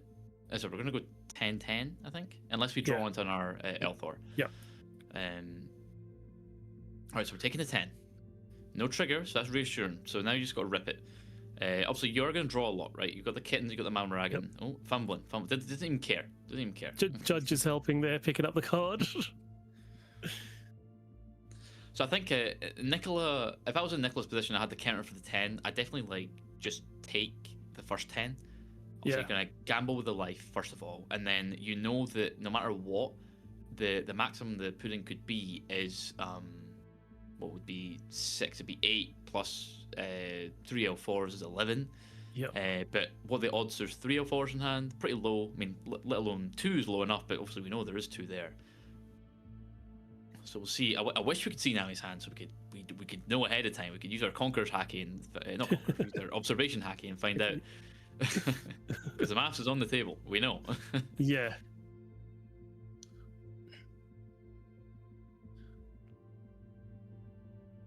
Okay. So there we go. L4. +1 on. It's going to be of course. It's going to be the Pudding. Yeah. He's done so much work this turn from turn 1. Day one. Can't turn back on your day ones. So we got a Don -1 again, but I think Enrico might have mathed off. I don't think we have another Don minus. We only have Mama Ragan. Yeah. Rip. Yeah, so we're actually giving up a Don here. Yeah. What do we get? I mean, you try and find another L4, I guess. I mean, you kitten, draw. Yep. So now it's just going to be 9. Right. So 5 Don goes 7. Yeah. I think there's enough. Yeah. I see 2Ks. Yeah. Yeah. So we're good no matter what. That's it. Oofed. Blue Yellow Nami takes it. There. Yeah. So I think the counter hand there was a Newgate and a Marco, and then 2Ks. So that's 6k worth of counter. So yeah, no matter what, would have been good there. Yeah. Would have had to swing for 11. So congratulations to Nicola on Blue Yellow Nami beating Enrico Maria, one of our top European players, world's representative for Europe. Falls to Nami, and a very, very lucky Perona trigger. Well, this is what the deck's about. It's about exactly getting those triggers at the right time and being able to find them and formulating a deck that gives you as much possibility of getting those triggers. And he was very sure to make sure he's putting the right pieces in his trash from early game as well with the counters. So well played indeed from Nicola there. So great matchup there. We're going to go for a break. So that's the end of round 7. We've got 3 rounds left to go. Our players have been playing non-stop. So have we as a commentating team. Going to have a bit of a break now, and we'll be back for round 8 very shortly. Don't go too far.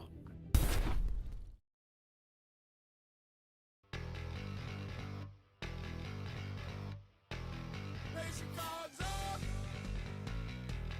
Make that board gay. Yeah, yeah, yeah. The journey starts now. Find that card gay. Yeah, yeah, yeah. Yeah, yeah, yeah. Dominate the field. Master your tactics. Dominate the stage. Master strategy. Deck to the world. United the world. TCG, yeah. Stack to the top. United the world. TCG, yeah. Bandai card game. Make that board game. Yeah, yeah, yeah. Journey starts now. Bandai card game. Yeah, yeah, yeah. Bandai card game.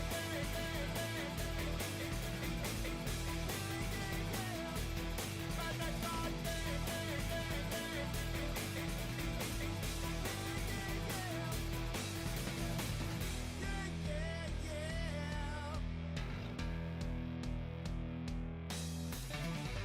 Join in the game, master your tactics. Jump in the surge, master strategy. Flip for the world. United the world, TCG, yeah. Attack through the wall. United the world, TCG, yeah. Raise your cards up. Make that board game, yeah, yeah, yeah. Journey starts now. Find that card game, yeah, yeah, yeah. Find that card game, yeah, yeah, yeah.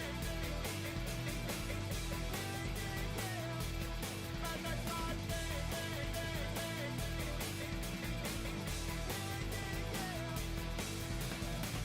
Yeah, yeah, yeah.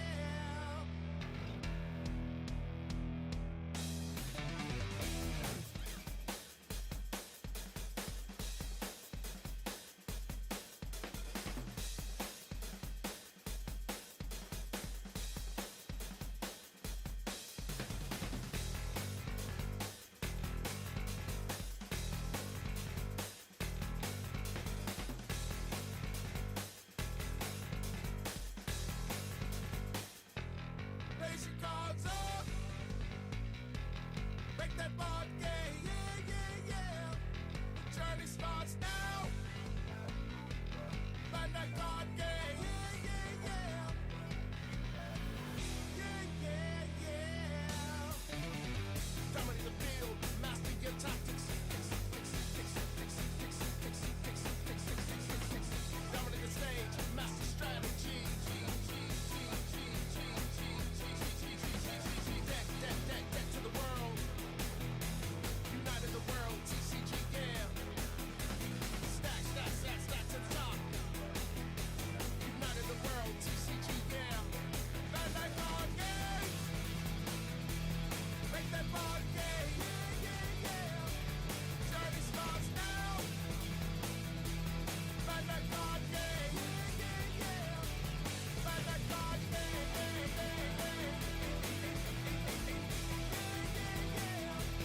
Bandai card game.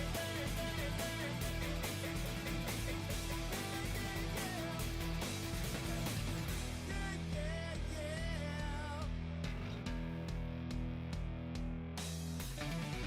Join in the game, master your tactics.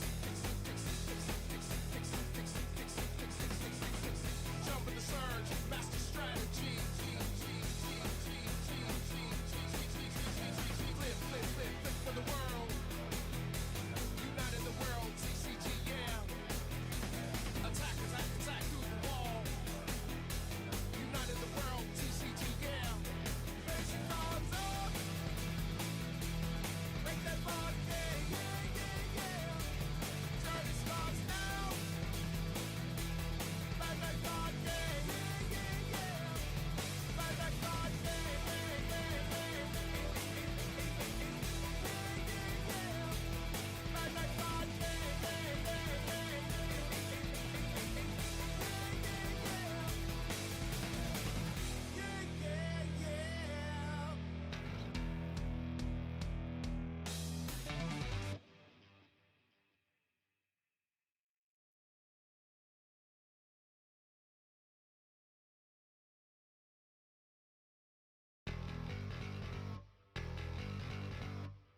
that board game, yeah, yeah, yeah. The journey starts now. Find that card game, yeah, yeah, yeah. Yeah, yeah, yeah. Dominate the field, master your tactics. Dominate the stage, master strategy.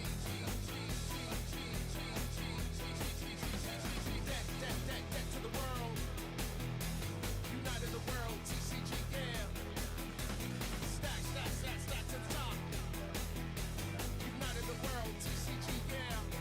Bandai card game. Make that board game, yeah, yeah, yeah. Journey starts now.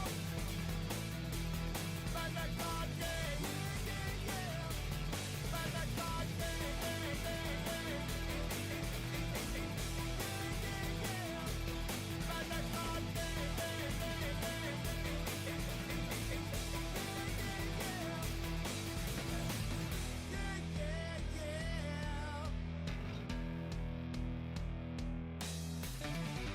join in the game, master your tactics. Jump in the surge, master strategy. Flip for the world. United the world, TCG, yeah. Attack through the wall.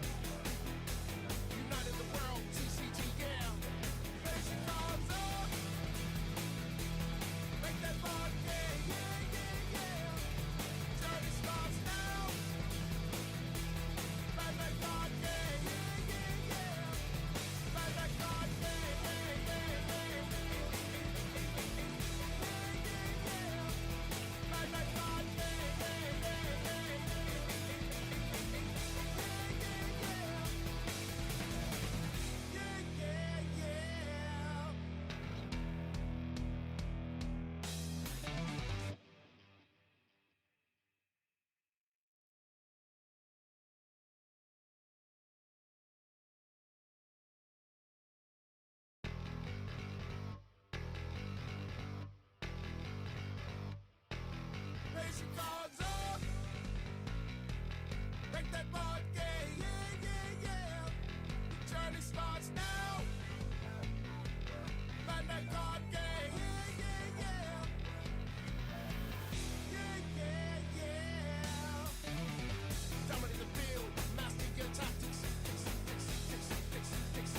And we're back. It's round number 8 from the Venice One Piece card game regional.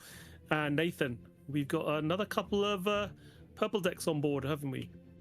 Yeah, we do. We have a purple enamel mirror, so that'll be exciting to see. It's a bit of a tough mirror match. It's definitely hard to know when to push the gas, and that's definitely where the skill comes in this matchup, is knowing when to use your tools and when to hold them, and then when to push for board and when to keep your board standing to keep it safe.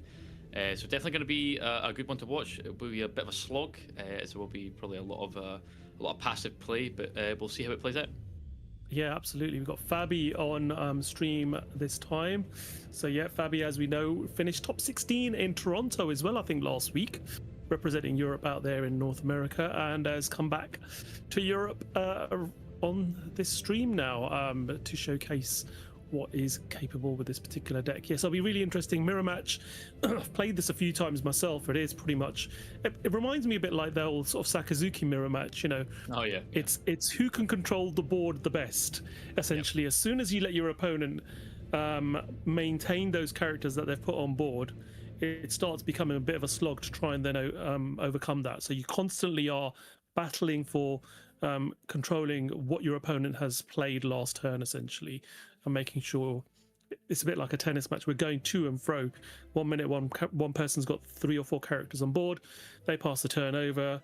All their characters are gone, and the opponent's got 3 or 4 characters on board, and then it becomes a bit of a slog. But who can get one up on each other here? So as I said, Fabi there, one of our previous, went to our first World Championships representing Europe. But X1, both these players at the moment, so it'll be interesting to see how they do and if they can make the top cut for tomorrow. Indeed. So Federico as well there. So yeah, 2 great players ready to play this mirror match, and just showcasing just a bit of a slight difference now to you guys, how the mirror match is played out for those of you who might not be familiar with it. So it will be interesting to see how these players play this out, and can they find the right pieces at the right time? That's the essential thing here. Yeah, that is the real key maker here. I think there's been plenty of mirrors where I've seen 0 Mamaragan and my opponent's seen all of them. So it's like, okay, I'm getting punished because you have them, and I can't punish you. Just unfortunate. But yeah, I think looking at the list as well, though, I don't think there's too much of a difference. I think the only big one is Satori is getting played by Fabi, and I think that's it. I don't know what the Reiju numbers I think are the same as well. Both 1 and 4. 3 Vari. How much Vari here? Also 3 Vari. Yeah, very. Yeah, I think you're going to see sort of similar numbers. I mean, most decks play the same sort of play set of Reijus, a couple of Senor Pinks. You've got a couple of Frankies, and some vary between having Trafalgar Law in there or not. You always play your sort of play set of Puddings generally, and Ohm, Shuru, and then again some people do play the Centimaro as well. Satori, sorry, as well in this deck. But there's a fist bump. We're away. Fabi has the advantage of going first here, having won the dice roll, and finds a Pudding to be able to go for a search immediately for an event card, and passes over to Federico. Yep, so that was a kitten grab there. So the options was kitten and Vari, I think. So obviously Vari is pretty useless in the mirror. It's a 2k counter, or it's a cycle, just draw 1. But yeah, so seeing the Pudding get matched by a Pudding. Thinking here, options. Yeah, Federico just not really giving much away to us at the moment. Just having a look at hand to see which one of these 4 cards is going to be the best option to take. Lightning Dragon, okay. Lightning Dragon added to hat. Passes back over now to Fabi now. On 3 Dons, starts off with the 5k swing. Do you choose to counter or take this nice early swing here?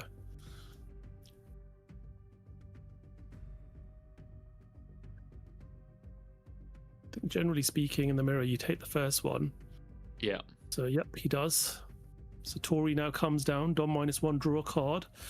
Gamma Knife added to hand there. 2 Dons still open. Can play the Shuru as well. Gets to draw. Do you find him? Mamaragan there. No other 1 costs available. So managed to get a good couple of bodies on board there. And can now do leader effect and potentially swing. Yeah, quite big numbers here. There's still 2 Don open as well. Yeah. I mean, you could swing 7, I guess. Yep. Or 8. You got nothing better to do with the Dawn. Yeah, exactly. If we want to swing, I mean, I think it's fine. You have a big board. You've got obviously 3 1-drops compared to 1. So we're going to swing 7 here. 7. Yep. Also taking that. So it goes down to 3. Does. Yep. Now goes 3 into 2 to try and get rid of that pudding. And that's gone as well. So pretty decent turn there by Fabi. Getting his opponent down to 3 life and clearing board as well. Yeah, completely clearing board. I was wondering if Mamaragan would have got used there. I mean, I think there's a second one. No, there's not. That's just a kin. See, I mean, I think it's fair. You've got a wide board yourself, so I think it's more than fair. So there you go. Soak up a leader attack there that would have went to your face otherwise. Yep. And still have this Tory and Puddin on board as well. Yeah, and does have the Frankie in hand as well there. That'll probably be a good play next turn if you don't have a 6-cost Nell, just to be able to draw an extra couple of cards and sort of dig for pieces that might be more useful for you. So, and getting a blocker established on board as well. But we see a Shura, then an Ohm now coming down. So we are starting to see characters again being built. And these small characters are such great value because they're literally replacing themselves in your hand by the Dom -1 draw a card, so you're not losing any hand size and establishing these small characters that can quite easily become viable attackers with your leader effect as well. So that's a great thing about this NL deck. If you've not played it or unaware of how it works, it's limited to 6 Don, but you are getting such good value at Don minusing and then being able to literally get that Don back with a leader effect in one way or another. So you start your next turn with 6 Don again, which is just insane how much value you get. Yeah, it's ludicrous. The value you get is just very, very insane. Almost every single card, it replaces itself. Yeah. I think L4 doesn't, and that's about it. So we are going to do L4 for Dom -1 to get rid of the story. So as I was saying at the beginning of this game, you can establish 2 or 3 characters on the board, pass over to your opponent, they'll wipe your board and they'll establish 3 or 4 characters. And again, we're in that situation here where it looked really good. But Fabi's probably got the edge slightly here with having taken 2 life from Federico.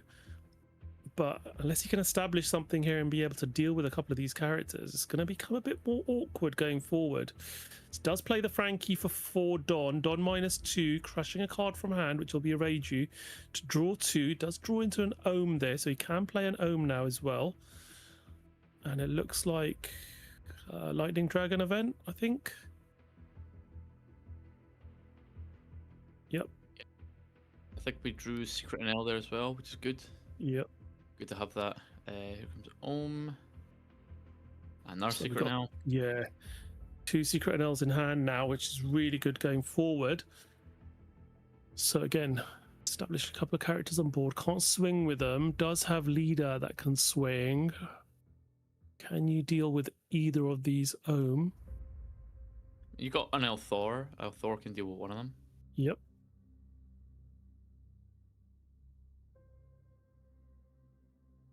He has frozen the Shura, so you can ignore it potentially this turn.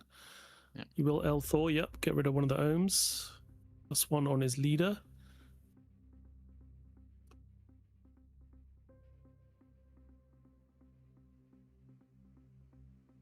Leader effect.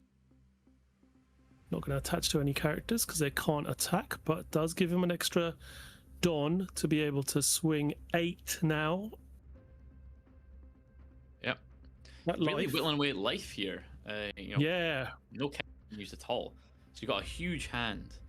So the law can punish that if we see it, but Yeah, absolutely. So good start by Fabi. Yeah, as you say, we've whittled Federico's life down to 2. Yeah, Federico's probably got a very large hand size at this point. But Fabi's managed to get a couple of the 6 Costanels in hand through that last turn. Does have important pieces like Gamma Knife there as well to be able to deal with 6 Costanel that we've just seen Federico drop down now, potentially as well. But Federico's now got this chance to go and search for another card to add to his hand.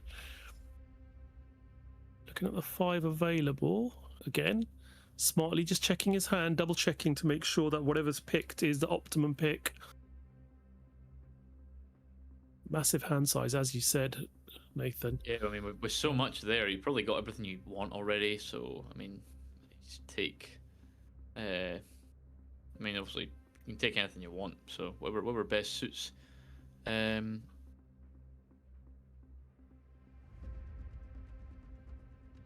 So takes a card's hand, and we'll now have to trash a card.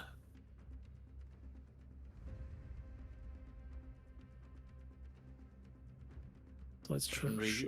Yep.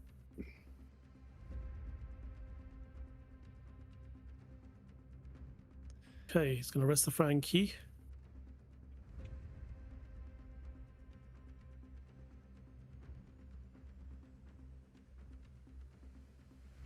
And what do you do here? Do you freeze the Frankie or do you swing into it? I think you probably freeze it. Yep. Well, L4 to begin with deals, gets rid of the ohm, gives plus 1k per leader. I mean, obviously, you can like leader effect swing ohm 6 into 4 by using ohm effect, and then you've got the 6 on leader as well to swing swing into 4. So I mean, depends what you value more. If you want to use the ohm swing or not, or if you have a kitten or something in hand. I mean, we're freezing regardless, so we've got that just locked in no matter what. Absolutely, it gives them the choice now as to how to distribute these 2 swings from ohm and leader here. So starts off by swinging into the Frankie. Yep. And then 6 into life, which you definitely take. You want some cards in hand. Yep. Oh, saw the trigger and immediately went to use it. Gamma trigger, pretty useless in this deck. Yeah, absolutely. You never use the trigger. As a Dawn deck wraps it. Yeah, exactly. So drops the ohm there with the extra 1 Dawn that was available.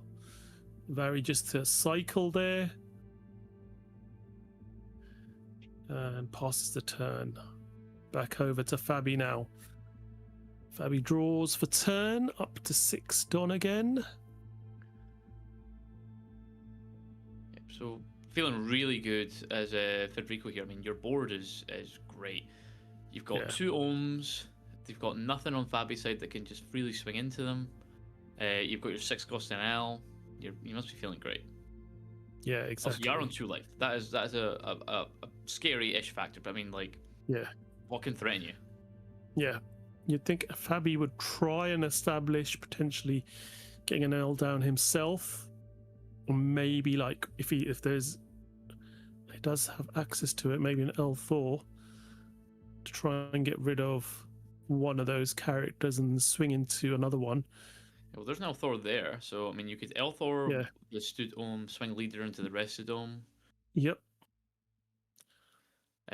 It's just a bit of a shame that you're on the back foot here. Federico's playing his 6 cost and L, and then you're playing yours. So then Federico has the opportunity to deal with yours first. Obviously, it's a 10k base. It's an 8k base, but 10k power. So Gamma Knife into Mamaragan works. And then obviously you've got all the tiny power reductions from Kitten, from Ohm, that could obviously just make it a bit too difficult to defend. So yeah, having the you know, keeping your one safe is huge, and obviously Divine Departure as well can give it -8,000. So it's really tricky to try and keep one in the mirror. And also, it's the biggest body you have, unless some decks are opting to play the SRNL, the blocker one from OP15. Yeah, you're absolutely right there. So what do we take there? Took Senor Pink. Senor Pink. Yep. Which Pitching an L.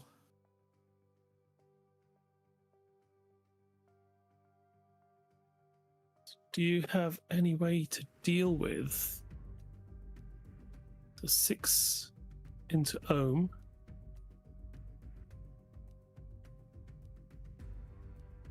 Oh, must Was be that 6 to to life? life. Yeah. Must have been into life, yeah.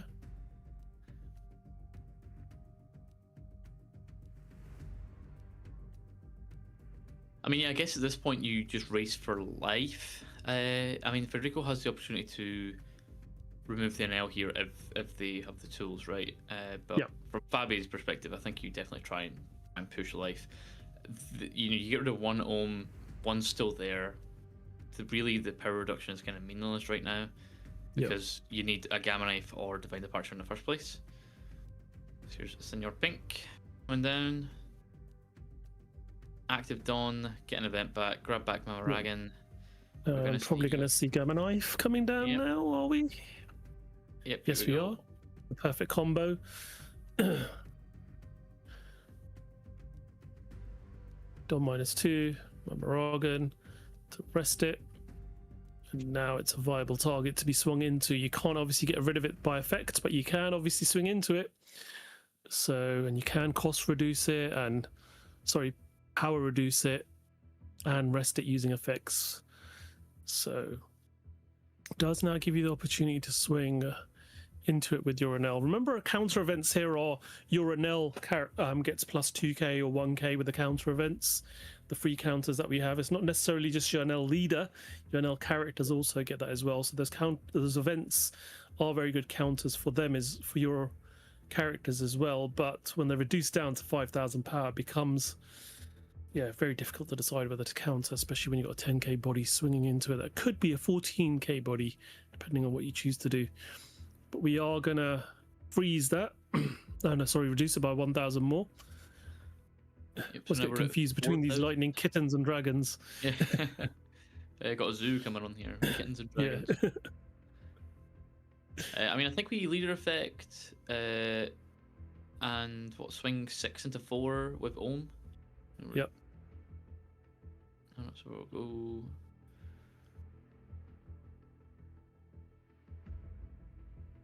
Oh yeah, no, there's that's fair. So we're swinging 3 into 3. Yep. I think Fabi knows exactly what's happening with that one. It's not going to stick around. So now we see a 5k swing into life with leader. Federico's definitely got the upper hand here. Yeah, for sure. At the moment. So 1k counter, draws a card. 6k swing now with Shura. 2k counter. And we'll see a 10k swing going into life, taking Fabi down to 3 life. And that's pretty much all he could do. Passes back over now. Again, Fabi now has to try and establish a board, get something happening here. Can you deal with any of this? What's the most optimum way to do it? Is it Senor Pink at this point? We do know he's got a Gamma Knife in hand. He's got Senor Pink in hand. So... And that is nice. Obviously, the nail's rested now, so you don't need to Mama Raga in it. That's probably why we use it as a 1k counter there. The only problem is you've got no characters on board. Yeah, that's the issue. It becomes a bit more awkward. You got Shura in hand, but the only problem is you can't play it until you do leader effect. If you want to, unless you play it first, leader effect, yes, then do Yeah, do leader effect, and then you gamma knife Yep. is the way to do it. So Lightning Dragon, the Ohm.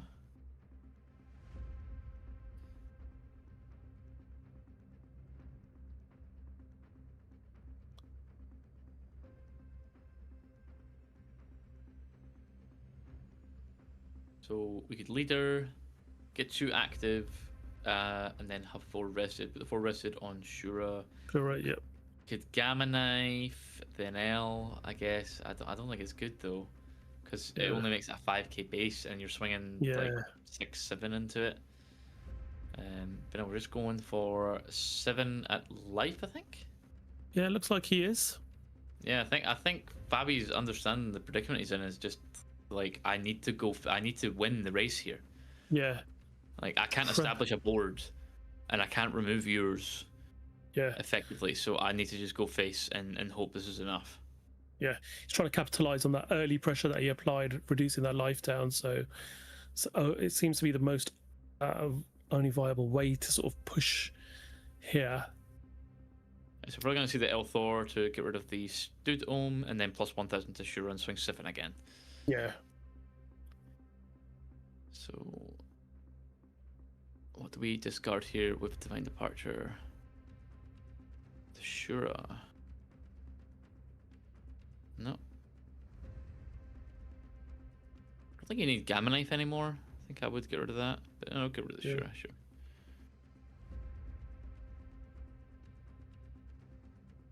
That has heavily reduced Federico's hand now. Yep. From what was a very good advantage earlier on of being quite a big hand size. Yeah, it was insane. So Fabi now has to, as you say, L4. Yep. Obvious choice there. And then we're swinging again. 7k.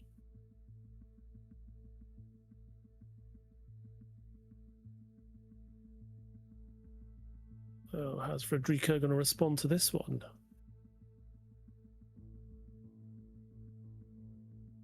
I mean, we don't have a lot of cards left in hand. We've got, what, 6? Yep.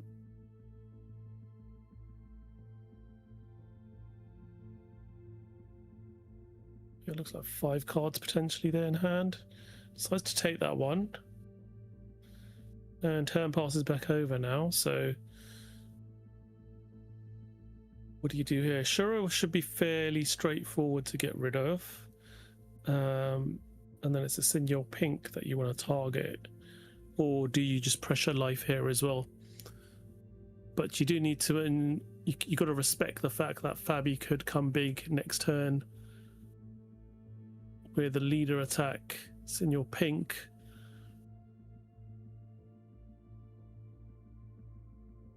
There's a possibility for that.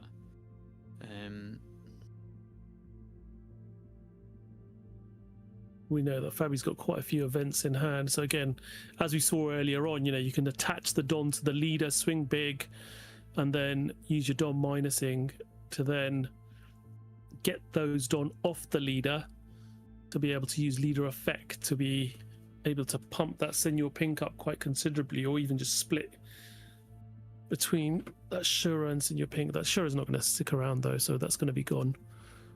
Yeah, the Shura's probably gone. Yeah. I don't see it living. I mean, we see Reiju and Frankie here, so Federico can just like pivot to like keep a blocker and then you're safe.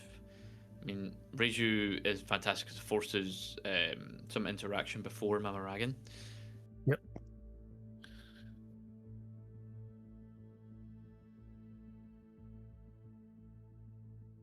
Okay, so let's see what Federico's going to play out now. It's going to be putting to begin with. Goes looking for an event card. Gets the Lightning Dragon.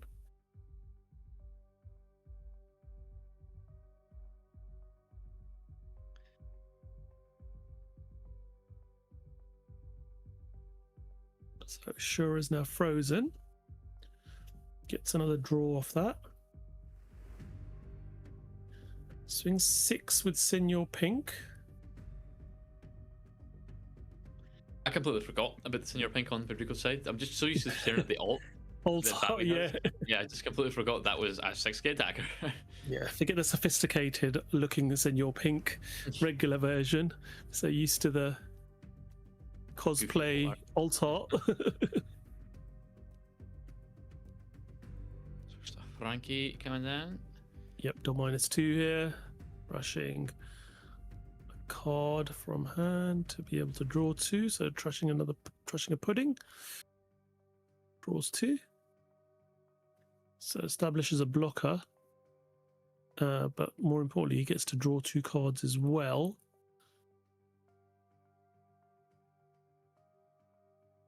So we're going to do leader effect yet. Still 2 rested Don that could be utilized to either cycle or do something with events in hand.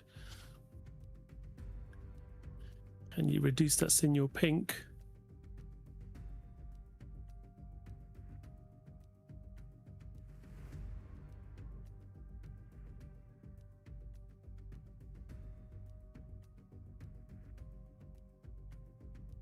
Gonna cycle Right, more. yeah, just dig in again. I see the Elthor in hand as well, but I mean, you probably save that for surprise kill turn, just to get the unexpected power boost next turn, probably. Right, now we leader effect 4 on Shura. So 6 into leader. Yep.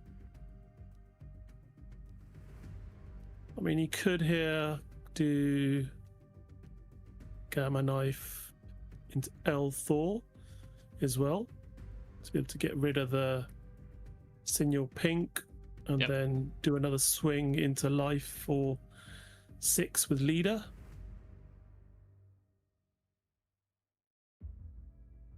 Yeah, that's what we're gonna do.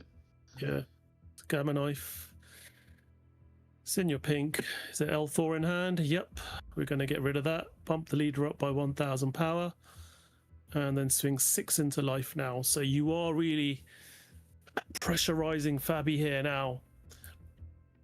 Shura's frozen this turn. Gabby's real predicament here now. Yeah, this is the board has gone away from you. I mean, look, Way too far, yeah. you've got an Ohm, a Shura, which are sure, yeah, just 1 drops. Who cares? But the Frankie, the Senior Pink, and the NL have all lived. Obviously, Frankie just got played, but I mean, yeah, just really on the back foot here. That Federico was able just to have a board first.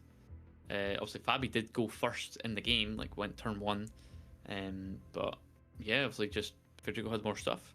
And playing the 6 cost NL on curve, so on turn 3, I think is really important too. Absolutely. Yeah, we were saying, you know, it is a matter of you're controlling your opponent's board, and if you can let a couple of characters stick, as we saw with Federico being able to keep a couple of characters that previous turn that Fabi had, just meant it's got way out of hand for him now. It's going to be very, very difficult for Fabi to find any answer here. 1 life. Characters on board that can cause real problems, especially with NL, Frankie, and Senior Pink all there. How can you deal with those 3? Probably most importantly, well, starts off quite positively. Gamma Knife to put that NL down to 5,000. That's now going to get frozen, so it won't be able to attack next turn. Yep, nice. So that deals with that one. Now, how can you deal with the Senior Pink and the Frankie? If you can deal with one of those 2, I think you'll be okay, and then get rid of the Shura and the Ohm. Don't think they'll be able to.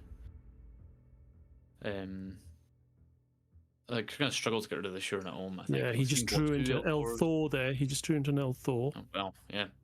So that would help.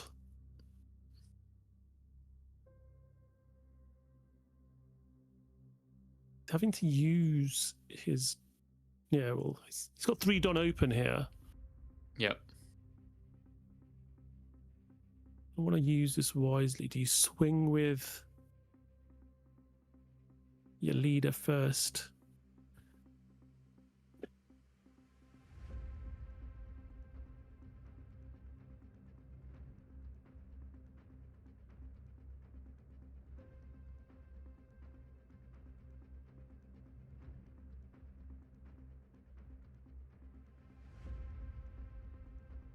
going to drop another ohm here by the looks of it. Yes, he does. Don -1. Draws a card.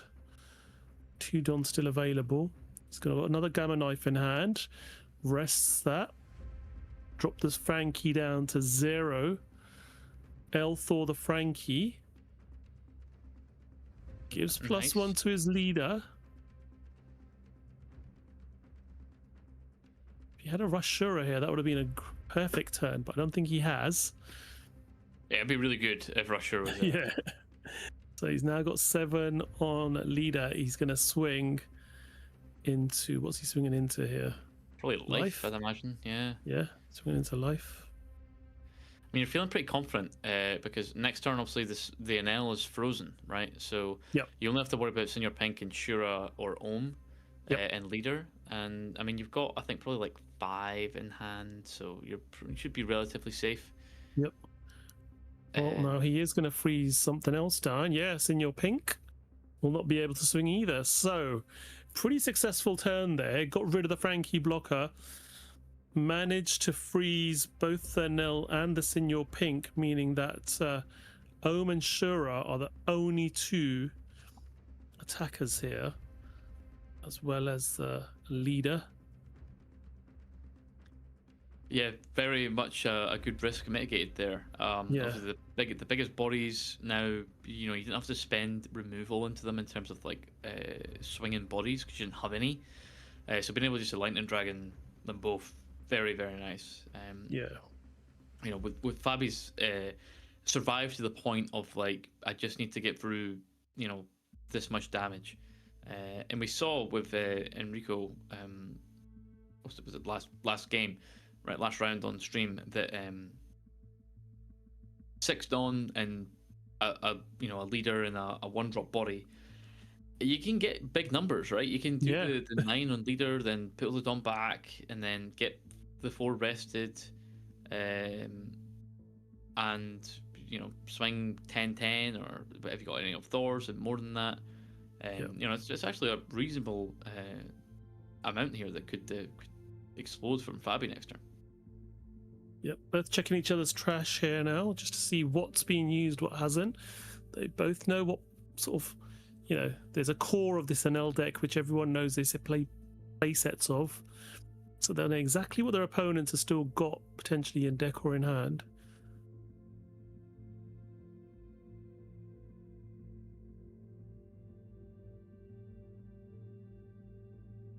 So,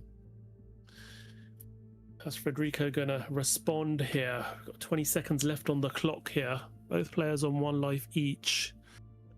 Don't think we're gonna need all full 3 turns if we go into overtime here, but the limit of 5 minutes can be quite important. I mean, the turns is actually interesting, and the Elmer specifically, because obviously you've got Lightning Dragon that can sort of mitigate a turn, or you know, a key turn for some characters, right? Yep. Like we just saw there from Fabi, like being able to do that in overtime is like crucial. It's like, oh, okay, cool. You only get 2 turns in overtime, and obviously right now, Federico is in the middle of his turn, trying to do the maths to figure out what to do. And now, so Federico's turn 0, and you're already missing out. You only have 1 turn next turn with the NL and the Senior Pink. So here we go. So what's this do? 2 into 2. Yep. And he's gonna drop another NL. Wow. Okay. Yep. So you're just setting up, you know, huge attackers for next turn. Yep. And he's still got the Shura that can attack as well with leader ability, still not activated. Yep, Gamma Knife is useless. Yep, gets rid of that.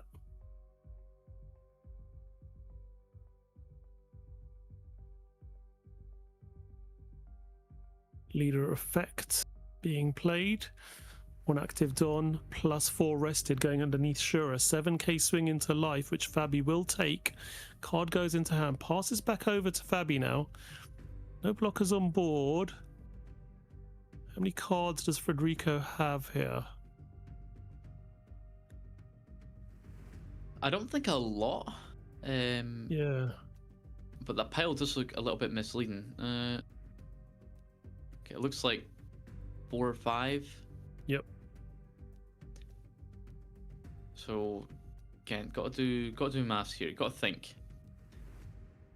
I've got, Fabi has 2 more turns if they can get it done in 5 minutes. Yeah. Federico only has 1. So Yeah. what is your best play? I think we've seen 3 lightning dragons get used. Obviously, the point I was making earlier, 2 minutes ago, is kind of moot. But if they still existed, then it would be viable. Yeah. I think not looking great here for Fabi. We're halfway through overtime, still turn 1. Yeah, I think Fabi just has to go for game. I think. Yeah. But I think we've seen 2 or 3 Althors get used already, so you're kind of stumped for power. Yeah. So he's got to basically put whatever he can underneath leader, I think, to swing that he can don minus. Yep. So has he got enough don minus cards in hand?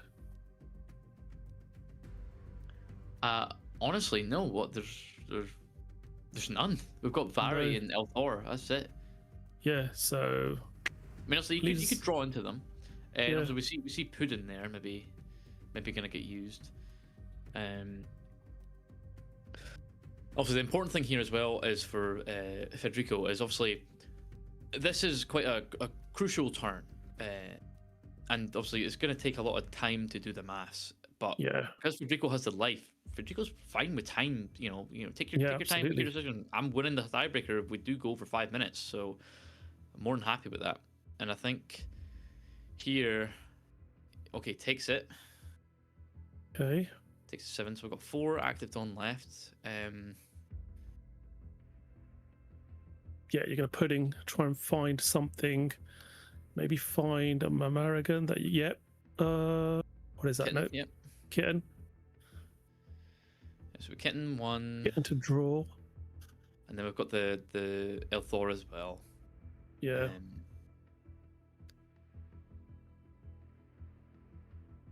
So Elthor. Pumps up the ohm. So Leader leader effect.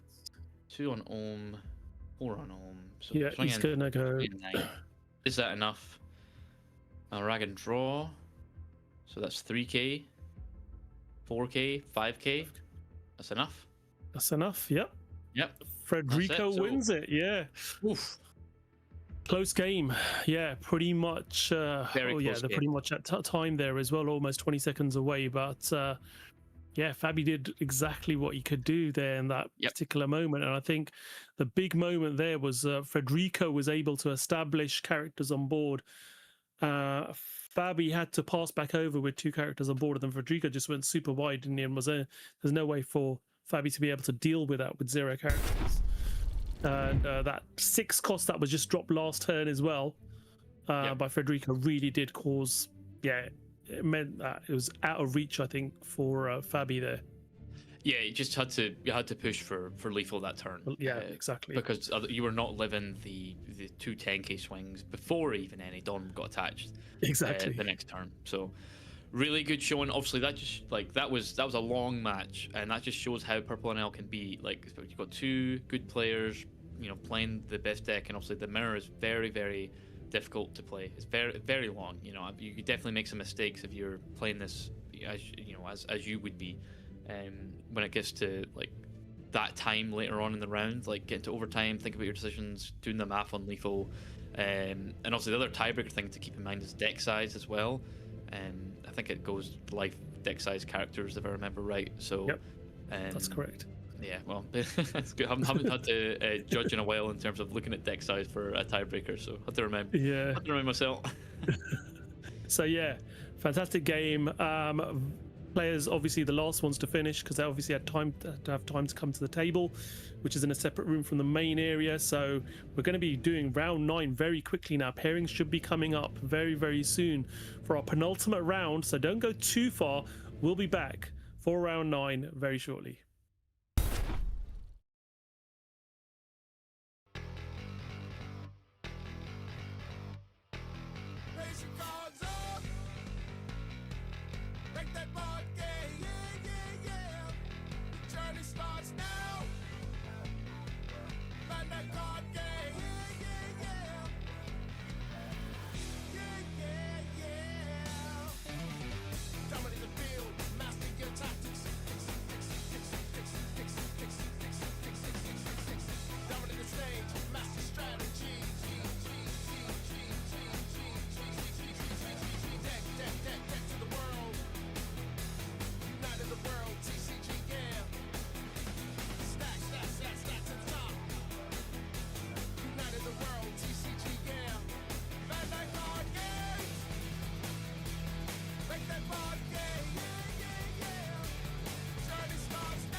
raise your cards up.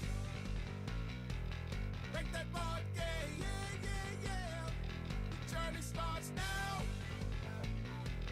Find that card game. Yeah, yeah, yeah. Yeah, yeah, yeah. Dominate the field, master your tactics. Dominate the stage, master strategy. Deck to the world. United the world, TCG, yeah. Stack to the top. United the world, TCG, yeah. Bandai card game. Make that board game. Yeah, yeah, yeah. Journey starts now. Bandai card game. Yeah, yeah, yeah. Bandai card game.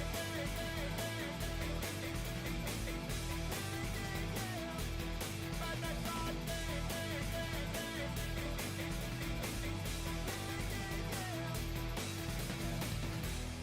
yeah, yeah.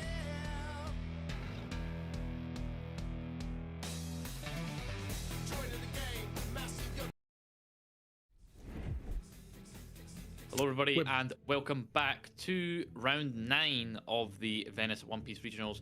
We've made it to this far in the day. It is, 10 to 5 in the UK, which means it's 10 to 6 in Italy, and we've got 2 more rounds to play. Or, I mean, the players do. So we are sat at home casting them. So we've got an exciting game next round. We have got a blue Jinbei that is X1, and I couldn't be more happy after the Purple and L Slugfest mirror to have something fresh like the first Son of the Sea Jinbei.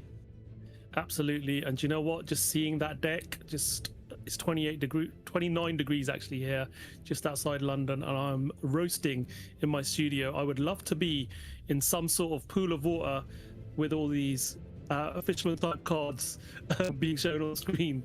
Yeah, definitely going to be some fun watching this. Jinbei is a nice fun deck. Good to be able to see it here this late into the tournament as well. Table 10, round 9, having this being showcased on our stream as well. Yep, Up against up against Blue Yellow Nami as well though, so it's going to be interesting to see how this one plays out.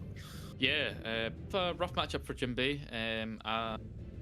Of a Jinbei Coper. I love my fishmen, so I did try with him when the Warlord Jinbei got unbanned. Obviously because Duffy rotated out, so they're like, yeah, you can have him back. And so the build's kind of migrated towards a 7 Warlord of the Sea build with like a couple of fishermen. It runs Arlong because Arlong is very, very good. It runs Chew because Chew's very, very good, and then it runs the ACOS Jinbei. Apart from that, it's just pretty much like a Duffy deck, really, if anyone played Duffy back then. Although this list in particular is running the OP11 Brook, which I can't even remember what it does, so I'm going to have to open the Bandai app and actually read what OP11 Brook does. I think I remember seeing this OP11 Brook in release events being used to good effect. It's a blocker, I think, and on play you place 1 character base cost of 1 to the bottom of the owner's deck. Okay, so, yep. yeah. But yeah, I mean, the good thing about blue deck, it sort of gets around the whole KO effect. So if you're looking at playing against a Nami deck and you've got those 4/5 cost bodies on board that punish you for KOing them, especially the Thriller Bark engine, there is an opportunity to be able to bounce them back to hand or to bottom deck them with this blue deck. So it will be interesting to see how we can cope with those and try and keep that board controlled quite well. But yeah, promising to see, and it'd be interesting to see how this one plays out. But as you were saying, these players now, I mean, top 32 is what we're looking for, isn't it, Nathan, to be able to make it to tomorrow. So our X1 players will make it through. X2, I think, will be a bubble and in, wouldn't it, depending on your opponent's win rates. So our players here are really going to be trying to make sure that they can continue their record and just win this game to sort of try and give themselves the best opportunity to get into top cut tomorrow. I think top 64 is very close for these players. I mean, they're 7-1, so they do need that one more victory to be able to sort of try and almost guarantee that top 64 finish, to be able to get that amazing Boa Hancock card. Yeah, I mean, pretty solid odds with X3 as well. I think some X3s will get the top 64, and also if you're losing in the later ends, and that's better odds for you. But definitely 32 is a goal, because then you Yep. get to play tomorrow, and then try and get the crown, try and get the cereals. In the top 16 and top 8 card, like definitely ideally you get 32, and obviously you get the invite as well to the finals, which is huge. Yeah. Yeah, absolutely. That's a huge win by getting into day 2, is making sure you get to the end of season 1 finals, which have been unveiled, as we were saying, 5th and 6th of September in Utrecht.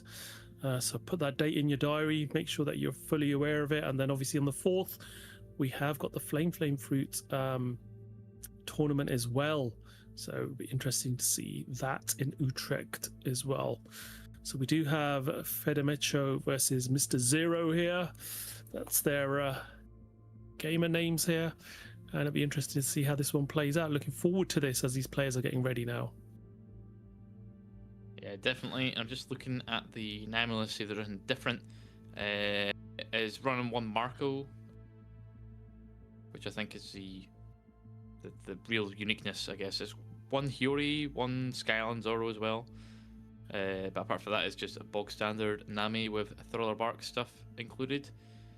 No surprises there. Yep.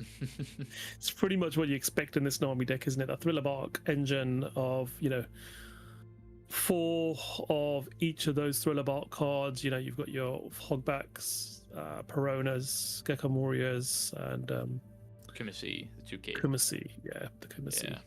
2K counter. I mean, there is more cards. I think Absalom and Sindri, but they're just not as good.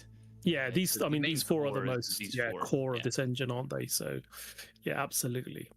So, players are just doing their dice rolls, just shaking hands now, getting ready to play, and here we go. Drawing their hands to decide if they're happy with what they've got. So one more round after this one. It has been confirmed there will be 10 rounds today. So we have got one more round after this. So make sure you do stay tuned, and don't forget, do come back tomorrow on either the YouTube channel that you're watching this on, or Twitch. If you're watching us on Twitch on the same channel, to be able to watch the top 32. So turn on those notifications, subscribe to the channel on YouTube, make sure you're following on Twitch to be able to be notified of tomorrow's action. And don't forget, the Play Bandai Card Games YouTube channel does showcase a lot of the One Piece card game regionals from across UK, from Europe and North America, and we've got the One Piece Card Games Central Twitch channel, which covers all of our European regionals as well. So make sure you follow us and follow the action and that the wonderful stream team at our regionals provides for all of you. Our players have just shuffled their decks after their mulligans, and I think we're going to be ready to go in just a moment.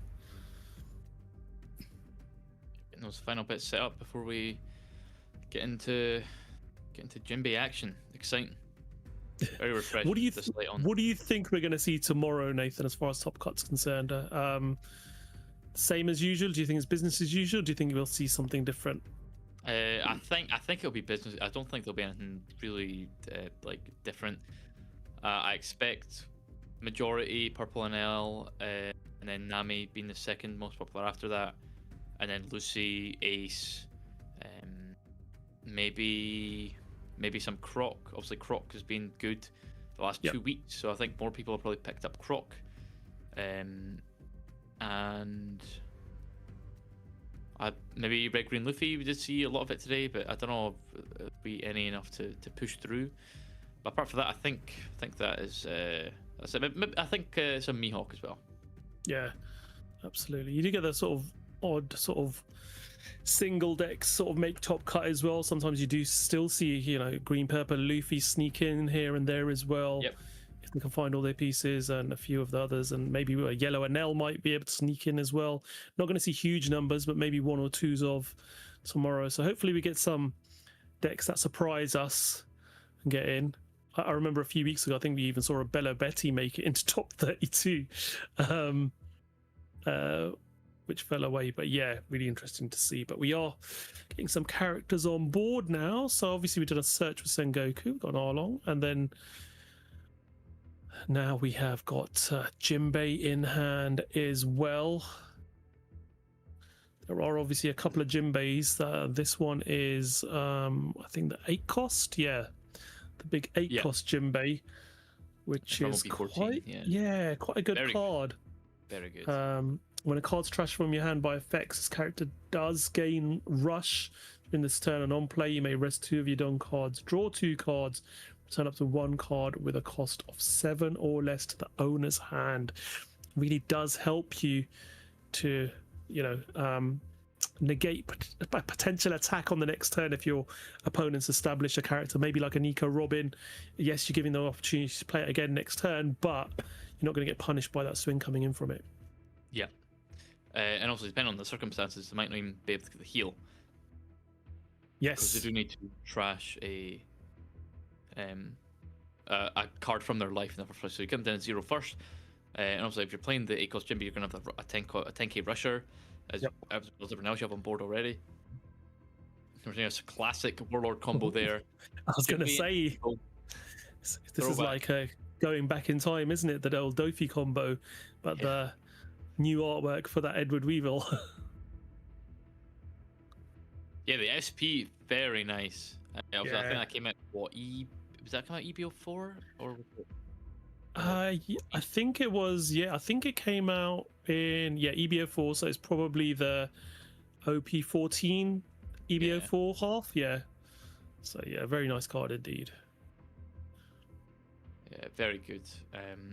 Also, just for people who don't know, I guess, because Jimby is quite niche.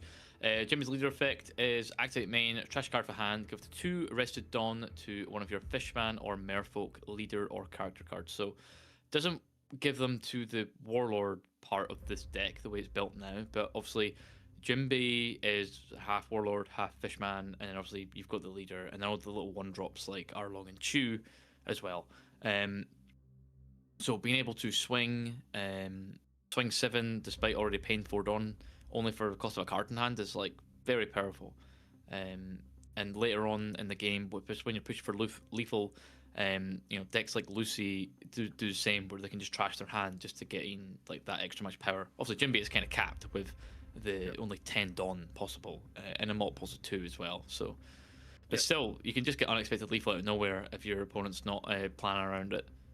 Exactly, and as you say, you can do it multiple times, so it does become very, very potent indeed. And being a blue deck, you do get a good card advantage as well, don't you? Being able to draw cards quite consistently with what you have, or at least be able to replace cards in hand when you do play characters out. So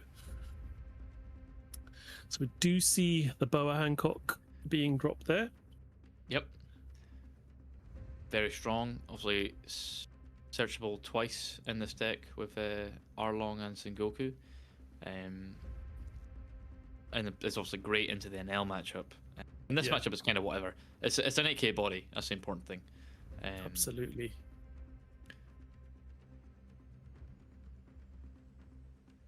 So, full board already established by Mateo.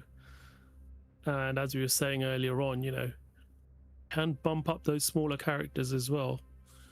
Fishman characters especially. Yeah. So we're down to 3 life now. Yep, for Federico. It's a bit of a shame that Jimby's, the way Jimby was designed, I guess, for OP14 was all your 1-drops can swing in for 5k. But against Nami, it's, moot. Yeah. Because Nami becomes a 7k base. So instead, you need to put Dawn on leader and swing 7k. Yeah, absolutely. Bit more commitment needed there. But definitely does help. And we are seeing another Nami dropping now. So Mateo having to take another life to hand. So that's as far as you can go as far as Nami's on-play ability is concerned now. Can't play another one to chain it again. Yeah. But that's it. Yeah, there's no blue heal, so... Yeah, exactly.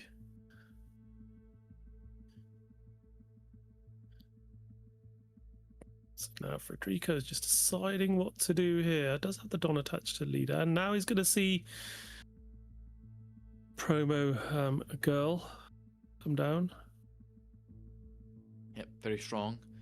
Obviously, kind of past its point of relevancy, I suppose, because most of the time you'd want it like on this turn, so you could Robin on curve without having to sacrifice the Dawn on leader. But I mean, you know, doing this is also fine, and we're seeing going down on 1 life here. Wow. Yeah. So that's a bit concerning. But let's see what Matteo can do here now. Any So we're going answers? to 8 Dawn now, so we could Jimby and rush for 10k. Don't think that's the best. We've got Boa and reasonable hand to dish out Dawn if we feel like, but Yeah. when you're only on 1 life and you're facing down 2 6Ks and a leader, you need to actually be a little bit wary of how open you leave yourself. Absolutely. And the concern we have as well is that Perona sitting in that trash staring straight at us, that could potentially be triggered into play some point as well here. Yeah. That is very unfortunate that the Perona's there already, but that's just how it is, Banami. Yeah, 4-cost Crocodile there is being Grabbed, so taken. nice 2k. Yep.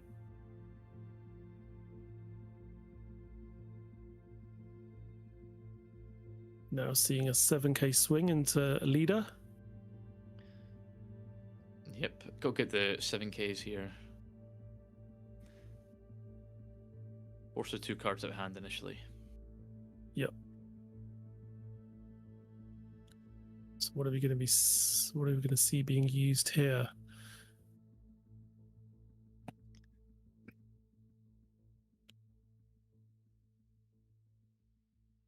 So look, only 3 cards in trash there. Going to activate leader ability here, I think. What's going to be the card sacrificed for leader ability? Looks like there's a couple of new gates there. Yep, you can probably sacrifice 1. Like, you know, Mateo's only on 1 life, so realistically, you don't you want to play 2 back to back. Like, you know, and also you went first, so you're gonna go 9 done next. So you're 2 turns out from even playing Edward Newgate there. So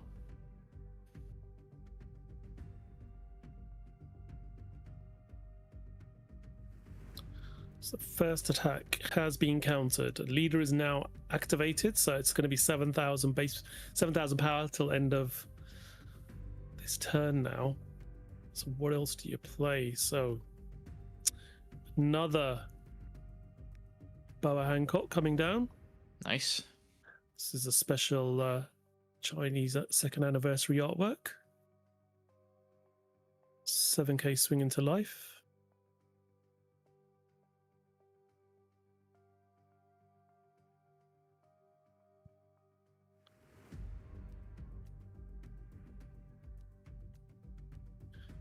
Just thinking about this one now. Yeah, thinking if you want to take the life or not. I mean, you're on 3. Next turn, you're going to get Moria, probably. But you could go down to 2, then obviously you have the option of Borsellino. Yep.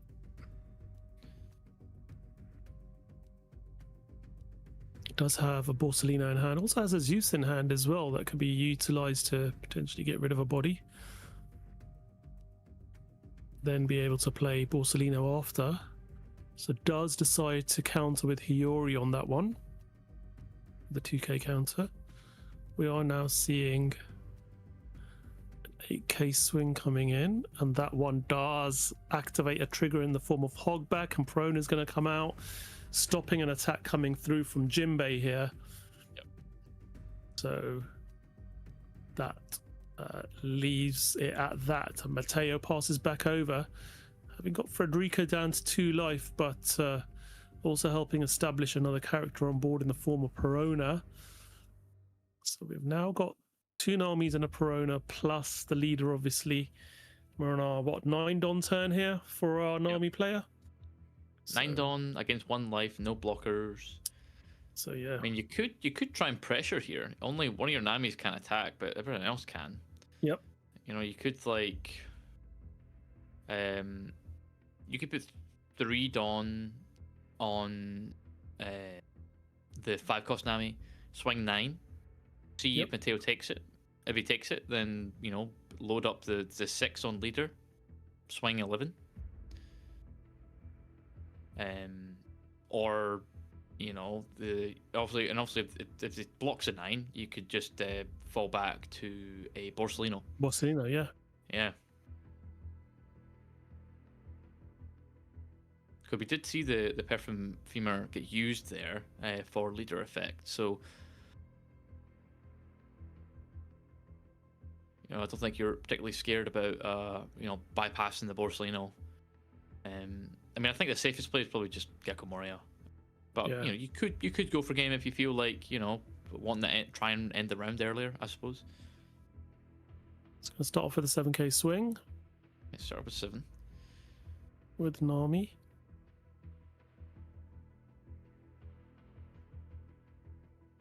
I mean, the same thing. You could go 7-7. But also this way, 1 Dawn, you could go pivot to Gecko Moria to stop it. So yeah, I think that's exactly what we're going to see here. Although only 3 left now, so yeah, like you could push. Yeah, maybe a 9k swing. I mean, it would be 9-9 that yeah, be able to do. But I think it's just, you may as well be safe doing the Gecko Moria. I mean, if you wanted to push again, you could just put the 2 on Perona and swing 7 with her, and then have the 5 left, the 6 left for Borsellino and an extra Dawn. Yep. Because then you'd be able to swing 7 twice. You'd go 7-7, 7 with Perona, 7 with leader because the girl's there. Yeah. Yeah, that's very solid.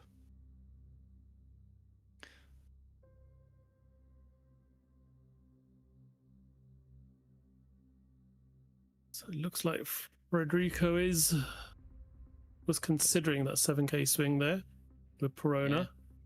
I mean, Mateo only has 3 in hand. I think you go for it. I don't think there's. Yeah. You don't really lose anything. I don't think. Like, you're losing out on the Gecko Moria big body. Alright, we actually take the 7 there. So, yeah, you could just now decide what you want to do. If you want to go 1, 2, boxing 11. Yeah. Yeah, I think just He's rip it go right for it, when I think. in hand. That's it, yep. Yep. Boom. Especially, you know, one's Jinbei as well. Yeah, so Nami wins that one. Round 9 is concluded with Nami beating Jinbei there. Yeah, Jinbei went nice and wide, but just could not deal with what Nami's good at dealing with, essentially. You know, you've got that Perona out with a trigger, so that extra body was on board, even though you'd negated one of the Namis from being able to swing. Having that Perona there definitely didn't help. And then obviously you've got the ability to, after seeing what our Jinbei player was going to do after that 7k swing, you've got the chance to pivot back to Borsellino, as you suggested. You know, get the blocker out, get an extra life out, boom, give yourself a bit of protection, and then next turn go again. But yeah, really well played there. I didn't really get to see Jinbei do what it could, show its full capability there, unfortunately. So it's obviously got here for a reason. Up to now, it's currently 7-2 today after 9 rounds, so it's really good showing. But we didn't get to sort of see that in action, let's say. Yeah, I mean, Nami, it's just such a tough matchup when you have like such small bodies. Like, you go wide with 5k, 6k bodies, and Nami goes, I'm a 7k base for the whole turn, deal with it. Yeah. It's like, okay, cool, I'm dealing with it by passing turn, playing my turn and pass turn. Yeah, it does become very awkward indeed, doesn't it? Well, that's round 9 concluded. We've got one more round to go today, round 10 coming up. So yeah, stick with us, don't go too far, and we'll be back shortly for round 10 of our One Piece card game regional from Venice.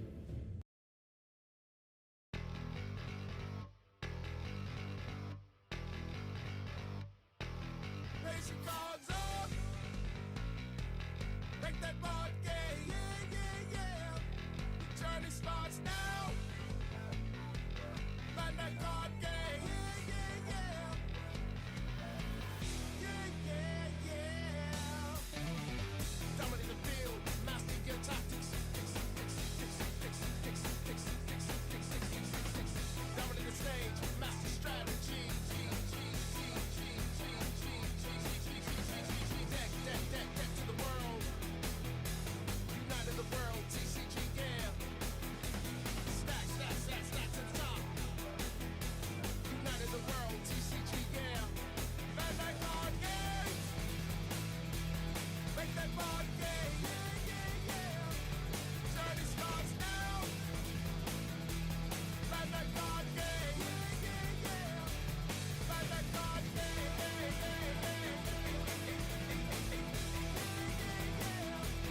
Play that card game.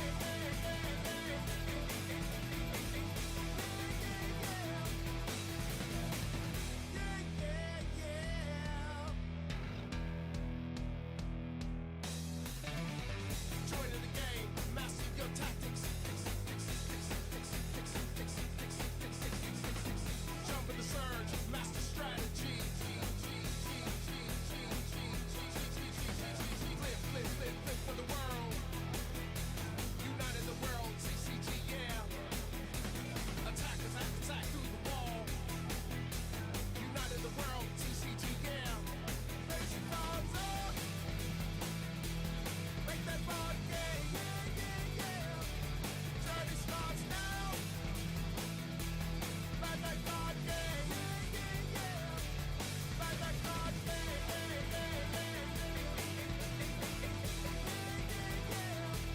Play that card game.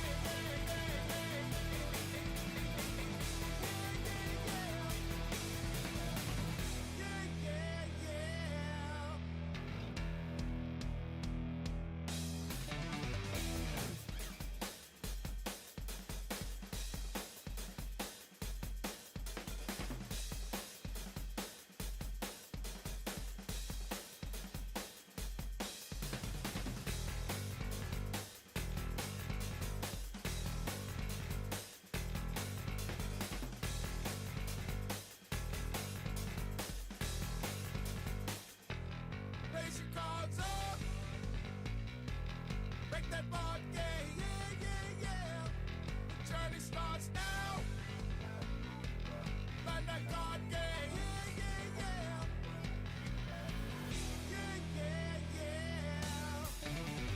Dominate the field, master your tactics. Dominate the stage, master strategy. Deck to the world. United the world, TCG, yeah. Stack to the top. United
Break that board game, yeah, yeah, yeah.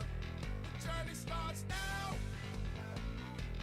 Bandai card game, yeah, yeah, yeah. Yeah, yeah, yeah. Dominate the field, master your tactics. Dominate the stage, master strategy.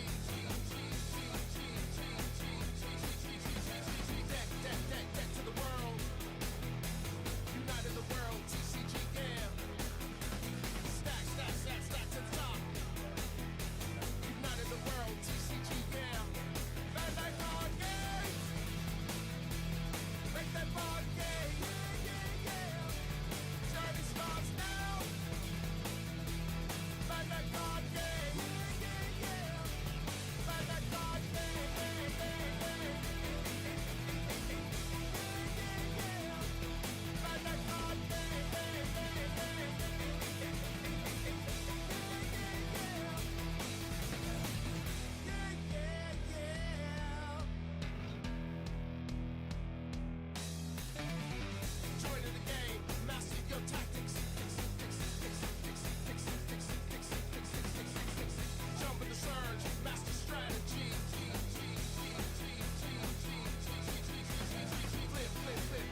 board game. Yeah, yeah, yeah. The journey starts now. Bandai card game. Yeah, yeah, yeah. Yeah, yeah, yeah. Dominate the field, master your tactics. Dominate the stage, master strategy.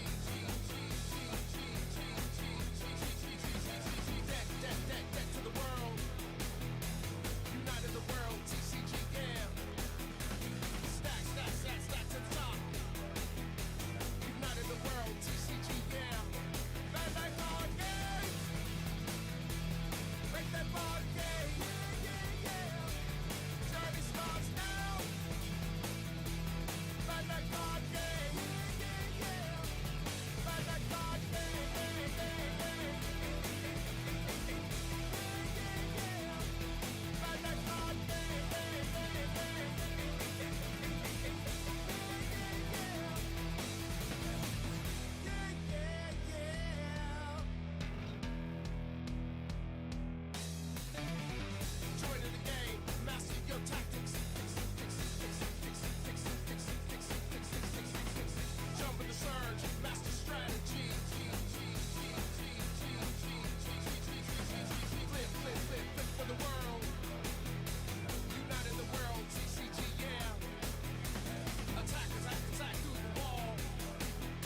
Raise your cards up. Break that board game. Yeah, yeah, yeah. The journey starts now. Find that card game. Yeah, yeah, yeah. Yeah, yeah, yeah. Dominate the field. Master your tactics. Dominate the stage. Master strategy.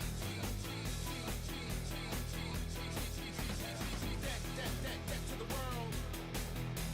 United the world. TCG, yeah. Stack to the top. United the world. TCG, yeah. Bandai card game. Make that board game. Yeah, yeah, yeah. Journey starts now. Bandai card game. Yeah, yeah, yeah. Bandai card game.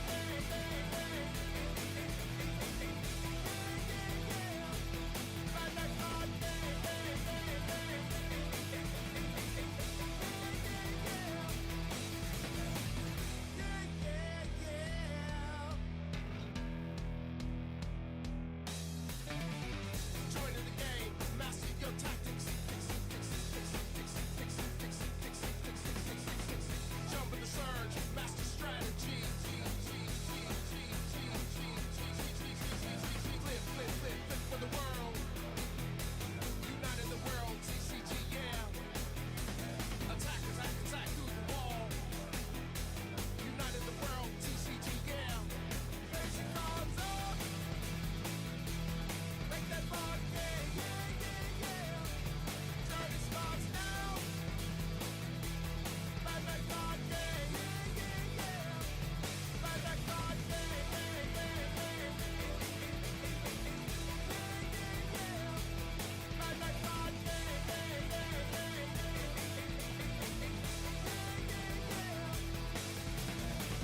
Yeah, yeah, yeah.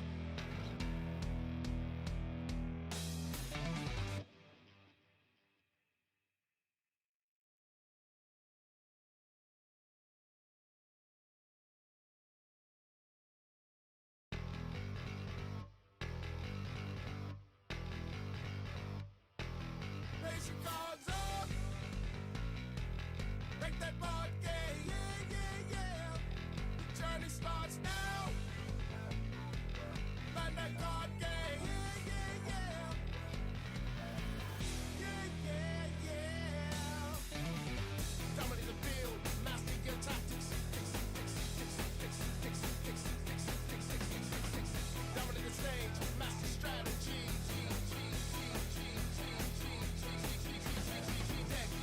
Deck to the world. United the world. TCG, yeah. Stack to the top.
Welcome back, everyone. We've had a huge day of action from Venice, Italy, for our One Piece card game regional. 9 rounds completed already, and we're down to our final round before top cut is decided. We've got players who are currently X2, so they really need to win this match in order to make their way into top 32. We've got Anel versus Blue Yellow Nami for our final matchup. Nathan, what do you think of the day so far? Yeah, obviously it's been a long day, been a nice day. Obviously back to back to back, lots of you know, we've seen our like share of off meta decks. Obviously we saw Jinbei last round. We've seen a fair bit of Yellow NL and Red Green Luffy. But yeah, obviously bringing it home with Blue Yellow Nami versus Yellow NL, so will be a heel off who can close it. Yep. And obviously, Enel has the Kingdom Come that got unrestricted recently, so that'll be really good into the Edward Newgates that Nami's play. And obviously, Nami's lost Red Rock with Block 1 being rotated out, so won't be able to answer the Enel bodies like the EBO2 SRNL. So yeah, it will be interesting to see how these decks play out. But as you say, ignore the life totals of these leaders at the beginning, because that is not a true reflection of how many life these guys will be going through throughout the course of this game. Will be probably double digits. And we get the fist bump. Round 10 is underway as we begin with our Andrea, our NL player, drawing a Don, passing turn to Fabio, who will place one Don underneath the Nami leader and just pass turn. Yep, So, I mean, no girl, no point. yeah. So we see a 6k swing coming in from NL to begin with. And a 1k counter in the form of Silver's Rayleigh. Really useful card, that Silver's Rayleigh. On play, it does KO a 7,000 base power or less, 7,000 power or less character. And it's got a pretty decent trigger on it as well, which Yeah, is, I think, strong. activate the card's main effect. So yeah, very strong card indeed. Play that in my Boa deck. I did adopt it quite early on before a lot of other people started playing it, but a very good card indeed. So what have we got? 4 Don. Marco comes down on curve, so pretty decent. So both players have established a blocker. We pass back to NL now. That Sentomaro, the on block doesn't really trigger until you're down to 2 life, does it? I think, which is draw a card. Yep, yeah, that's correct. Yeah. So we do block with a Marco, the 5k swing. We now see what we would expect to see from an NL player. Drop a Zorro for 4, trash a card and heal. And you're trashing very important pieces that you will need later. So that Perona hits the trash, able to sort of recycle that when we start getting our Thriller Bark engine rolling. Yep, so these players, as we said, they're RX2, so they're table 13. So I think, I'm pretty sure if it's still ran the way of like the higher the table, the better you're standing. I can't remember how the system works nowadays, but pretty good odds of being able to nip into top 32, one of the winners here. I mean, worst case, solid odds for top 64, even if you do lose here. So you should walk away home with the Boa. Fingers crossed. But yeah, obviously great turn there for Fabio. Right, you have the Marco, the block for free. You get to swing for 7 with Nami after playing the 5 drop Nami now, and Nell's at 1 life, just like that. Boom. Yeah, exactly. Quite a big one. Yeah, as you mentioned, both these players are on table 13, so that would mean they're top 26 going into round. Yeah. So 25th and 26th going into round 9. So it should give them a good standing at the end of this and winning. So Zorro swings. What's the response from Fabio going to be here? Both Italian players here representing Italy at this Italian regional. We now see what you'd expect to see. Akuma coming down, being able to heal a life. So establishing another body on board, which is quite significant. 7k body is quite nice going into a Nami, knowing that even if they do activate leader ability, they will have to use another card to counter out of that. particular swing. And Kuma does, for those of you not familiar with the secret rare Kuma, it is 6 cost, 7,000 power. On play, you can crush a card, you get to heal 1 card, add a card from the top of your deck to the top of your life, but when it's KO'd, you also get to add a card from the top of your deck to the top of your life, so you could end up getting 2 extra life from that Kuma, and it's a big 7k swinger as well, so really, really good secret rare card. That's very sought after indeed. So Nami now swings in for 6, and we get to draw 2 cards off the trigger from Hesso. And then Nami gets to draw 1 with their leader effect as well. Yeah, so like how much do we Borsellino. want? 8 this turn. So what? Robin and put a Dawn on leader. Yep. Yeah. Well, Dawn leader first, I guess. 6 Yep. into Zoro. Another Perona hits the trash with a 2k counter. Marco 6k swing going into Zoro again. Yeah, may as well try and rip cards for hand. You don't need the blocker right now. The Marco's kind of redundant. There you go. You just got a 2k and a 1k for that. And here comes Robin. So trashing Kiku, and then healing 2. Yeah.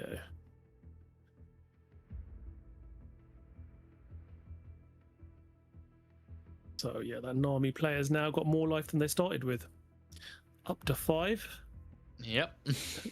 Or an L player on 1 life, and yeah, quite rightly focusing on the characters on board there, trying to just ping into that Zoro, forcing cards out of hand, which is quite important at this stage of the game. You don't want that an L player to get crazy with silly amount of cards in hand, to just be able to constantly, turn by turn, keep healing. And there's a big worry of that 10 cost an L coming down at some point as well. So you need to just make sure you're managing the opponent's card hand size as well. That Nami goes, flip over the top card, play Kikunojo out from the Nami's on KO effect. Nami's on KO effect is flip the top card of your life, and then you can play a 6,000 power character or less. So Puma swings in. We have Gekko Moria being played, and Perona goes to the top of life. And also just seeing what else in trash. There's a Perona in there as well. So Yeah. Perona can play Perona. So I mean, you swing with the Kiku first. Is basically what you're saying there. Yes. Telegraphing that.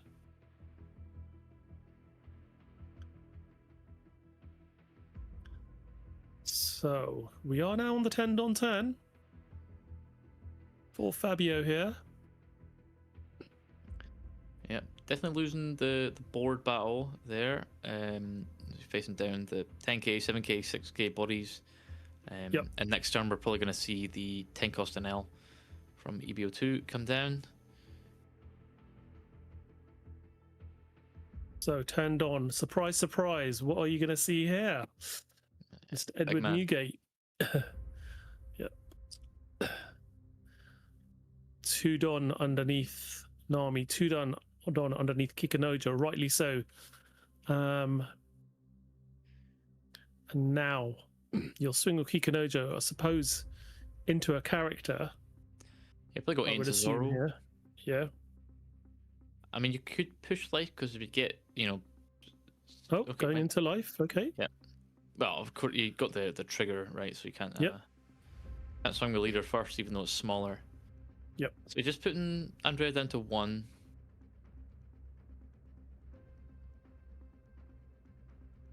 Obviously, no point Nami swinging in here unless you go into Kuma, which is what we're Yep. opting to do. May as well. I don't think you're going to sacrifice a Kuma for a life there. Yep, absolutely. So pass back over to Andrea now. Our Nami player Fabio's on 4 life, Andrea's on 1. And we are now going to see Kingdom Come. And it just deals with that Edward Newgate. Such a powerful card, isn't it? See That's it. what I was talking about earlier on, right? Just at the start of the game, talking about Edward Newgate and how Kingdom Come Unrestricted can deal with it. So, yeah, I mean, maybe bit of a misplay, I guess, by Fabio in swinging in life with Kiku in the first place. If you knew that, or not knew, but like, if you figured that Kingdom Come might be coming, you might want to get the value in terms of, well, yeah, you need to trash that life then if you want to get rid of my 12k blocker.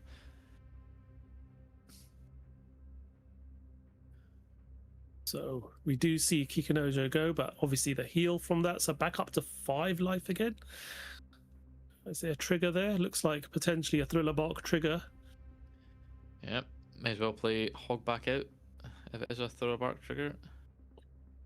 Well, it depends which thriller bark it is. See, so bring Marco back out. Marco back Good. out. Yeah, there you go. So Zorro comes down, trashing Zorro by the looks of it. Yep. To be able to heal one, back up to 2 life.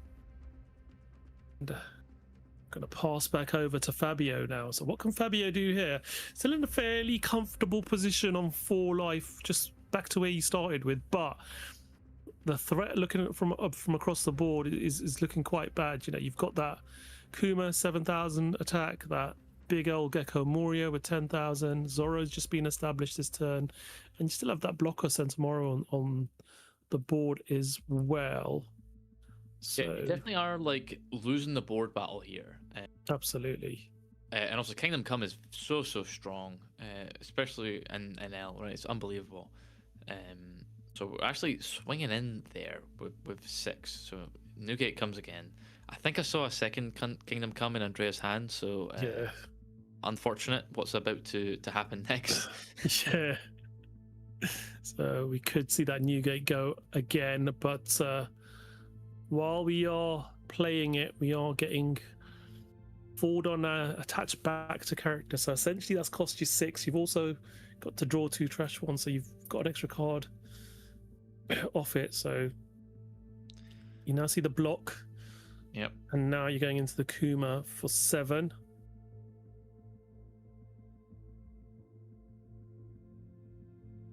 Gonna see a counter here, or is it gonna go?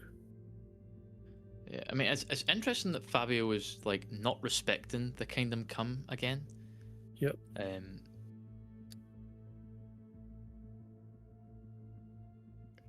Yep. Just passes back over. Yep. I mean, at least the blocker's finally gone. Right, Centimaro. Yep. There's the thing. Kingdom Come will be put right at the front of the hand. There we go. Deals with that second Newgate that hit the board. I mean, it's quite funny for Andrea. 'Cause I could see the 3 10-cost and L's in hand, but like you've just not had the chance to play him because Newgate's come out first. So it's like, Yeah. okay, well, I'd rather Kingdom Come it.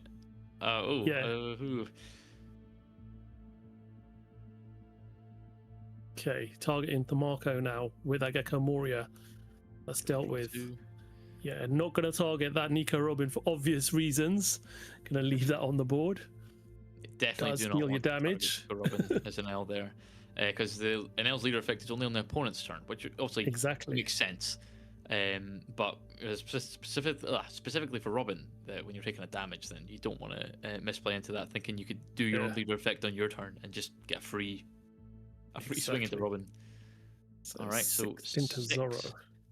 to Zorro. Okay. Well, I mean, we know Newgate's not coming down because we would have played it. Which means Absolutely. Andrea can safely play 10 cost an L next turn. Yes. So yeah, I think you probably want to clear out Moria here if you can. I mean, how much Dawn do we have? We've got 9 left, so we 9 could, on left, yeah. I mean, what, could put 4 on Robin, then have 5, but I mean, nothing good to play. We're just gonna go 10. I mean, yeah, they took the 6 into Zorro. Yeah, okay. And now 7 for Robin. Yeah, fair enough. So heal 2, get the draw 1 off leader. 'Cause I'm pretty sure we have. Oh no, we have more than 7. Yep. Way more. cards.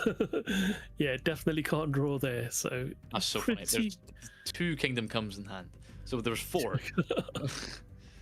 So we could have went back to back of play Edward Newgate, Kingdom Come, play Edward Newgate, Kingdom Come.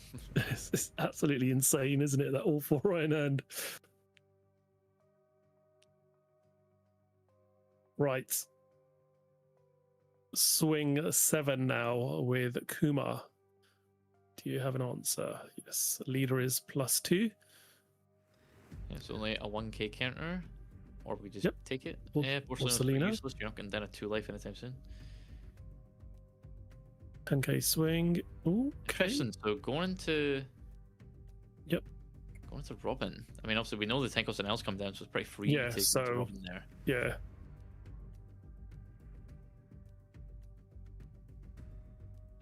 Nice, Ooh, nice Kiku nice. trigger. That's Yeah, strong. great trigger. Yeah.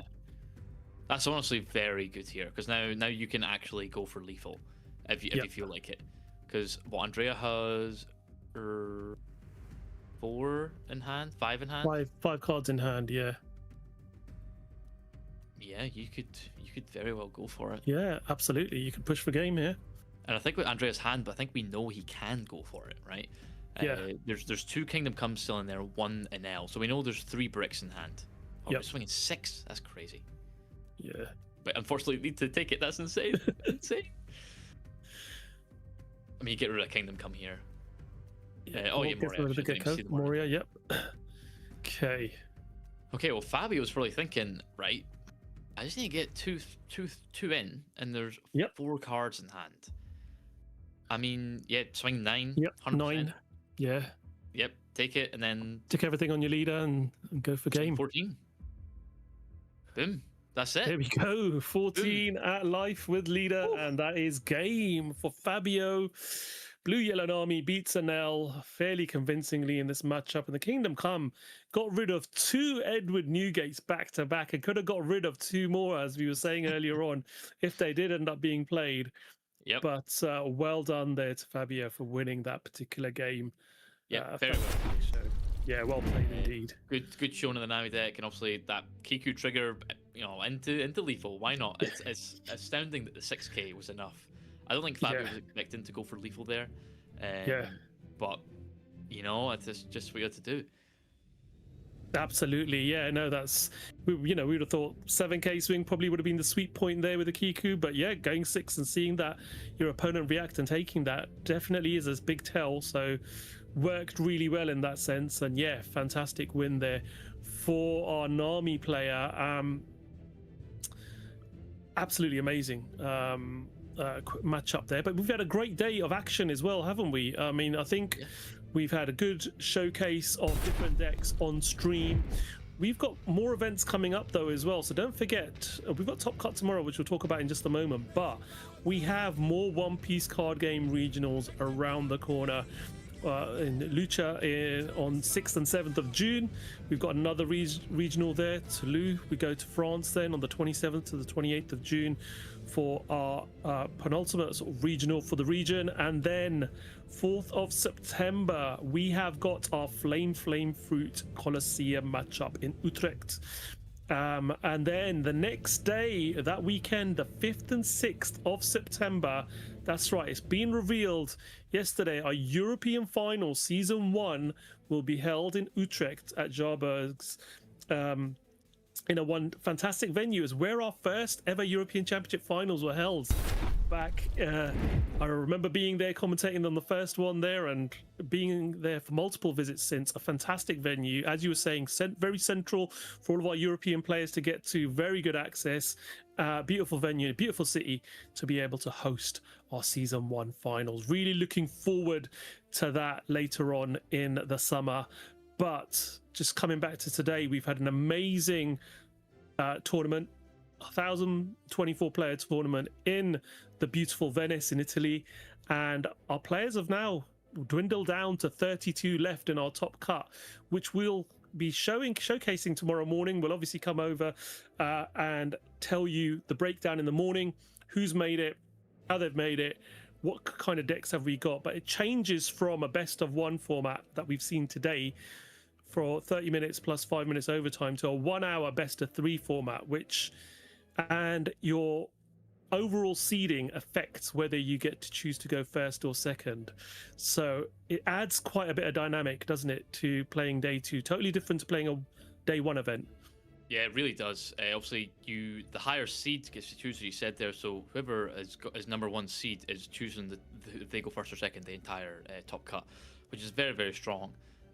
Especially in this format where Purple Nail really wants to go first, and decks playing against Purple Nail really want to take first away from them.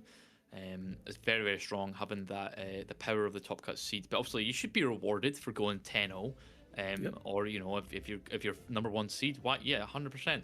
And obviously, best of 3 format is very different as well. Like some decks that catch people out, in best of 1, then in the best of 3 format, you're gonna see that maybe lose to game 1, then be like, okay, I know what this deck does now. I'm now know how to play against it, games 2 and 3. But the important thing is it's only a 1 hour time limit, so you are kind of tight on time if you are playing all 3 games. So if you're just playing 2, then if you 2-0 them or get 0-2, then you should be able to finish them in an hour, easy peasy. But with how long that NL game went, right, the Purple NL mirror, we could see a lot of that happening tomorrow, where the games just go into overtime and then the winners decided through who won game 1, or the turns as it gets into game 3, which is never good. That's always been brutal in best of 3. Yeah, absolutely is. So, yeah, time's going to be a factor tomorrow as well. Our players are going to be fresh in the morning coming into this, and obviously get a chance this evening to rest up, study their opponent's decks, and particularly find out what they're going to be up against tomorrow. So, yeah, should be fantastic action. And don't forget to join us. Like we said, our stream team's been working really hard behind the scenes to make sure that we've got the stream to you. We do apologize for some technical issues earlier on in the day where there was a bit of issues with audio.